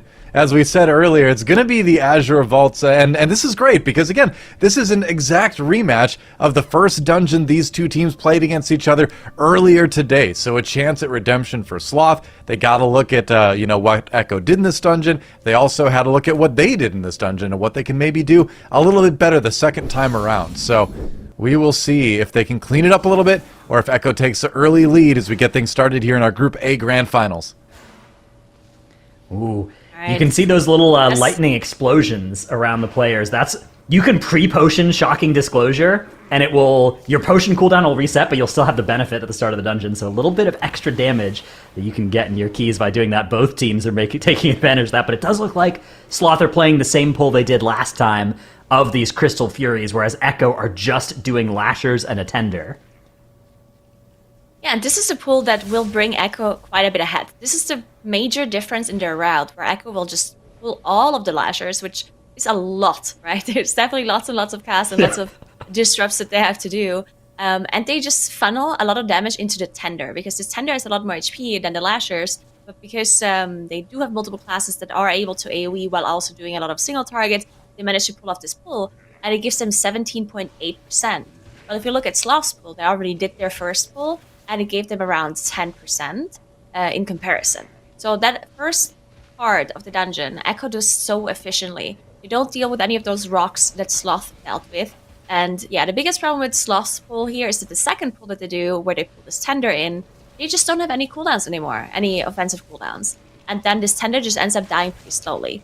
They also pull those Lashers back, so now they have to wait, line of sight them on the side, they have to wait for them to all walk in, and just a little bit of an extra time loss. Echo, on the other hand, are now already dealing with the Tenders downstairs, and they also pulled an additional Tender and a Lasher pack from the stairs all the way down to these 3 Tenders they have to do to spawn the boss. Yeah, one other benefit of Echo's plan, they've saved their Bloodlust. They still have Bloodlust available for boss, where it's going to be extra efficient, save them extra time in the dungeon. They didn't even need it for their very first pull, whereas Sloth committed it to that first pull that was slightly smaller in terms of percent, but it had those 3 Crystal Furies in it that are quite lethal, especially to your tank and to anybody else in front of them. So is something that they've spent their Bloodlust on instead. And yeah, this is just a way that Echo is getting through this starting area efficiently. Those Crystal Fury mobs they're good to pull if you want to skip the frogs later, right? You basically have to pull them if you want to skip the frogs later. But if you don't care about skipping all the frogs later, if you're going to do a big pull in the frog area anyways, you get this freedom in your pathing that Echo have really exploited to their fullest potential here to just pull only the pulls that they think are efficient and that they can do using their cooldowns to their fullest and saving their bloodlust as well, which is absolutely crazy. Yeah, and another thing, another difference between Echo's and Sloth strategy here is just the amount of pulls that they're doing inside the dungeon. Echo so far has done 2 trash pulls and now the boss, and Sloth is already on their 3rd trash pull, or 3.5 almost. So definitely a little bit of a difference when it comes to just the amount of pulls that they're doing. When it comes to percentage, they're pretty similar. Sloth is gonna get ahead a little bit once they're done with these tenders. So Echo does have to pull some extra trash in the rest of the dungeon, but as long as they don't have to do 1 extra trash pull, it's still gonna be more efficient for Echo. Yeah, Lame are already down to 31%. It's a 23-45, so it's the highest key level we have in this group. And it's 45, but still, on a 23, bosses have a lot of HP. Yeah, they last a long time, especially when your comp is set up like this. You're not really going to have a boss melting specialist in your group, right? Your players are all kind of built for the AoE, and the bosses might take a little bit longer, but there are options. You could play something like a fire mage that could do big AoE in this dungeon and also melt the boss a little bit faster. But this comp that Echo have landed on, they've just been feeling really good about in every single dungeon. And I was actually a little bit surprised. This was the dungeon I was thinking was the most likely to see teams moving off of stuff like the Unholy DK and moving towards some more single target or smaller target count specialists. But Echo have said, you know what? We're still going to be fighting 10 mobs in every pull, even though it's a 23 fortified Azure Vault, so we are still going to get a huge amount of value out of this big AoE comp. Yeah, now they have another one of those big pulls where they let one of those whelps cast, and the Furies are spawning. Plus, the Elementals have been pulled by Salia as well, so they're slowly going to come in. They're going to be interrupted whenever they do cast that sleep that we don't want to have go off. And then we see all of those AoE disrupts coming out of the group, perfectly coordinated, making sure none of those frontals are being casted by those Furies. And if a frontal goes through, it should still be fine on now. You just have to use one of those defensives. But of course, you would rather have none of them go off. And it looks fine so far. The last time, or earlier we saw them through this dungeon, we saw 1 frontal go off at the very end. And now I had to commit one of his shield walls to it. But this time around, they actually managed to interrupt all of them. Yeah, those frontals are interesting because you see a pack of 4 mobs like that and you think, oh wow, if multiple of those frontals go off at once, I'm just going to get one shot, right? But they're actually coded in such a way that there'll only ever be one casting a frontal at a time. They take turns, right? They are not allowed to cast a frontal while another one is casting a frontal. But what that means is that you can't use one AoE stun or one AoE stop and get all the frontals from all 4 of them. So you need to have something for each of them, and you need to actually have a lot of abilities to use to stop those. You can also line of sight it around one of the pillars at the edge of the room, but that's not something you're going to see in the MDI because that is slow, and slow is bad. Slow is bad indeed. As Echo That's one of my top here's another sayings. big pull. Yeah. And Klix actually ended up getting slapped by one of those elementals because it didn't get interrupted. Did use Dispersion though. Didn't have a Dispel, it looked like, on Salia, so they didn't manage to get rid of it. But they were lucky that the Klix didn't go down there. There wasn't anything spawning on top of him, and the Dispersion was fine to save him. But there we go. Some Sanguine Heal going off as well, but just very, very, very little. We saw a little bit extra Sanguine Healing go off on Sloth's side earlier in like the first couple of pulls before the first boss. But other than that, it seemed good on both sides. Both teams just dealing with Sanguine really well, having lots of tools with their comp as well, dealing with Sanguine. I think Invoker is such a good class as well for Sanguine as well. It's just the amount of disrupts. I guess some of them have a long cooldown, but on top of having Typhoon and Grips, and in general, the comp that they're running right now in the MDI is just really good for Sanguine. Yeah, Evoker is perfect as well. If you're ever in a pug setting and you need to deal with Sanguine, you can rescue your tank when they've forgotten to start kiting for Sanguine. And even do one extra little bit of Sanguine tech, yeah, so really good. Azalea hasn't had to do that yet with Now, though. Somehow they're on a little bit of a a more coordinated plan as these mobs start dying, and they're a beautiful Typhoon from Gingy. Not even a single tick of Sanguine healing, if I'm not mistaken, on that one. And followed by Zalia hovering forward and then using his racial to knock them back. And yeah, not a single tick of Sanguine healing in that entire pull, using every ability they've got really well coordinated. You've also got Death Grips for singleton mobs that might be the last left standing. Sloth about a death come out here. Looks like it may have been a death on their skip as well. Yeah, on their jump down skip. Interesting. Yeah, the last time around, I think Malik died on their skip, and this time it was Marky. Now, some class, of course, not having the best tools to survive that jump going down there. But technically speaking, they have the grip from the priest to help out. At the bottom, they also have rescue. And sometimes I even see them use like gust of wind potions, which is basically a goblin jump, but it's a 5-minute CD. That would work as well. But yeah, some classes just not as good at surviving that. Simkin's going down. They do have to commit a battle rest here, but thankfully they didn't use the battle rest on Marky early, just used the normal rest. So they had that battle rest available for Simkin. Meanwhile, Echo are on this massive pull in the Azure Blade room. Look at what Now is doing here. He's always making sure to be far enough away that the mobs aren't all attacking him, and several of their abilities, several of those Ice Cutters and the Spellfrost Breath, aren't going to hit him as well if he's far enough away. So even though he's having to do quite a bit of healing to himself, you can see doing 50k HPS to himself, Zalia isn't having to pump heals into him. Now is doing a really good job of managing his incoming damage on this pull. And now they're able to take this next pack into the boss. Death Grip is huge on this one because you can just grip all of those Draconic images into the boss as well. That removes one of the most technically intense parts of this fight, which is figuring out how you're going to bring the boss to the ad and manage that frontal. But with the Death Knight in your group, you just don't have to worry about it at all. Yeah, and there's a little bit of a scary moment here, I guess, at the very start of this pull, because now it just had absolutely no defensives left anymore. But we did see, time dilation by Salia, so they are fine now. One shield wall stack back as well. This intermission phase also a little bit scary because of the way they're playing it. You can see the damage dealers actually are split up completely. Like, everyone's hitting different ads to make sure they get out of this phase quicker, and they're not wasting any of their bleeds or dots. Like we see in live servers, usually people all focus one of them. But you, of course, are going to be a little bit faster if you split up the damage. It's harder to heal, though, right? Especially as an evoker with that lower range and with a lot of the heals just being frontals. But no problem for Zalia, no problem for Echo as they finish up the intermission phase. And they should be able to finish the boss here before the second intermission. But the last time it was pretty close. So let's see if they make it this time. Yeah, Now can drag the boss towards the edge of the room to generate a little bit of extra travel time if he needs to, if the boss is in danger. It's a weird boss as well because it does its intermissions when it runs out of mana rather than when it fills up the mana bar. So here it goes, 25%. And that health bar is staying a little bit lower than the mana bar. Oh, now the mana bar is lower, and Now is starting to run towards the edge of the room. But this is actually, I'm not sure that they have it this time. 10%. Edge of room, 9%. Azure Blade starts the walk towards the middle. There is a little bit of a cast time when you reach the middle as well. This is going to be really close. They've actually done it. Wow. Ooh. Well done by Echo. Perfectly timed. Not a problem at all.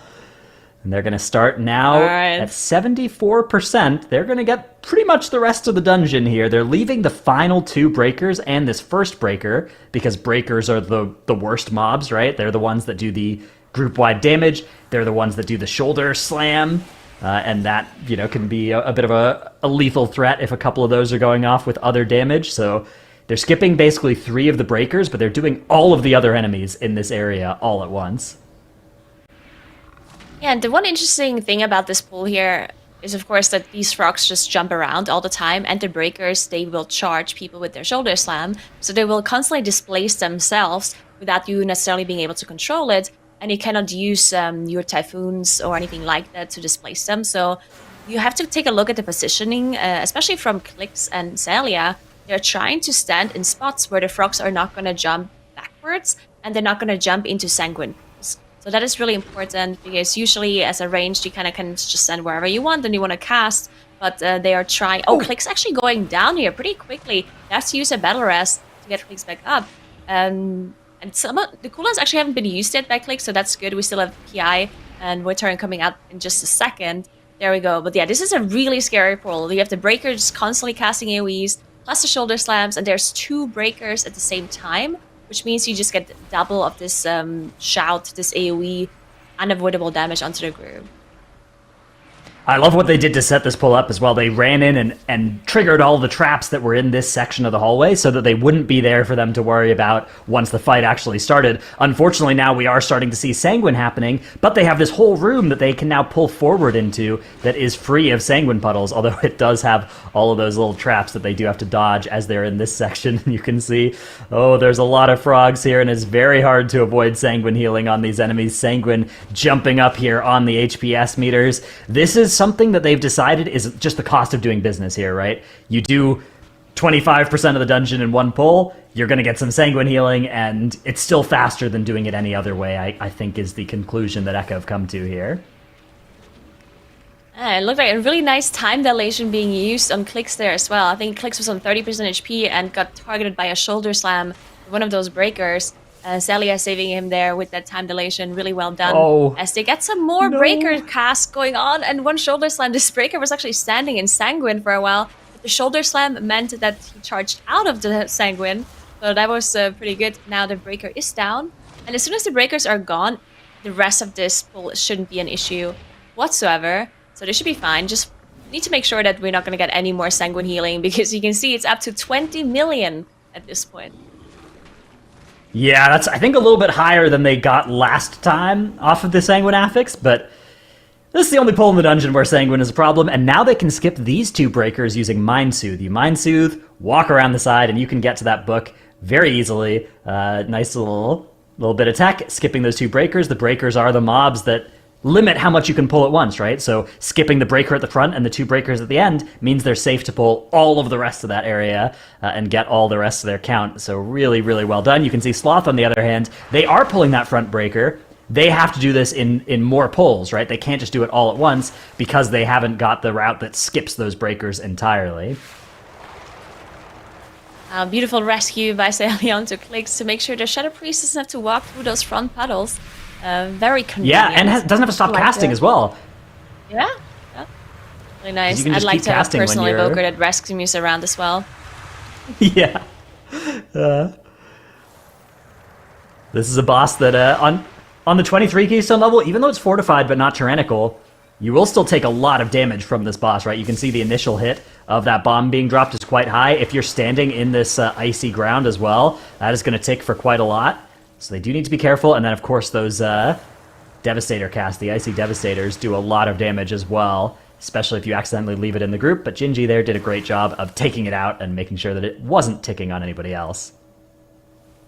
What do you think about the change they did to these frost bombs? Because the very start of Dragonflight, it would actually tick really quickly. As soon as the pedal dropped on the floor, you would have to just basically pre-move or use some sort of blink or whatever to not get a tick.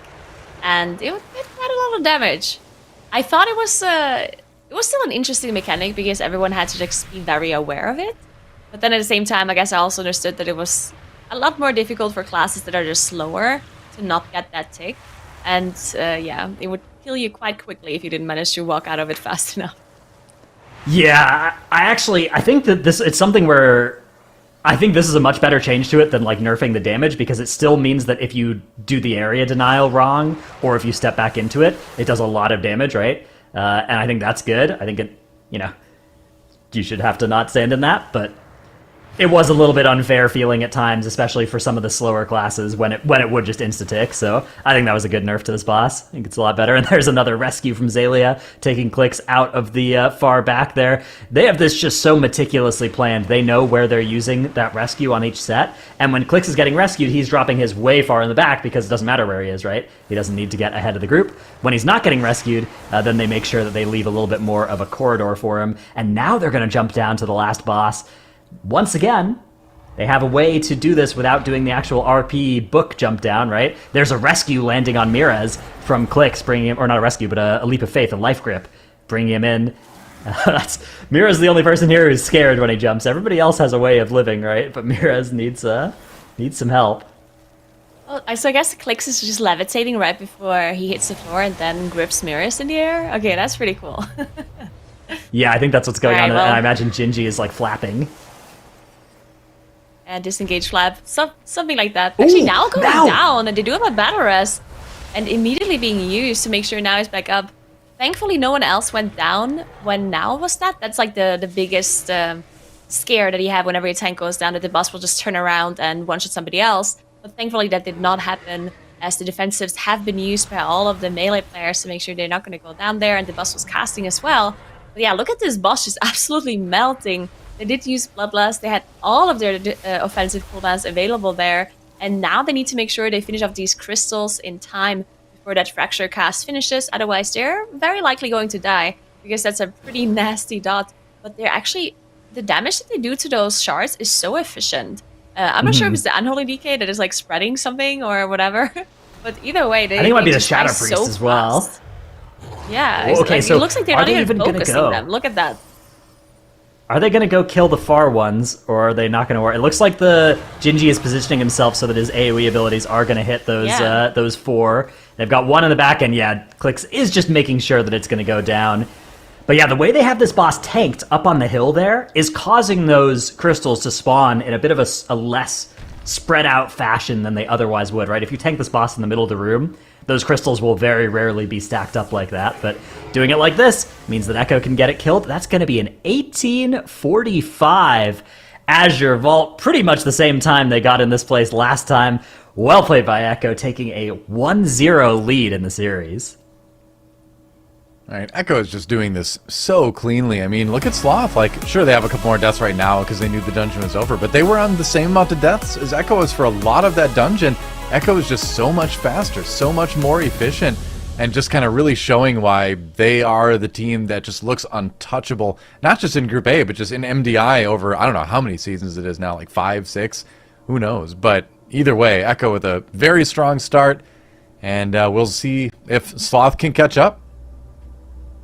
Yeah, catching up is definitely what they need to do. Going into this comparison between Echo and Sloth, I was kind of hoping that Sloth would tweak a little bit what we saw earlier from them today, but that wasn't the case. They played the same route that we saw from them earlier today against Echo.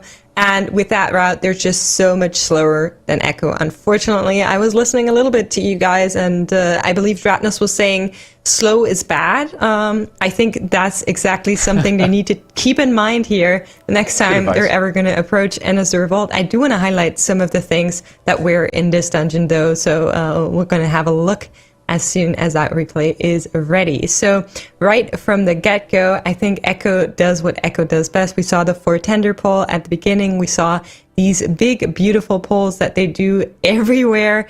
Even though it's a plus 23, they're not treating it like one. There's even like a thundering stun in between, but that didn't give them too much trouble.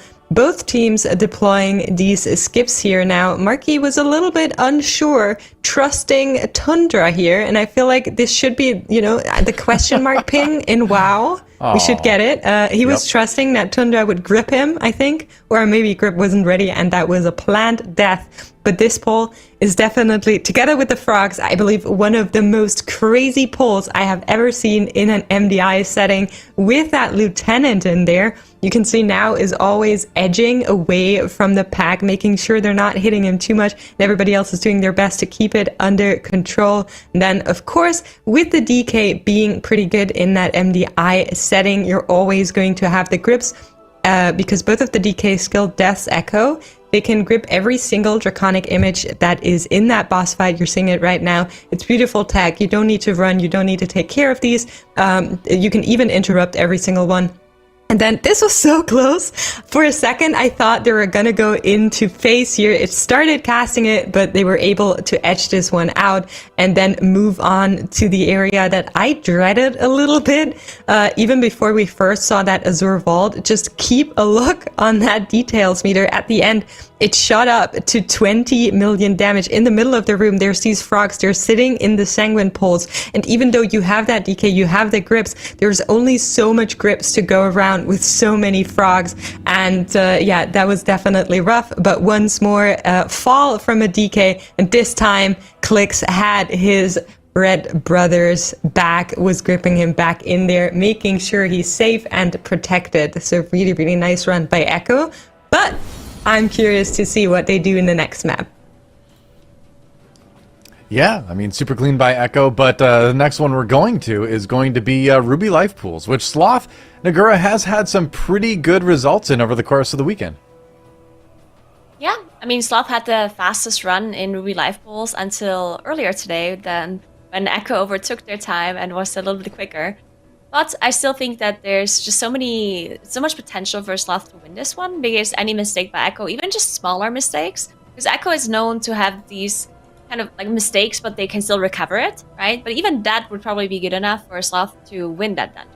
So any smaller mistake by Echo, or maybe Sloth just playing slightly more efficient here or there, would actually mean that Sloth wins this one. So I think they have a chance here for sure. Yeah, I mean, even that last dungeon, it wasn't a ton of deaths for Sloth, was it, Dratnos? No, and crucially, the Ruby Life Pools, unlike the Azure Vault, Sloth have a plan in Ruby Life Pools that is the same number of pulls as Echo, right? That was a big difference in the Azure Vault, is that there's just a strategic outclassing happening in that dungeon between Echo and Sloth, and potentially Echo in the field, right? Azure Vault, the way that it's placed in our tournament, you would only ever play it in the upper finals and the finals, which by definition aren't the matches that matter for getting to getting the ticket out of the group, right? Those are like the lower finals there where you'd really focus if you were really focused on that. So Echo may have been the only team that like really invested a lot of time into the Azure Vault as a result.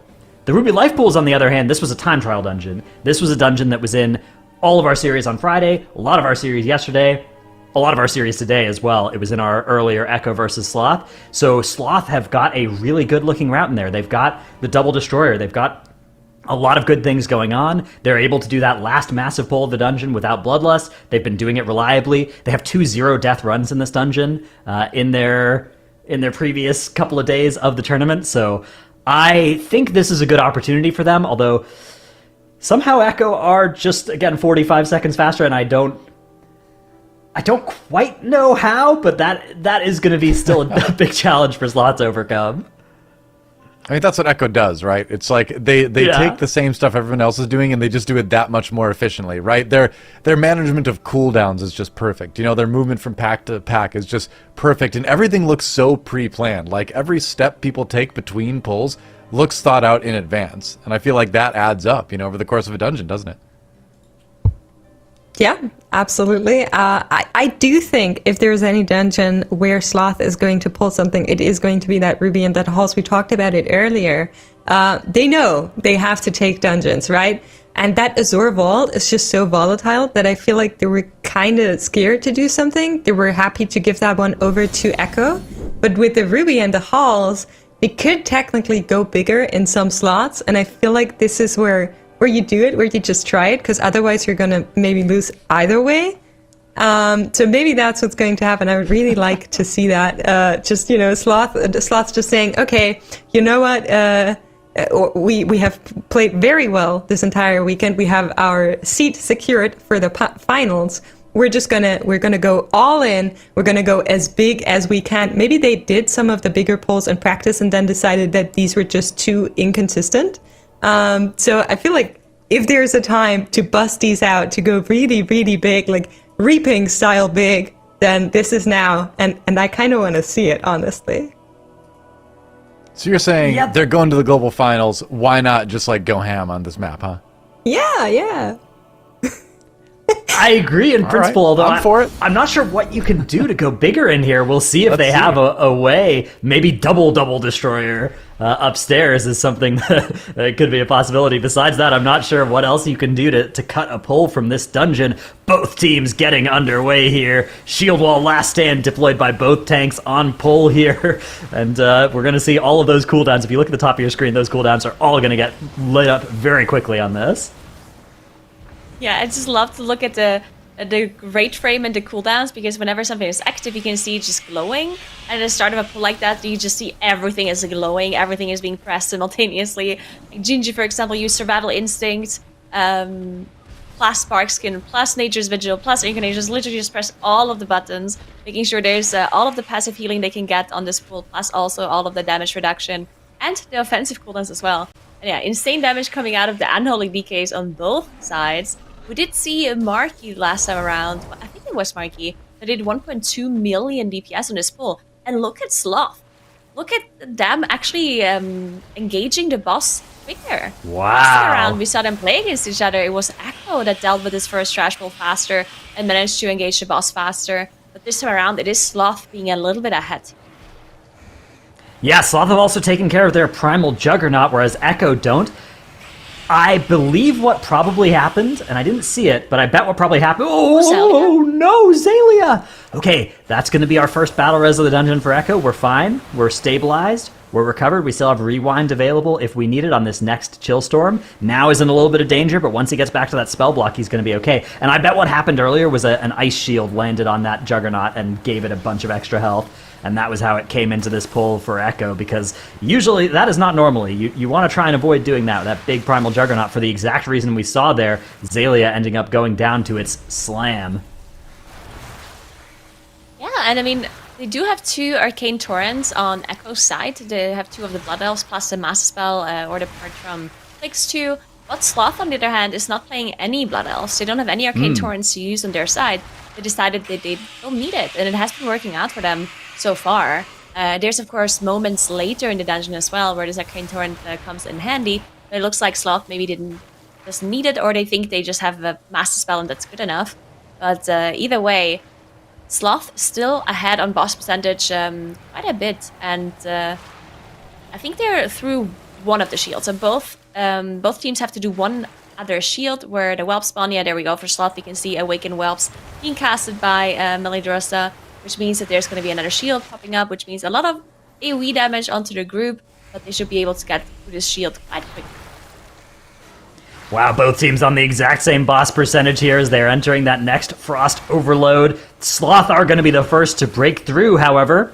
Echo stabilizing as well out of that intermission phase, and Sloth are actually staying in this corner here, just activating some more Whelps, getting even more funnel value, right? Even more single target damage that they can convert from having these extra mobs around. That's through stuff like the Feral Druid with the Apex Predators carving. They get free bites on whatever target they want from all that rip damage they're getting on these extra enemies. Shadow Priests as well, and of course Unholy Death Knights generate a lot of single target value from those extra Whelps being around as well, so that's why they're playing over there. Echo, on the other hand, have decided that that is not something that is worthwhile, and they are just fighting the boss in the middle of the room, but it is going to be Sloth at the exact... Actually, at 0.3 less percent. Is that going to matter? Do they need that percent?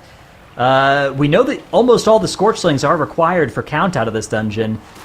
I wonder... I don't actually know what the exact breakpoint is for this route, whether that 0.3% will matter. I think it probably won't, but we will see as Sloth make their way upstairs. This is the big divergence between Sloth and Echo. We know Sloth likes to go right, I think, whereas Echo likes to go left here. They do basically the same pulls, but in a slightly different order. Yeah, and I mean, looking at the first boss split, the difference is definitely significant, because they're so close in the end of dungeon timer that this might actually matter for Echo. Something went wrong. Yeah. Well, I don't want to say something went wrong, because they only had this one death on Zalia, which didn't cost them too much, but they just did something less efficiently this time around, like they usually do. So that time loss might actually mean quite a bit later, as Sloth is already gathering this first destroyer pool. And we do know, though, that Echo is doing a double destroyer pool, and maybe that's gonna make up the time that they lost. We'll see if they manage to pull it off, because it is a very dangerous pool, having 2 of those destroyers plus all of these casters just all being gathered up and all cast. Yeah, last time Echo were here as well, they had Army of the Dead. This time they don't have that, so cooldowns have been slightly altered, potentially as a result of the first boss getting a little bit scuffed, although I don't think that cooldown is super necessary for making this particular pull work, as it is mostly just this AoE damage that they are getting to do here. Ooh, beautiful deep breath stun from Zalia as well, landing on those mobs.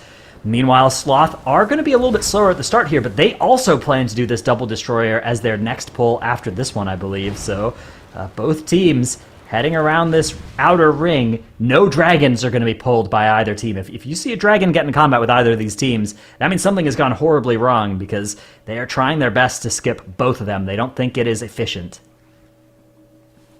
And now they're even. Look at the trash percentage. I mean, slightly in favor of Echo, but I don't think that decimal matters. So now they're going to be basically completely even again with that double pull that Echo did. Sloth now on their last destroyer pull, I believe. and Echo as well, pulling their last destroyer before they can engage the boss. They're going to be pulling some extra trash on top of this as well, and then they will pull some Scorchlings on top of the boss. No battle rest though for Echo, right? So if anything goes wrong, especially in the next boss, there's definitely always things that can go wrong there. Tank taking too much damage, maybe a second Inferno cast going off, or whatnot. So many things can go wrong. Now we see the Mind Soothe being used on that Flame Dragon, making sure they can walk past that without pulling. And there we go. Echo. Actually, never mind. There's one more destroyer. I lied. There was one last destroyer that I have to go through. Huh. I had thought that Sloth did a double destroyer pull as well, but they actually aren't this time, or maybe they never did. So they actually are one more pull in the dungeon than Echo overall. So that probably accounts for that 40 seconds difference between the two teams' best times. And you can see here that this destroyer is going to be dying basically at the same time for both teams. It's actually a different destroyer, right? It's because they went around the room in a different order. Actually, that I think means that Echo are a little bit closer to the boss as well, whereas Sloth might get blocked by the dragon, by Thunderhead, depending on where it is. May have to Mind Soothe around it. Nope, Thunderhead's not there, no problem. And they can take these Scorchlings into boss. Boss is getting pulled first by Echo, though. Wow. Echo are starting off on the boss a few seconds ahead of Sloth, but Sloth, when you factor in the death timer, are still ahead. Yeah, that is incredibly close. Both of the teams, of course, did skip both the dragons, so that means they're going to have to play this boss on a little bit more of a limited space, and that's why they start on the side here, and then they will pull it into the middle, because right now the dragon is not there, so they don't have to worry about pulling it, and then they'll drag the boss closer to the exit, where they're going to be moving towards the next boss. But yeah, look at the damage. Gigi and Miri is actually going down. They don't have a battle rest available, so that means they either have to reset the boss, and that is what they're doing. They are gonna just die and go again. Celia made the choice for Clicks there. Clicks didn't have a choice at all, as Celia did rescue him into the fire. But yeah, I mean, this is all on Sloth now. I mean, if Sloth doesn't make a mistake, they're definitely going to win this, because Echo has to pull that boss again, and it's an insane time loss for Echo here. I didn't see exactly what happened to Echo. Maybe we'll get to see that later in the replay, but my suspicion when you see the two melee DPS die is that a boulder exploded before they expected it would, and it was super close to where they were, so that is probably the story of that one. Whenever you're fighting this boss in this narrow area as well, you can see the little rocks off to the side there. Sometimes if you shoot a boulder into that, it will just explode right away. You gotta be really careful of how that is positioned and get out really fast on the off chance that it does explode quickly, but this time around at least Echo have got their pull going once again, but like you said, it is now Sloth's game to lose. If Sloth can put up a zero-death run, Echo are not in position to catch back up from here. It is too much of a disadvantage, especially when you factor in the 30 seconds of death timer now. Yeah, now let's take a look at Sloth, if they can deal with the rest of this boss fight. Boss is already on 24%, so you should be able to finish this off, but it can still be really scary, especially at the end of the fight, just because that's where they have the least amount of space. You can see there's just so much fire, and as soon as this destroyer is exploding, they just have the slither of room left in front of the doorway, in front of this barrier. So not too much space to work with anymore here. They do have a lot of defensive still available on the tank, so they shouldn't be too worried about that. They also want to save a lot of defensives, because right after this boss, they're going to do an insanely huge trash pull, and having defensives available for that one would be really important. But Malak actually using Dwarf Racial and a shield wall stack, the last shield wall stack he still had available at the very, very end of this boss fight. That means Malak actually doesn't have any bigger defensives available at the very start of this trash pull now. Yeah, we're going to have to be very careful here. There is Spell Block available for some of the damage that you take on this pull, although it is a very high damage pull. There's going to be Reflect and Spell Block used. He's going to have to try and survive here. Does start healing up, though. Getting some value off of the leech, off of just so many enemies. And also just spamming those Ignore Pains. And he's back to another charge of Shield Wall now, if he needs it. But I think with the Nature's Vigil rolling as well, Simkins is going to be doing a lot of extra help on the healing for Sloth. Vampiric Embrace is available, but they've actually staggered their Nature's Vigil and their Vampiric Embrace to make sure that they don't run out of those cooldowns, right? You don't necessarily need both at the same time, but you always want to make sure that you have one rolling. And so VE was saved there, potentially also for the power infusion for the big DPS as well. But Malik drops to like a sliver of health. He drops again very low, and this time it's not going to be enough. Malik ends up going down, gets instantly battle res though. I'm pretty sure when they saw his health drop that low the first time, they knew to look for the B res, and immediately they land the battle res there, and that I think has saved them. Beautifully done by Sloth, even with one death. That is now the most deaths they've had in Ruby Life Pools this weekend on one. Still very, very impressive. Yeah, that was really well done. Even managing to recover that death, they had absolutely nothing left there. They used time dilation, they had last stand, they used everything. So I assume Malik was definitely telling them, hey, I might or might not die in a second. Get your battle rest ready. Yeah, get ready. He didn't manage to get him back up. So really well done. As now they only have to finish off this last boss, and they're going to be evening out this match between Echo in that final. Keep in mind, this is a best of 5. So the winning team has to win 3 dungeons to win this final here. But yeah, Sloth doing a good job so far. They still have that Bloodlust available. Did not use it on the trash pack. Same with Echo, also now doing that last trash pack on their side. Not committing the Bloodlust because they want it for phase 2 of that last boss. Yeah, looks like Sloth here, Karaka at 80%. They're probably going to do this phase, and then they'll probably hit the Lust and start their burn on the next or maybe the one after of Karaka landing. Although, actually, it looks like they're kind of just going to be pushing on Urquhart here. So once the dragon lands here, I think they're just going to have to press Lust. Okay, the dragon's not even going to land. It's going to go straight into P2. If they'd done a little bit less damage to Urquhart, they would have gotten an extra 15 seconds of the dragon doing nothing. But this is going to be really tight for them. The dragon is so high on health for Sloth. I'm actually a little bit worried about their position here. They're going to have to heal through so many flame spits to get through this fight.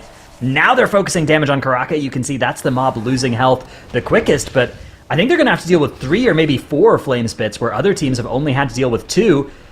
A lot of damage coming out. Yeah, Tundra getting an additional flame spit here, having to use Dispersion to stay alive. And now we'll see Karaka actually dropping really low. They might be able to just skip the next one. They somehow found a lot of damage there at the very end. So there we go. Only Urquhart left, and that should be no problem for Sloth. Nothing really going on anymore. Echo now also in that second phase in just a second. But yeah, too little too late. That wipe costing them too much. And Sloth finishing off this dungeon in 13 minutes and 47 seconds, evening out this matchup against Echo.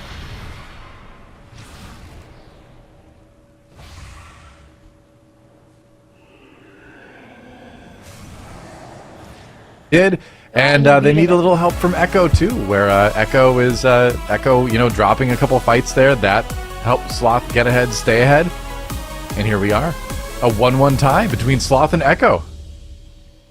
Yeah, I mean, going into this, I think this is exactly what we were talking about. This Ruby Life Pools, the Halls of Valor, those are the dungeons that Sloth needs to get ahead on, and that's exactly what they did in that Ruby Life Pool. Now, it wasn't all powered by Sloth themselves. There was a little bit of oopsie daisies on the side of Echo enabling to actually pull ahead here.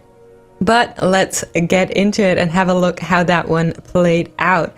At the very beginning, there was already some trouble for Echo because that Juggernaut seemed to live forever. And then unfortunately it also killed Zelia with that smash.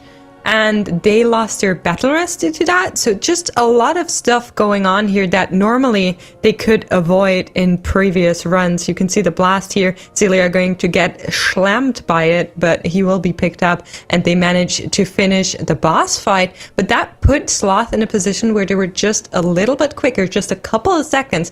And then because Echo pulls that ring differently from Sloth, they do that double destroyer pull. They caught back up. They managed to get that time back that they lost here on this boss fight, but then some more unfortunate stuff happened. So this pull here, very, very scary, very dangerous. It's a lot of stuff going on, and I can see why Sloth is not pulling it. But on the other side, if things weren't going wrong for Echo in this poll, I think this would be the reason why Echo would have had a faster time, or why Echo has had a faster time in previous runs. Now, Kokia here, she is that Molten Boulder doing a similar thing, to what we saw for Legendary earlier is just that curbside, you know, of the street that sometimes explodes these boulders instantly. Celia saying, no, you're done, you're going home with me, and allowing Sloth to pull ahead here. They did that big, beautiful Rivali pull. I love it so much with all of the channelers there on top of the mini bosses. Had a death, Malik actually going down, but they insta battle rest and was super quick. Then towards the very end of that boss fight, I think you were saying it, Dratnos, they lost a little bit of extra time because they bloodlusted, and then the dragon lifted up into the air, not really allowing them to have as much uptime as they would technically want to have here, but they managed to get it all played out and get that win in, and 1-1, which means the Halls of Valor is next, and I'm very curious. We've only seen both teams one time in there. Yeah, that's right. And right now, they're both exactly tied as far as time goes, if I remember correctly. Both at, what is it, something 28. It's 21-28 right now 28. with both of those teams. Yeah, so they're coming into this one as even as you possibly can, results-wise, over the course of the weekend. And with Sloth just picking up game 2, coming into this one with a little bit of momentum. What do you think, Nagura? Are we going to see Sloth take the lead?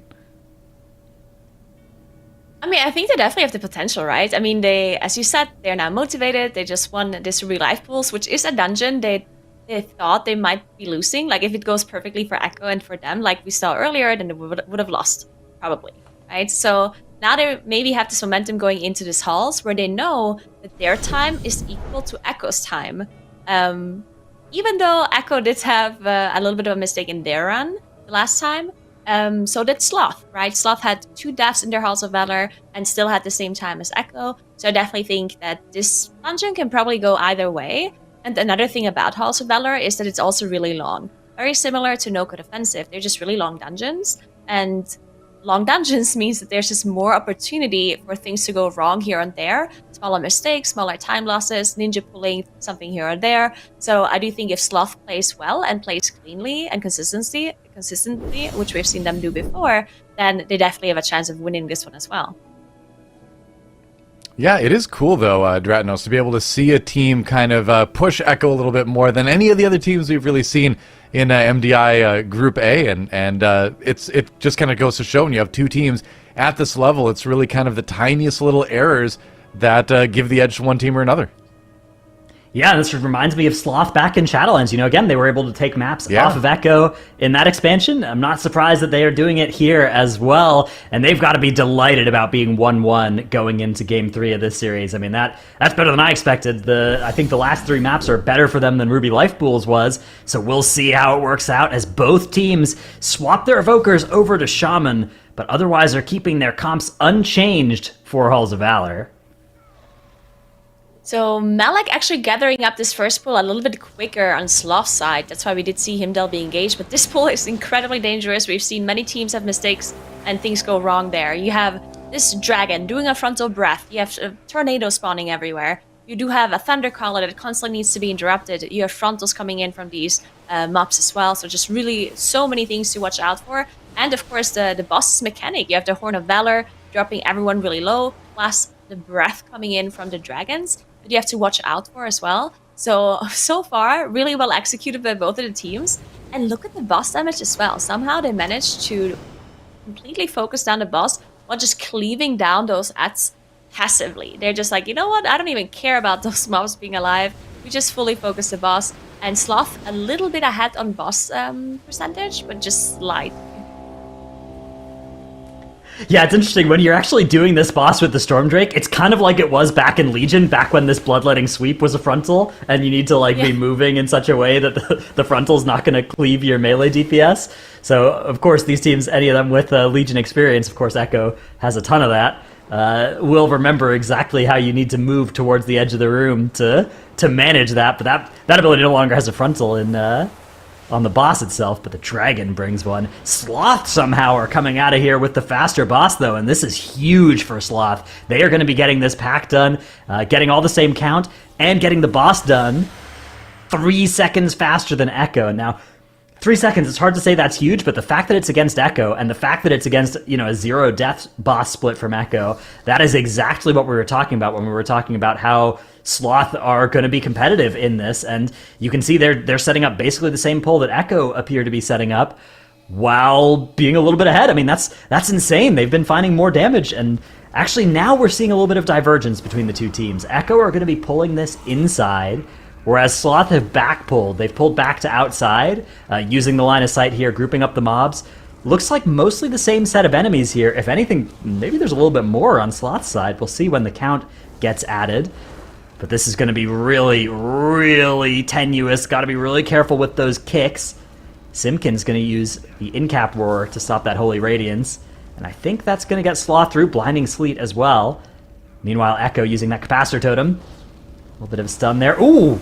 Dominate Mind used by Clix as well to get one of those Rune Carvers over onto Echo's team.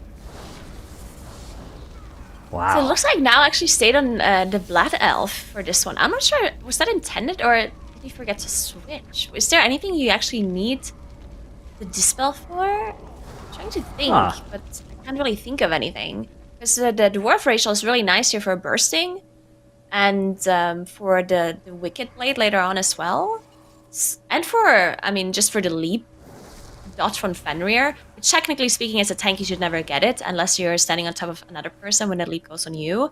But yeah, interesting. We'll see if he ever uses this ability later on. But there we go. Now Echo is gathering up all of those, the Purifier backpack with the Shield Maiden and the Aspirant, and Sloth is doing the same thing on their side.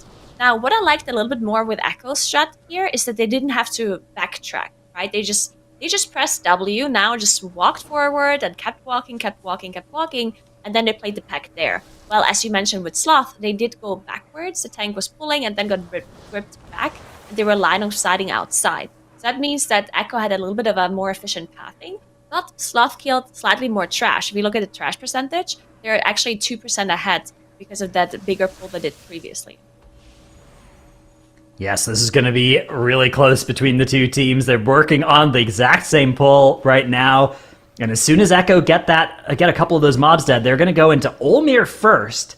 A lot of teams do Solstein first because it's easier to sync up the two of them if you pull it that way. But Echo know what they're doing. They have this timed out. And it looks like probably midway through this Sanctify cast, they're going to be bringing Solstein in to the party. Exactly what is going to happen. Let's see how Sloth decides to do this. Sloth are actually going to finish the pull off entirely, and then they're going to start with Solstein. It's very easy timing if you start with Solstein. You just wait until that first Eye of the Storm cast, and then you run out and you grab Olmir, and you will have a very easy overlap of abilities for the next minute or so before things start to get dangerous. Yeah, this mini-boss here, especially Olmir, can be really annoying for melee. You can see Gingy trying to DPS while dodging those orbs coming out at the same time. I do think, Feral has the opportunity to go with the additional range, right? That kind of this balance affinity, as it used to be called. So you can see Gingy actually being able to attack from pretty far away, but it's still very dangerous to be so close to that mini-boss. But there we go, Echo finishing off both of the mini-bosses, now just waiting for Hersha to spawn. And Sloth still has a lot of HP left on Olmir. This is the difference in strategy again. Right, Echo pulling Olmir early really made them do those mini-bosses quite a bit quicker, while Sloth finished off the whole Aspirant pull first before they engaged those mini-bosses. Yeah, I think I like Echo's side of this exchange. Sloth are going to find 4% more count here when Olmir dies compared to where Echo are. But Azalea, do you just tank one of the Sanctify balls? I guess it's not a big deal when you're doing the Sanctify on the Lightning side, which is something we should certainly talk about. That is what Echo are doing. With very precise timing, they are able to set it up such that Hersha casts Sanctify on the Lightning side and casts Eye of the Storm on the Holy side. This requires basically perfect timing. You need to have it really well practiced as a tank, know exactly which position you have the boss stand on and when you start it moving. But once you learn that, once you have it down, you can do it pretty reliably enough, in Echo's opinion, that they're going to do it here in MDI, because the failure case is that Hersha stops in the middle of the room and starts casting and is getting charged up by both enemies. So that's what you're really hoping to avoid. But where Now has it positioned, he is doing a really good job of managing this and forcing the boss to cast the wrong ability. And by doing that, you can look at the damage from this Eye of the Storm. You can look at the HPS meters here. Xaylia is only obligated to do 30k HPS, whereas over on Sloth's side, they need a lot more healing to get through. Yeah, and that really is the upside of doing this strategy, right? Because technically speaking, at 22 fortified, should not be a problem to be healed by Xaylia normally, right? You can play this boss normally and they'll be fine.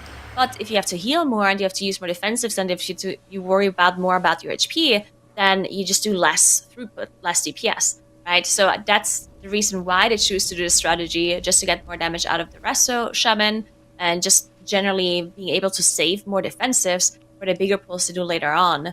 But there we go, Echo now gearing up for another pull on that right side. This is the pack that Sloth had already pulled previously. So this is the extra percentage that Echo is now making up at this point. Yeah, 8 enemies coming all at once here. 9 with a Death Grip on a stray patrol across the table. Xaylia has to be careful here. Standing in a Rune of Healing, because may as well, but almost, there was a swirly that was very hard to see under there, but Xaylia, eagle-eyed, noticed it and got out of the way.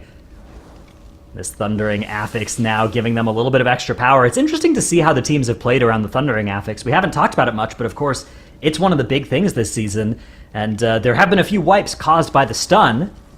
Does look like Sloth may have actually grabbed their extra percent from somewhere else, because this looks like the same set of enemies as what Echo are doing. I think it was probably the bottom stairs pack. I think it may have been the... So when you go in, that back table on the left, I think, might have been what they pulled from behind. Oh, yeah. I'll have to double check later, though, yeah. So Sloth's still going to have a slight count advantage when all is said and done here, but... Oh, I think they pulled the Drake again on accident. That's not what they were hoping to see, I think. And now actually ends up charging back up. Yeah, this could be the opening for Sloth here. The last time we saw Echo do Halls of Valor, they also had pulled this Drake, and they didn't do anything with it. They just soloed it. Like, they were just standing there single targeting the Storm Drake. And we were wondering if this was maybe a mistake. Like, we were wondering, because it doesn't look very much like an Echo pull, where you just pull one single Storm Drake. So we were wondering, maybe this was a mistake. And then afterwards, after the dungeon was over, we actually had somebody from Echo come into Twitch chat and say that they pulled it on accident. But now we saw them pull it again. So either it was a mistake in the first place, or they just made the same mistake again. Sloth, on the other hand, did not pull this dragon on accident, and now it looks completely even. Look at the trash percentage. 61.8% and 61.4%, and now both of them engaging Fenrir simultaneously. Maybe it wasn't a mistake. Maybe that Storm Drake by itself is like a cooldown recovery pull that Echo does to get that count. And, they're just relying to everybody so that everybody would think it was a mistake and not know what their actual strategy was. Who knows? It did seem a little weird, though. It seems a little weird to be fighting that thing all by itself. That being said, now the two teams are on Fenrir, exact same count. Both teams are pulling trash with Fenrir. Sloth have elected for it to be Bulls, whereas Echo have got some of the Valor Jar here. These mobs are pretty dangerous. You have to really look on the ground. If you step in one of the traps, you will die. And the marksmen also need to be carefully managed. When you have a Death Knight, that's a lot easier. If you don't have a Death Knight, they'll be out of the group a lot and casting that penetrating shot that will just get you. It's a frontal that will kill you if you're not careful. Another difference here is that Sloth used Bloodlust as soon as it came off cooldown. The timer in Halls of Valor, we know for both of the teams, is 21 minutes, 28 seconds. So pressing it on cooldown means that Sloth will actually get another Bloodlust at the very end of the dungeon. While Echo not using it here means they either have to save it all the way for Odin, or they can just use it one more time throughout the dungeon at one of the pulls that they're doing. But Sloth now a little bit a difference in strategy here again, as they do pull some of these wolves on top of Fenrir, while Echo just immediately went to Fenrir, and we know that they're doing this rock pull later on, where they pull a lot of the wolves together, and they're preventing the leap by the ranged players jumping up on this rock. So Echo ripping the Lust here. They rip the Lust at 11:06, which means that Lust will come back at 21:06, and like you said, even if they press it right then, they're not going to get full value out of it for the rest of the dungeon unless their time is slower than it was before. So I do like Sloth's side of things. The problem with Sloth's Lust was that some of it was while they were walking from one point to another because they just pressed it right on cooldown. So we'll see which team gets the better of the lust. I think you're getting 1.5 lusts either way, so maybe it's about the same. Echo are going to be getting Fenrir down a little bit ahead of where Sloth are at, but Sloth have a tiny bit more count. Here comes Echo's signature Halls of Valor innovation, though. The big thing we've seen out of them this weekend was this pull right here.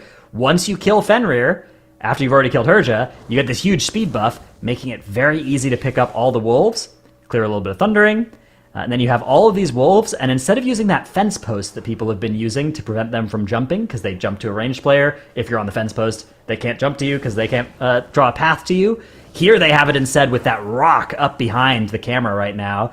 You can see that Void Torrent coming in from Clix up on top of that rock. And here they are, Zalia and Clix hanging out up on this rock. That is how they are setting up this pull instead. And really beautiful. All that this pack does when you have this many wolves is a ton of damage to now. But as long as he cycles his defenses well, which he can be relied upon to do, then this pull is easy.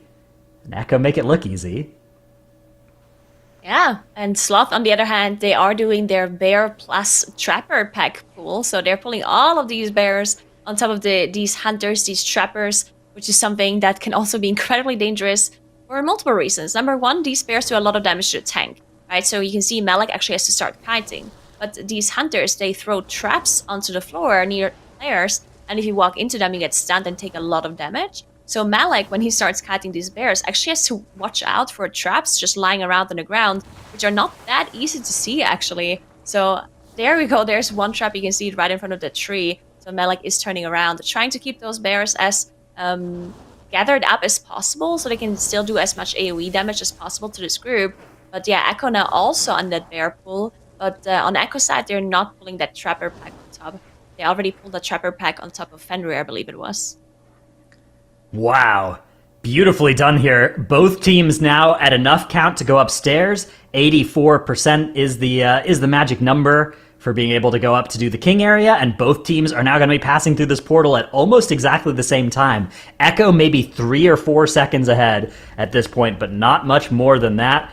They're going to be going and grabbing their mead, bringing it up with them so that they can do the 4 kings all at once, all together. Not using the strategy that we've seen some teams using, like Legendary, of pulling these 2 sentinels up and using them for count. Instead, they are just skipping through, and they just need those 4 kings. They have gotten this setup done so quickly, whereas Sloth may have lost even a few more seconds on getting this setup finished, but are now also on the bridge to the last area. Yeah, this is so close between the 2 teams. Now we're going to have to keep an eye on the tanks, really, because now the strategy that they're doing is that they're activating all kings simultaneously. It's a little bit difficult to explain, but they just pick up 4 beer and throw them in a certain order at the kings, and then the tank will drag them around in a circle to make sure that they all manage to activate them at some point. But yeah, the most important part here, I think, is really tanks, because these kings do a lot of damage to tanks, and if you have all 4 of them active, then it's even more damage. We can look at the defensives for the tanks. Both of them do seem to have a lot of their defensives available, so technically they should be fine. But yeah, we'll see how much damage they're taking here. All right, here it goes. Echo have their 4th king hostile now. They are starting the damage. Meanwhile, Sloth also trying to get all of the kings together. A little bit more cursed. Have they gotten that last one activated? They have, yes. Well done by Sloth as well. If you don't click on them immediately as soon as they become friendly again, they will reset and not be pullable like this. So Sloth have done a good job of spamming that click. And they have their 4 kings as well. Echo, though, like you said, look at their tank there. Now has shield wall rolling. Once that expires, he's going to start potentially taking some damage. He does have another charge available if he needs it. Malik, on the other hand, looks like on 0 shield wall charges right now. Will get 1 back in a few seconds here, though, and that might be immediately used. We'll see. Which talent is Malik running here instead of spell block? Actually, don't know. Like the talent that he just used all the way on the right side. That's Avatar. So that Avatar now has Avatar as well, but spell block kicks it out of our display because we have it as a higher priority. Malik is just not running. Yeah, he's not running spell block. He's instead got Battering Ram, which is making his shield charge have more crit chance, crit damage, and give him more auto attack damage and speed. So he's doing some more single target DPS. But yeah, he's giving up spell block. This isn't a dungeon you necessarily need spell block in, though. Spell block, it's good against like the breath from the dragons. That's one of the big use cases for it. But besides that, there's not too much that you need to spell block. Yeah, very interesting. I think I like it. It does make sense. Maybe that's... I'm not sure how much of a single target gain it is, but they need any single target damage they can get at this point because, of course, Echo being a little bit ahead, maybe it's going to help them out. That little bit of a talent choice difference here for Sloth. As they are now on Skovald as well, we can see Echo 10% ahead on boss damage here, approximately. Neither of the teams had any deaths so far, so there's no death penalty on the board. They both have all of their battle rusts available, so in case something does go wrong, they do have that safety. But at this point, it's just going to be about single target damage and who can finish up those bosses quicker. Yeah, Echo about 15% ahead here on God King Skovald. A quick survey, though, of the top of our screen shows that Sloth will be getting to their Bloodlust sooner, and that could be pivotal. That could mean that they can get Odin a lot faster, because they'll be able to multiply that Bloodlust with their first runic brand a lot more reliably here, although maybe they're even too fast to be able to do that. We'll see. This is going to be a really, really fast run from both teams here compared to their previous bests above that 21-minute mark. Maybe this one ends below that mark. We'll see. It is a fortified key, so the bosses die reasonably quickly, although you do have a nice little bit of RP after Skovald dies here before you can start fighting Odin. And what's going on with the damage meter here for Sloth? They did maybe not reset properly because it looks like... Also, like, looking at Rasta Shaman damage, for example, it looks like Zelle doing 50k almost, while he's doing 28k, but then the Feral and the Shadow Priest doing 100, above 100. So I wonder if there's something... Could be. It also looked like Echo may have just been ignoring those Flames of Woe, whereas Sloth may have been focusing them from earlier. But I think you're probably right. Yeah, look at the damage done. It says 6 minutes 20 on it, so it probably just didn't reset from... They probably just didn't fully drop combat, yeah? Alright, well, this is it. All right. Only Odin left for both of the teams. And as we talked about, Bloodlust not going to be available for Echo for about 2 minutes, while Sloth should have their Bloodlust a little bit earlier. But Echo, of course, finishing off Skovald quicker means that they're going to be attacking Odin earlier. So this is going to be incredibly close. Taking a look at the cooldowns for everyone, it does look like they have everything available for that first Angel phase, except the army is maybe not going to be up for mirrors. We'll see. But there we go. Odin being engaged by Echo. Yeah, where is it? Okay, Sloth has started it up as well, and Sloth are going to have their lust in 38 seconds. That seems good to me. That seems perfect. Whereas Echo, still more than a minute away from their Bloodlust, are not going to have it for the Runic Brand phase. So Sloth actually might be able to accelerate and get past Echo here. It's going to be unbelievably close between the two teams here. Echo probably still planning to one-phase Odin, but we'll see if that works out, because if you run out of that damage buff and Odin's still above like 82% health, you have a long time before you can kill it from there. There's that Runic Brand now. Echo starting to pump damage into the boss, ignoring the Obliterator, just having it get gripped in by Abomination Limb and cleaved down. 90% on Odin, but no Bloodlust available. Sloth have their Lust ready as they get started dodging those orbs, and they immediately hit the Lust, and they are just going to start nuking the boss, but they are so far behind here. 84% to 92, 90 to 82, and I think Echo have got it from this. 81%, it's just insurmountable from here. But Sloth came so close. Look, 85%, 84. They were going to melt this boss, and it's only going to be a couple of seconds here separating the two teams. Yeah, less than 10. Wow. Exactly 10. Wow. Wow, that was as close as it gets. And I mean, Echo not even needing their Bloodlust in the end to grab the win in this one and take the lead in the series again. Even getting Odin down to a cool 79% just for good measure there. But yeah, impressive stuff from Echo, but equally impressive from Sloth. When you see maps come down to a matter of seconds, to a matter of hitting that Bloodlust, 1 or 2 seconds or a few, more than that, besides the team, it's going to be a tight series. And Echo takes the lead, but, seems like it's kind of anybody's game at this point. Yeah, and speaking of anybody's game, there was a message in chat that I wanted to highlight. Somebody said they're called Echo because they always bounce back, and that indeed they did. With this dungeon, the Halls of Valor falling, I can just see Nagura shaking her head. I love you, Nagura. Yeah, let's talk about it. Not her, right? That's a wrong dungeon, but I'm sure we're going to find the Halls of Valor clip in just a second. It came down to very niche, very minimal decisions that in the end made the difference in what these teams did. We saw some small variance in what they pulled. There's one more thing that I'm still like on the fence about, and that's that dragon pull. I'm not sure if it's really their route or if they really pulled it on accident a second time. At this point, I'm more willing to believe that they're pulling it on purpose, and Zelia was just trolling, because that would be a very Zelia thing to do. But yeah, we're going to figure it out. Who's in chat right now saying, chat don't know if moving I so believe him this fast, no time. one will notice we ninja pull dragon. They're trolling us. Yeah, I'm pretty I sure call they're trolling us. shenanigans We should get an interview with Echo and put things to the fact. But at the very beginning, Himdall, Sloth being just a couple of seconds faster, but then Echo does this, and I really like this. They know they can work with the minimal space that they have here in this hall area.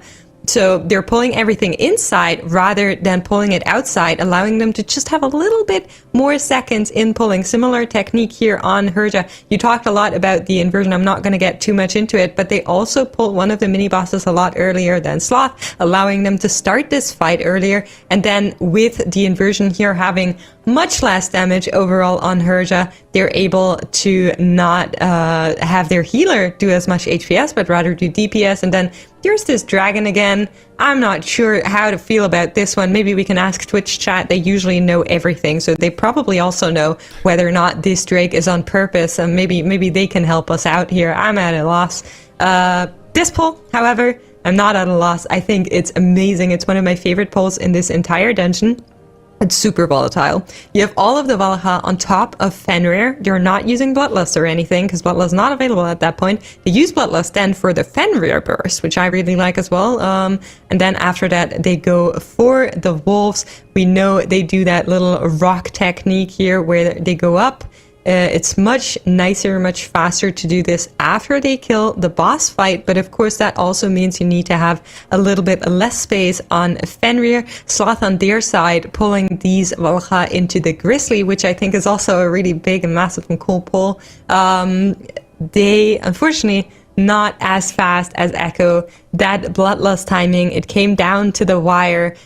For a second, I was like, is it going to be it? Are they going to make it with that Bloodlust timing? But Echo saying, no, our second Bloodlust was much more efficient. We got the full duration of that Bloodlust. We got the full worth, and we don't even need it to eke out this key here. Taking a second win in this best of 5. And I believe one of the closest maps we had this entire weekend. Yeah, I would say it's definitely the closest dungeon we've had head-to-head this weekend. What would you say, Dratnos?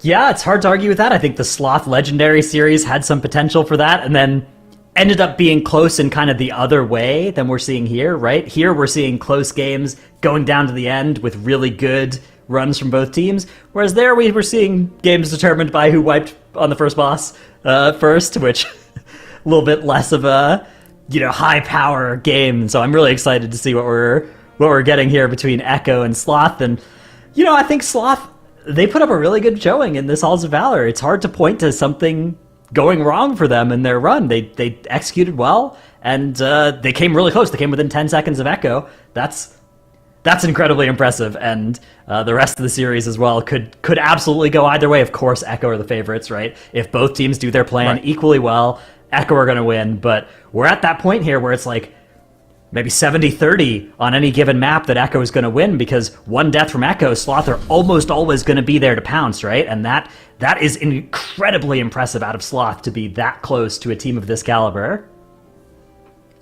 Well, Shadow Moon Burial Grounds coming up next, Nagura. Do you feel like Sloth has a chance to tie this one up again, based on what we've seen from their Shadow Moon Burial Grounds earlier? That's a mean question, Doa. It's so hard to tell, right? Because I the mean, SPG we saw earlier, they just had like this full wipe on the second boss.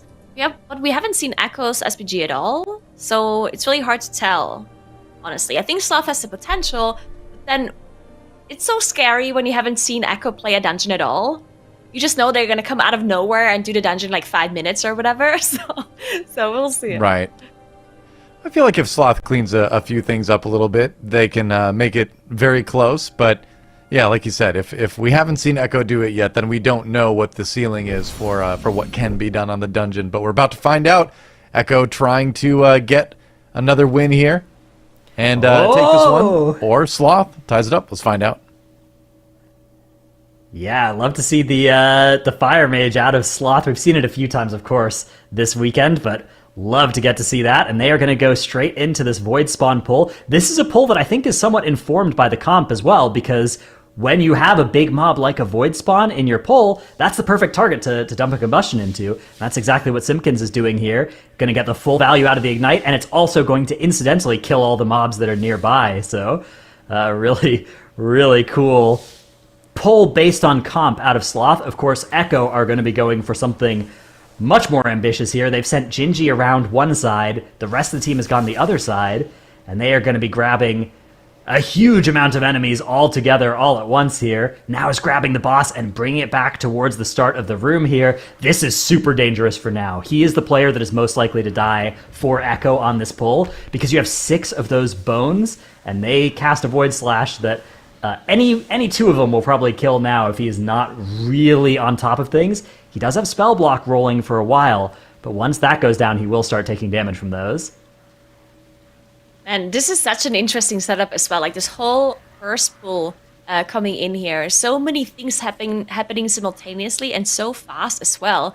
We even saw a really cool skip coming in too. We saw Clicks use Shackle Undead to shackle one of those upstairs altar mobs, those souls. And then Clicks was the first going past, making sure that he is going to be the one in combat with the shackled mob. Then he gripped now onto the other side, and then Clicks used Shadow Melt to de-aggro that trash pack so it doesn't come to them after that shackle runs out. So really cool setup going on here for Echo on that very first pull. Now all of the trash is slowly dying as well, so they are fine to finish up the rest of this boss. And look how much single target damage they have as well. Sadana Bloodfury dying so quickly for Echo, while Sloth, of course, did do an extra pull before going to the boss. So they're a little bit behind, but not too far. I mean, if you look at the boss percentage, it's actually not that bad. Not bad at all for Sloth. They are catching up on boss damage. I suspect that might be the fact. If you look at the damage meters, right, it looks like the Fire Mage is doing low damage, but they are doing a huge amount of boss damage here. Whereas Echo are a little bit more cleave focused. Of course, Echo are going to be coming out of this area, not just first, but also with more count.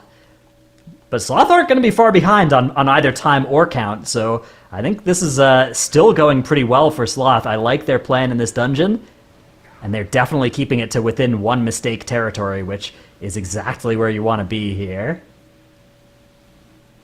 They might even need to kill this boss first. Oh, it's going to be really close. Look at that.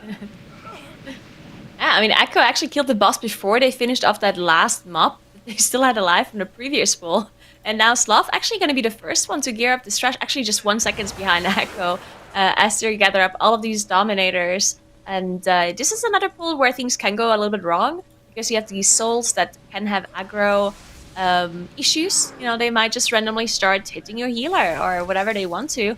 So we'll see if there's anything going wrong for either of those teams. It looks like Echo did interrupt the Dominators pretty early on, and then just use their AoE disrupts to deal with all of those casts going through. Well, Sloth decided to... Oh, a Click's actually going down there, and that might have been a soul? I'm not sure. Either way, it looked like it was a one-shot on Echo's side. Yeah, sometimes you do just get autoed by those souls. There's some weird threat stuff going on in this poll that there are people with theories about how it works, but I don't think anybody is super confident about it. And the people that I would have thought maybe knew the secret to it would have been Echo. So if we're seeing deaths for them to it, then maybe it is just a mystery to this day. All right, well, Echo are going to get started with the boss. Sloth, hot on their heels, also moving into the room, looking to set up potentially a similar pull here, or their aggressive pull. They're going over to the side here.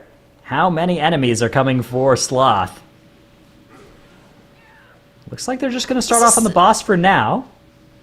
This is where they wiped earlier today, right? Earlier today they were playing against Legendary, and they had a full wipe on this boss.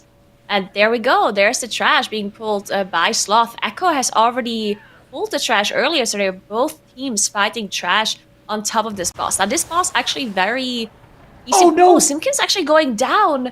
Have to commit a battle rest here, but there's Shaman going down too. They have immediately unked and used their battle rest, but now they're completely out of those abilities. So they are in the intermission phase as well. They have to finish up their souls to come back up. But all of this trash is still alive, and they have to worry about it as soon as they come back because they have no more safety nets available. Watch this mage, though, on this trash. Not only is this boss going to melt, all of that trash is going to catch on fire here as well and just absolutely disappear under the combined pressure of the fire mage and the unholy DK here. This is one of the strengths of this comp, is that it justifies a pull like this, and in order to make a comp like this work, I think you have to be doing pulls like this, but unfortunately, as we saw, it does come with a lot of extra danger as well. This Exhumer now has 10 bullstring stacks or something. Doing a good job, though, of kicking those void bolts that would certainly be one-shots with this many stacks at this key level. And yeah, well done by Sloth. I mean, even with the death, 2 deaths on the board, 1 battle res committed, they are actually doing well on boss damage, and once again, they're catching up here on speed of killing this boss. That single target damage that they are deploying with this fire mage is really an upside of this comp, and they are getting an advantage from it against Echo in these spots. Echo then get those big pulls slightly better, perhaps. Although I'm not even sure that's... But I actually really love what Sloth are up to here, and Sloth now have the 1 count advantage as well, 1% in favor of Sloth. Yeah, Echo actually did finish off the boss in that intermission phase, but because they already had pulled the trash on top of the boss, they could just move on while being downstairs. Sometimes when you're in this intermission and you kill a boss, you have to wait until the intermission is over so you can pull the trash, but Echo didn't have to worry about that at all, as the trash was already dead. And now they're gathering up another huge pull on both sides, both Echo and Sloth, pulling all of these spiders plus the bats together. And there's just so many interrupts that you require here because these spiders can actually not be disrupted. You can only interrupt them normally, which means they cannot use any of their AoE, Inca Roars, stuns, anything like that. They have to make sure that they use their normal interrupts to deal with those spider casts. Because if any... Oh, Tundra actually going down for Sloth, and they do not have a Battle Rush available. Tundra is going to have to release and rock all the way back here. So a pretty big time loss for Sloth. Yeah, this is that's not good for Sloth, of course. And like you said, those spider kicks are vital here for both teams. One of the benefits of the Resto Shaman is the very short cooldown on your kick from your healer. Kind of allows you to pull a little bit more aggressively these sorts of mobs that can only be interrupted with an actual traditional interrupt. As we have another death coming out here for Sloth. Their healer goes down, does end up releasing and start running back, but now Tundra is also far away. Malik is going to fall here for Sloth, and I think that may be the point here where Sloth will depart our tournament. I'm not 100% sure. Of course, Echo could still have a wipe as well, but that is a huge time loss, and Echo are in position here to close out this dungeon if they can just keep it clean from here. Yeah, very unfortunate for Sloth. Just things going wrong as they were gathering up that pool. Just spiders coming from the back. Bats casting as well. Maybe Chandra either had aggro or got casted on by some of these bats and just going down. No battle rush available means that it's just so difficult to finish off the rest of this pool with and one less interrupt, less damage as well. Just very, very unfortunate for Sloth. Ek, on the other hand, are now fighting that second worm and the bats that are flying overhead. And they did a pretty good job. I mean, I saw there was... One time I was a little bit scared because Gingy got hit by a storming, and it looked like he was knocked into the frontal of the worm, which we've actually seen happen to Leppen earlier in their run against Sloth. But this time around, it did not happen, thankfully. And now they're pulling that other trash back here too. They're pulling the double bat plus the double spiders into Bone Maw, which is another point where things can go wrong as well. So take a look at Echo and see if they can pull this off. Oh, Celia in a tornado, boxed out by those storming tornadoes. Mira is actually going to soak one of those. One of the best things you can do as a player as well against storming is in these areas against these bosses where storming is really dangerous, proactively soak them if it's not going to hurt your DPS and if it's not going to be dangerous to you, so that that tornado isn't still there for the rest of your group in the more dangerous phases, or for somebody who might lose more damage trying to dodge it. That's something that, especially with Death's Advance, DK can pop Death's Advance and just hoover up as many of those tornadoes as you can get and take them away for the rest of your group. Yeah, and I mean, it looks like they're not even focusing down the spiders either. The one thing that I guess is, because usually storming is an affix that isn't necessarily the most dangerous thing, but having multiple adds up means that there's going to be more storming spawning, and especially doing this inhale cast, it can be annoying because I don't know if you guys have ever played this boss with something like volcanoes or quaking or storming. All of those affixes can be incredibly annoying because as soon as you get knocked out of that zone, out of the slow, you will be immediately eaten by Bone Maw. You get thrown into that water. Now, it doesn't necessarily mean that you will wipe or die if you get thrown into the water, but for an MDI style pull, of course, it's going to be a huge time loss because you have to go all the way back and you cannot do anything while in the water. And if your tank is is going to be thrown into the water, then you have a bad time. So there we go, though. Echo did finish off all of the spiders, and now all they have to do is finish off Bone Maw and hope they're not going to get too many more submerges. Simpkins getting over the edge here with Alter Time, jump over the side, slow fall yourself, land on the bridge, and then alter back, and that's going to be how Sloth pulls these mobs from around the side. I wonder if that's how Echo... I guess Echo doesn't have a mage, so they would have had to do it with some other form of skipping past. That happened earlier, of course. Echo now nearly done with Bone Maw, while Sloth are just getting started with it, so one full boss and 6 deaths are the advantage that Echo have over Sloth right now. And unfortunately for Sloth, there's really not much left in the dungeon for them to catch up with, right? There's one more trash pull for Echo here, these 2 blueberries, and then there's Ner'zhul, and that's it. Then we'll be done with this dungeon, so running out of time if you're a Sloth fan for something bad to happen to Echo. Unfortunately, yes. Echo now dealing with those 2 void spawns. They do have Bloodlust available that they're going to be saving for the last boss, it looks like. I mean, those void spawns on 23 can be pretty scary if you get a double cast going off, and you can see just how much damage one of those casts does. Talia trying to keep everyone alive. They are also using their defensives. All of the defensives they have available here to make sure they can stay alive. And they also try to kill them evenly because finishing off one of them early is not necessarily that good. Actually, now going down there, they will have to commit a battle rest and try to kite out those void spawns. Yeah, they have to be careful when it comes to bolstering. That's why they tried to kill them off evenly here. And Gingy going down as well. Wow. So now they can use a normal battle rest, a normal rest rather than a battle rest. But yeah, just another little bit of a time loss on Echo's side. Yeah, that's something that is uncharacteristic of Echo, that sort of thing going wrong for them, but I don't think they're likely to get punished for it this time, but I think a clean run out of Sloth would have beaten this out of Echo. However, Echo are getting started on the last boss. They do still have a battle res and their Bloodlust available for this one, so as long as they can execute this boss well, they shouldn't get punished too hard for the blueberry little incident there. I think what may have happened, maybe that was a swirly on the ground. Or maybe just auto attacks. Honestly, those blueberry auto attacks can catch you off guard. Those things do hurt, not just their Void Pulse. You can see they're doing a good job here of pulling to the... They mark a Ritual Bones target and they head over to it. Usually you want to avoid targeting the very farthest on the side, because that one just gets to the end of its journey so quickly. You can see even here with the second farthest, they don't actually have that much time before they would have been zoned out of the room. Sometimes going for the middle ones can be really good against that.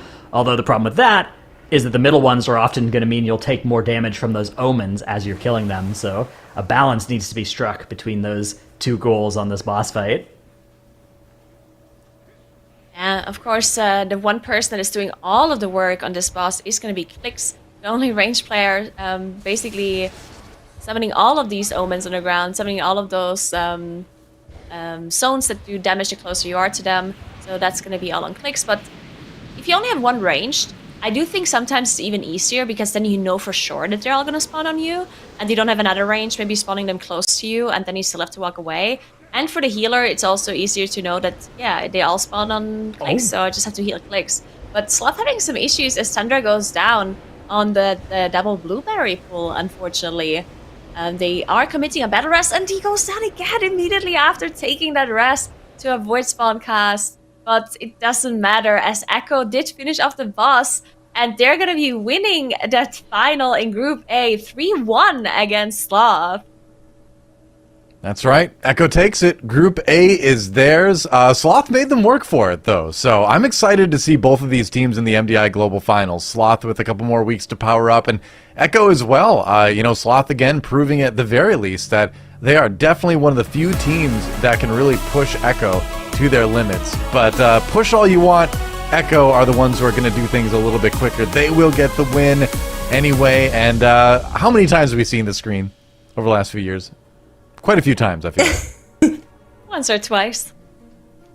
Yeah, once or twice. it seems familiar. Congratulations, a well-deserved win for sure for Echo here in this run. For a second, it seemed like we're going to get another Halls of Valor, right, where everything stays so close. But then some stuff happened, and it seemed pretty safe for Echo. But yeah, you see the overall here. I'm really happy for Sloth, right? Before we get into it, I'm really happy for Sloth. They threw up a fight. They showed that they could take another map from Echo, and I'm definitely looking forward to see them in the finals again. But let's look at how Echo won this one. You can see Gingy running down on the other side, grabbing these mobs here. That's a really big pull. You have all of the bone menders, all of the spiderlings from both sides. Was really, really well executed by Echo. Then, for Sloth, Mickey goes down here, Simpkins go down here. They can actually rest both of them using Ang and Battle Rest, and don't have any Battle Rests available anymore. They actually recover this, which already felt incredible to me. I thought this was going to be game, but it wasn't. They caught back up, and both teams arrived at the Worms here pretty much neck to neck. You can see Echo rounding everything up really nicely, and then on the other side, Sloth did the exact same thing, but this is where game happened, if you so want to call it. One thing came to the next, and it was just death. It was wipes. They didn't have the battle rests. They had to walk all of the way. First, it was only Tundra. Then also Mickey going down, not being there for Malik anymore, Malik dying. It was an entire team wipe. They lost the poll, and they had to redo all of that, which was just, it was the dagger in the back that finished this run for Sloth. On the other side, Echo, Happy Campers moving on in this final here. They grabbed the spiders. We saw other teams do this as well for Bone Maw. Then here at the Void Spawn, there was a little bit of some danger territory towards the end of these Void Spawns. I really like that they pulled them at the same time. The only team to do that so far. Every other team just focused one, but then took the bolstering. Echo pulling both of them, killing both of them at the same time. A little bit more dangerous when it comes to dodging all of the swirlies, but you don't have the extra damage from the bolstering. And in the end, that was their win, 3-1. Very happy to see that play out, and both teams go to the finals. Yep, that's right. Both teams making it out to the global finals, but we get the treat of seeing them go head-to-head. Kind of perhaps a global finals preview, right? If these two teams end up running into each other at some point, which, just based on previous history, based on what we're seeing this group, I would not be surprised at all. But what kind of stood out for you as Dratnos, as far as like what helped get Sloth to the point where, we are talking about them in the same kind of arena as Echo, as a team? Yeah, I mean, it's amazing to see Sloth doing this well, and it was something where when the time trials came in, I was surprised to see them at 6th, not because I thought that was high, but because I thought that was lower than I expected out of them, given how well they'd played in Shadowlands. And I think how we've seen them play this weekend really goes to show that they're not just, like, 6th is not, they're better than 6th. Like, they are up there with Echo on their best days, and I think that they are one of the top few teams in the world right now for the MDI, so I do not envy whoever gets placed against them in the Global Finals bracket. Of course, we've got to see the next few group weekends and the last stand to see who that's going to be, but I think that they are going to be a powerhouse team, and I wouldn't be surprised if they contest against Echo. I think Monka is the other team that I'm looking at as well from the rest of the groups as well, as being, those three teams are incredibly strong. And yeah, Sloth, I think they have their strats, right? They have the ability, like Echo, to come into these dungeons and have fast plans without having to yoink them from other teams. And they have the comps, they have the players that can play whatever spec they think is good. They have the confidence to come in with different plans in different dungeons as well and find advantages and make them sing. So I'm really excited for Sloth. I think this team has had a fantastic weekend and can't wait to see them in the Global Finals. Yeah, so here's our bracket over the course of the weekend. Obviously, the other team that everyone was kind of talking about was Legendary Nagura. Looking at Legendary's performance over the course of the weekend, play coach a little bit here for a second. What would you be telling the team to help them get ready for presumably that last stand tournament if they decide to try to qualify through that? So I think with Legendary, it's really just a consistency problem, which is definitely something they can work on, right? It's the fact that maybe in practice, all of these strategies and all of these routes have worked out for them all the time because they're really smart. They know how to come up with these really fast routes. And I mean, if they wouldn't have wiped, they probably would have won against some of those matchups, right? And they might have even made it into top 2. I think they are very good, incredibly good team. They have the strategies. They're just lacking when it comes to the actual execution on the tournament. Right? So maybe they didn't have the same mistakes during practice. Maybe it's nerves. Maybe it's just needing the experience in the tournaments. But yeah, just maybe dialing it back a little bit when it comes to their pulls.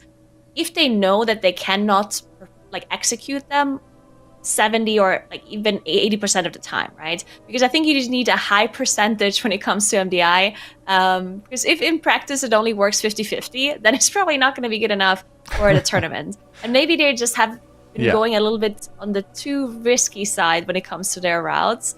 But yeah, I mean, maybe it's also just nerves. And at that point, the experience in this tournament definitely helped them for the last stand. Could be a little bit of everything. One question for you, Mix, looking at this graphic. This is a debate I feel like we should have had earlier in the week. Who's got the best logo in Group A? I've been thinking about this. We haven't had a chance to talk about it. That's a really hard question. I really like the Legendary one because I feel like that's got extra WoW style points. I know that Sloth and Levels are just taking the same logo from their guild. So is Echo. So I feel like kind of, Apes. Definitely going strong with the ape. I feel like that's cute, but they're together strong, not going strong. Yeah, but the logo is going strong. Thank you, Nugur. That would be your pick. I actually talked to Turbo. I ended up in the last stand. That was actually pretty good practice for them. So he's actually not too upset about it, which was really, really good to hear. Right. And I'm looking forward to see them there, and generally looking forward to the last stand. Yeah, all right. Well, Will Mecco, how's it going? Congrats on taking Group A. When people talk about Echo, a lot of us just ask the question, why? Why are they so fast? Why are they so clean? Why do they keep claiming that they're not pulling the dragon on purpose in the Fenrir area? The questions abound. So maybe you can answer a few of these for us. Well, I mean, we play the game a lot, I guess. That's one of the reasons why... we're so fast, but yeah, regarding the dragon, it's a little bit annoying. I usually walk through the portal before everyone else because I have a shadow melt in case, I body pulled it or something like that. But this time around, it was, I triggered the dragon as they walked through the portal, and then it was global combat, and then it walked to Salia. So that's what happened. It's not part of the strategy, killing that dragon. Okay. What are you pulling if you don't accidentally pull the dragon? What is the other strat? The normal strat? It's just 2 wolves after Fenrir. We just decided not to pull those 2 because we had the count. But normally we just add 2 more wolves, and the speed of that pull wouldn't change at all. So we lost a minute by baseline just ninja pulling that dragon. It was not ideal.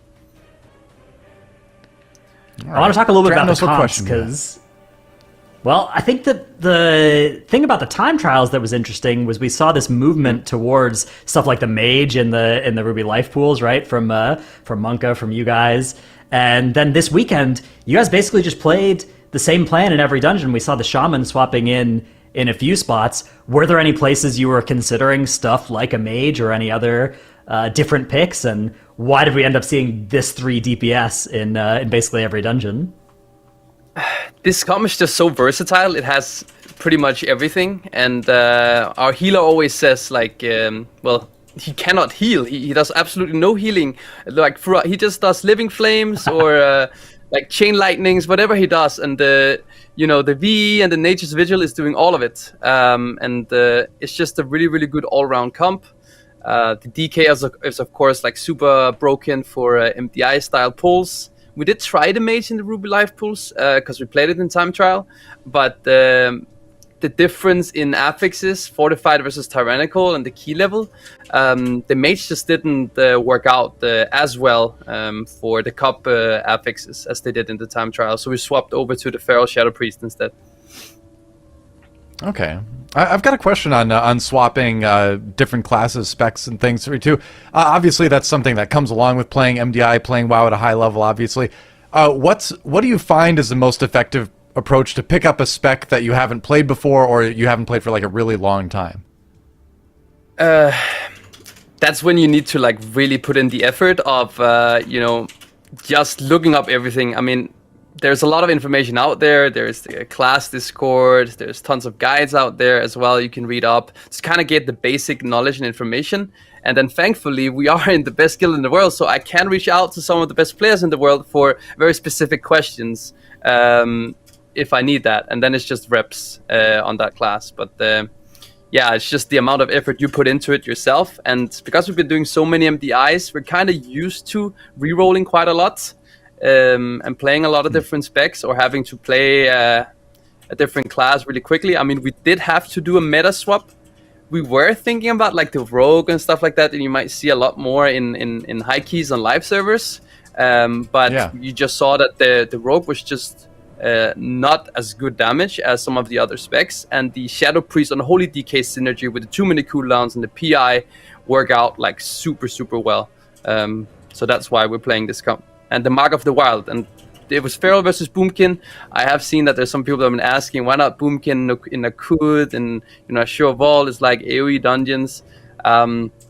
And for these MDI style pulls, you don't really need the AoE. I mean, you have the Unholy DK. Why do you need the Boomkin AoE, it's just, and some of the pulls, they don't last enough. Boomkin has a little bit of some, you need the dodge rolling and everything, and then you just keep your damage really, really high.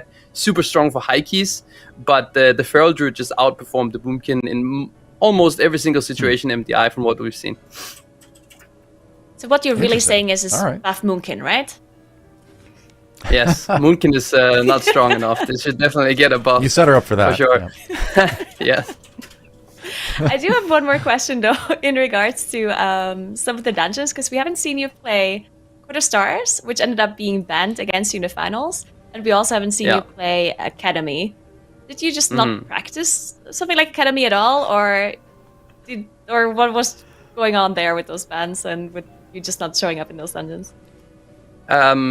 We're just hiding some really special tech for the globals. That's why. Really? Yeah. All right, well, I'm excited then. We got to take his word for it. Yeah. All right. Dranos, did you have any other questions? Sure, yeah. I'm not sure if you were, of course, able to watch too much of the other games because you were busy this weekend, I'm sure. But I was wondering if there was anything you saw any of the other teams do, any strats or changes that they came up with that you thought was especially cool. If not, that's cool too, though. I mean, throughout the weekends, we always soak up as much information as we can. And over the course of the weekend, we do usually make some changes and maybe implement some small things from the other teams. I mean, we don't know everything always. Of course, we try and learn from our competitors too. And there's some really, really good teams out there. And yeah, we definitely grab as much as we can and use it to our advantage. And that's why we want to keep the games, like, of course, that's one thing we always try. We want to try and keep the win rate as high as possible to not showcase too much. And we love when the other competitors go into third game because we get a lot more information. And we want to try and hide some of our like really, really cool strat for later in the, for the important games, the important series. And we want to try and do that as much as we can. Makes sense. Sounds like a good path to victory. Well, we're going to let you go, but before we do, any shout-outs you want to make before we conclude this one? I mean, a shout-out to my team, of course. I mean, we wouldn't be able to win without them. Yeah, I mean, we've been playing together for so long and for good reason.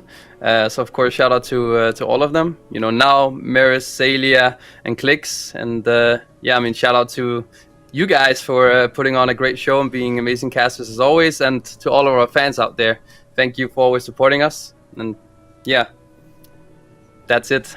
And my family, they're always out there watching. That's good too. You don't want to forget the family. Yeah. No. Well, thanks for stopping by, answering our questions, and we'll catch up with you next time. Congrats and good luck in the finals. Thank you. Anytime, guys. All right, there you go. Echo and Sloth qualified for the Mythic Dungeon International Global Finals.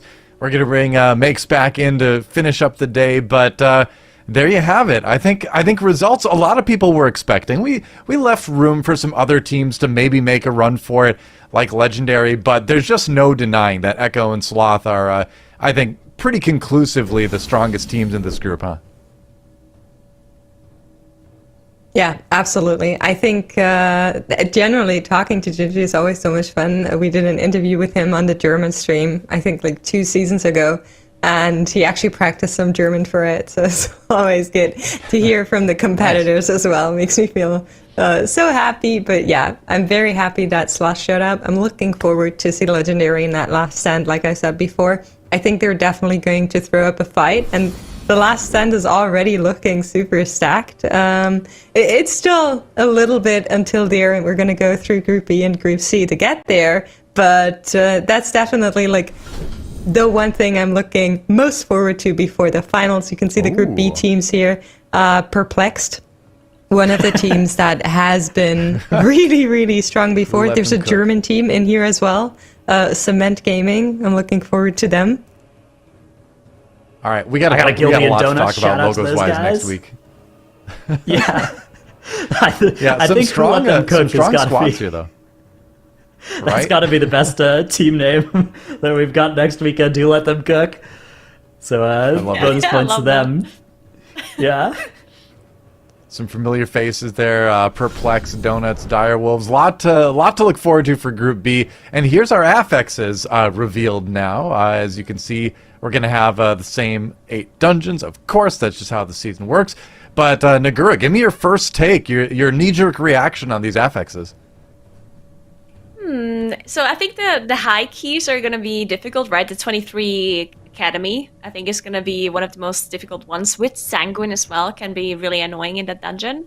Then we also have 23 Shadow Moon Burial Grounds, which we've seen many teams this time around make mistakes in, because you can do so many big pulls, but so many things can go wrong in that dungeon. Plus, you have Explosive there as well. Makes it a little bit more difficult on top of that. And the Bursting affix too. So I do think it's going to be Academy and Shadow Moon that maybe they have to look out for the most.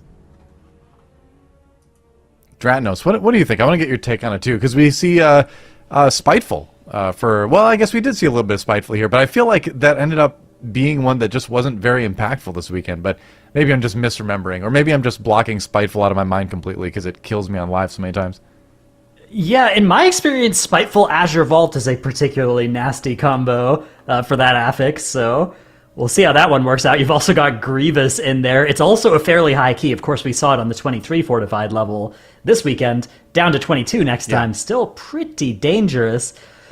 Nice thing about next weekend as well, Knocked is getting lower down to 21, a little bit less of a high key there. And you've got Ruby Life Pools at 20, so that is going to be turbo speedrun zone. That's going to be really exciting to actually see. I wonder how fast teams are going to be able to get that Ruby Life Pools at that level. I wonder if there's any more aggression you can show with how you pull there, although the Fortified Raging combo does potentially put a limit on just how big you can go in that dungeon, so it's going to be cool to see.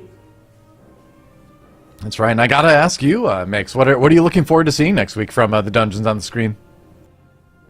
Yeah, I was going to say that Ruby looks interesting, but I agree with Dratnos. The Fortified Raging and knowing what we saw this weekend is probably like the only thing you can add is maybe like a double destroyer, but I feel like that's the limit because they already pulled everything this weekend.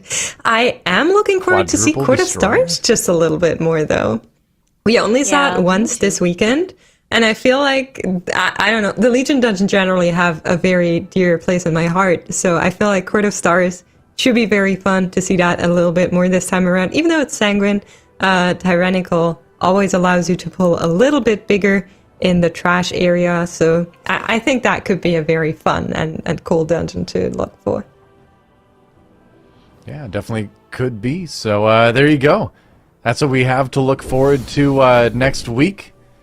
And so that brings us to our bracket as well for Group B. We see Perplex taking on Boar's Money Crew. First off, then we have Dire Wolves versus Ducks Can Fly Donuts versus Cement Gaming. And then Empyrean versus Who Let Them Cook. I'm glad Donuts, they were able to get rid of the despair part. Not Donuts in Despair anymore or Donuts and Despair. Now they're just Donuts. Where do you go from here? Yeah, what happened? Dough. I That's guess going to be their true. next season name. Leaking it already. That is the logical conclusion of the Donuts story arc, I guess. We'll see if we can get them into the global finals, but I've got a feeling they're going to bring some competition, bring the heat, but not too much heat because you want to fry the donut batter for just the right time to get it a little bit crispy on the outside, nice and soft and fluffy. I'm making myself hungry, but anyway, we should close things out. Final thoughts before we do exactly that. We're going to start with you, Nagura. How was your weekend? What did you learn? What did you enjoy? What are you looking forward to? I really loved this weekend. I mean, it was really cool to see the teams doing these Dragonflight dungeons like we haven't seen them before, with all of these different comps. We saw so many different damage dealers, even different tanks, and some different healers. And yeah, it was really exciting. Of course, Echo won in the end, but it wasn't as convincing as we usually have it. So Sloth, performing so well and winning one of the games against them in the final was really cool to see. And some more promising teams as well in this group that might qualify later on in the Last Stand tournament. So yeah, loved it. Excited for next weekend. All right. How about you, Mix? How was your weekend? I learned that DK, Unholy DK, definitely doesn't need a nerf, and they're only very good at niche MDI pulls, so please stop saying that, chat. I'm looking forward to find a little bit more out about Shadow Priest, because as Cyru was saying, they can skill a lot of different stuff, and still they do pretty substantial amounts of damage no matter what they skill, it feels like. And I definitely need to investigate a little bit more what was going on there. But in general, I'm just super happy that the MDI is back. I'm looking forward to hopefully see another healer next week, and I'd really like to see the Disc Priest again, as I used to play Disc Priest some while ago. I think it's always a super fun class when it comes out. Not a high chance of it coming out, but maybe we're going to see it. You never know. Dratnos, what do you think? Yeah, I like the points made by you guys. I think the thing that I learned most was, Sloth are still like insane, right? This is a team that is still incredibly powerful and very strong. I also think that the Keystone level is a little bit higher than we've had in previous MDIs, and I think it worked out pretty well this weekend. I think we've seen a lot of really close games between different teams, and I think it's led to some of the boss fights and pulls having this texture to them that is really fun to watch. So I think that's been working out well so far. I'm excited to see how it goes in the next couple of weeks. Yeah, it certainly added an extra kind of layer of excitement for sure. It's been a great weekend. It's cool to see our first two teams qualify for the MDI Global Finals, but we're just getting started. That was only weekend 1. We've got 2 more groups. We've got the Last Stand tournament, then we've got the Global Finals. It is great to have MDI back. It is great to have our first one happening in Dragonflight. It's been a really fun expansion. I'm sure it's only going to get better from here. Thanks to our crew behind the scenes for making everything work. Thanks to you at home for watching. Thanks to the players for showing us such awesome dungeon runs. And with that, be good to each other. Enjoy some WoW, and we'll see you next week.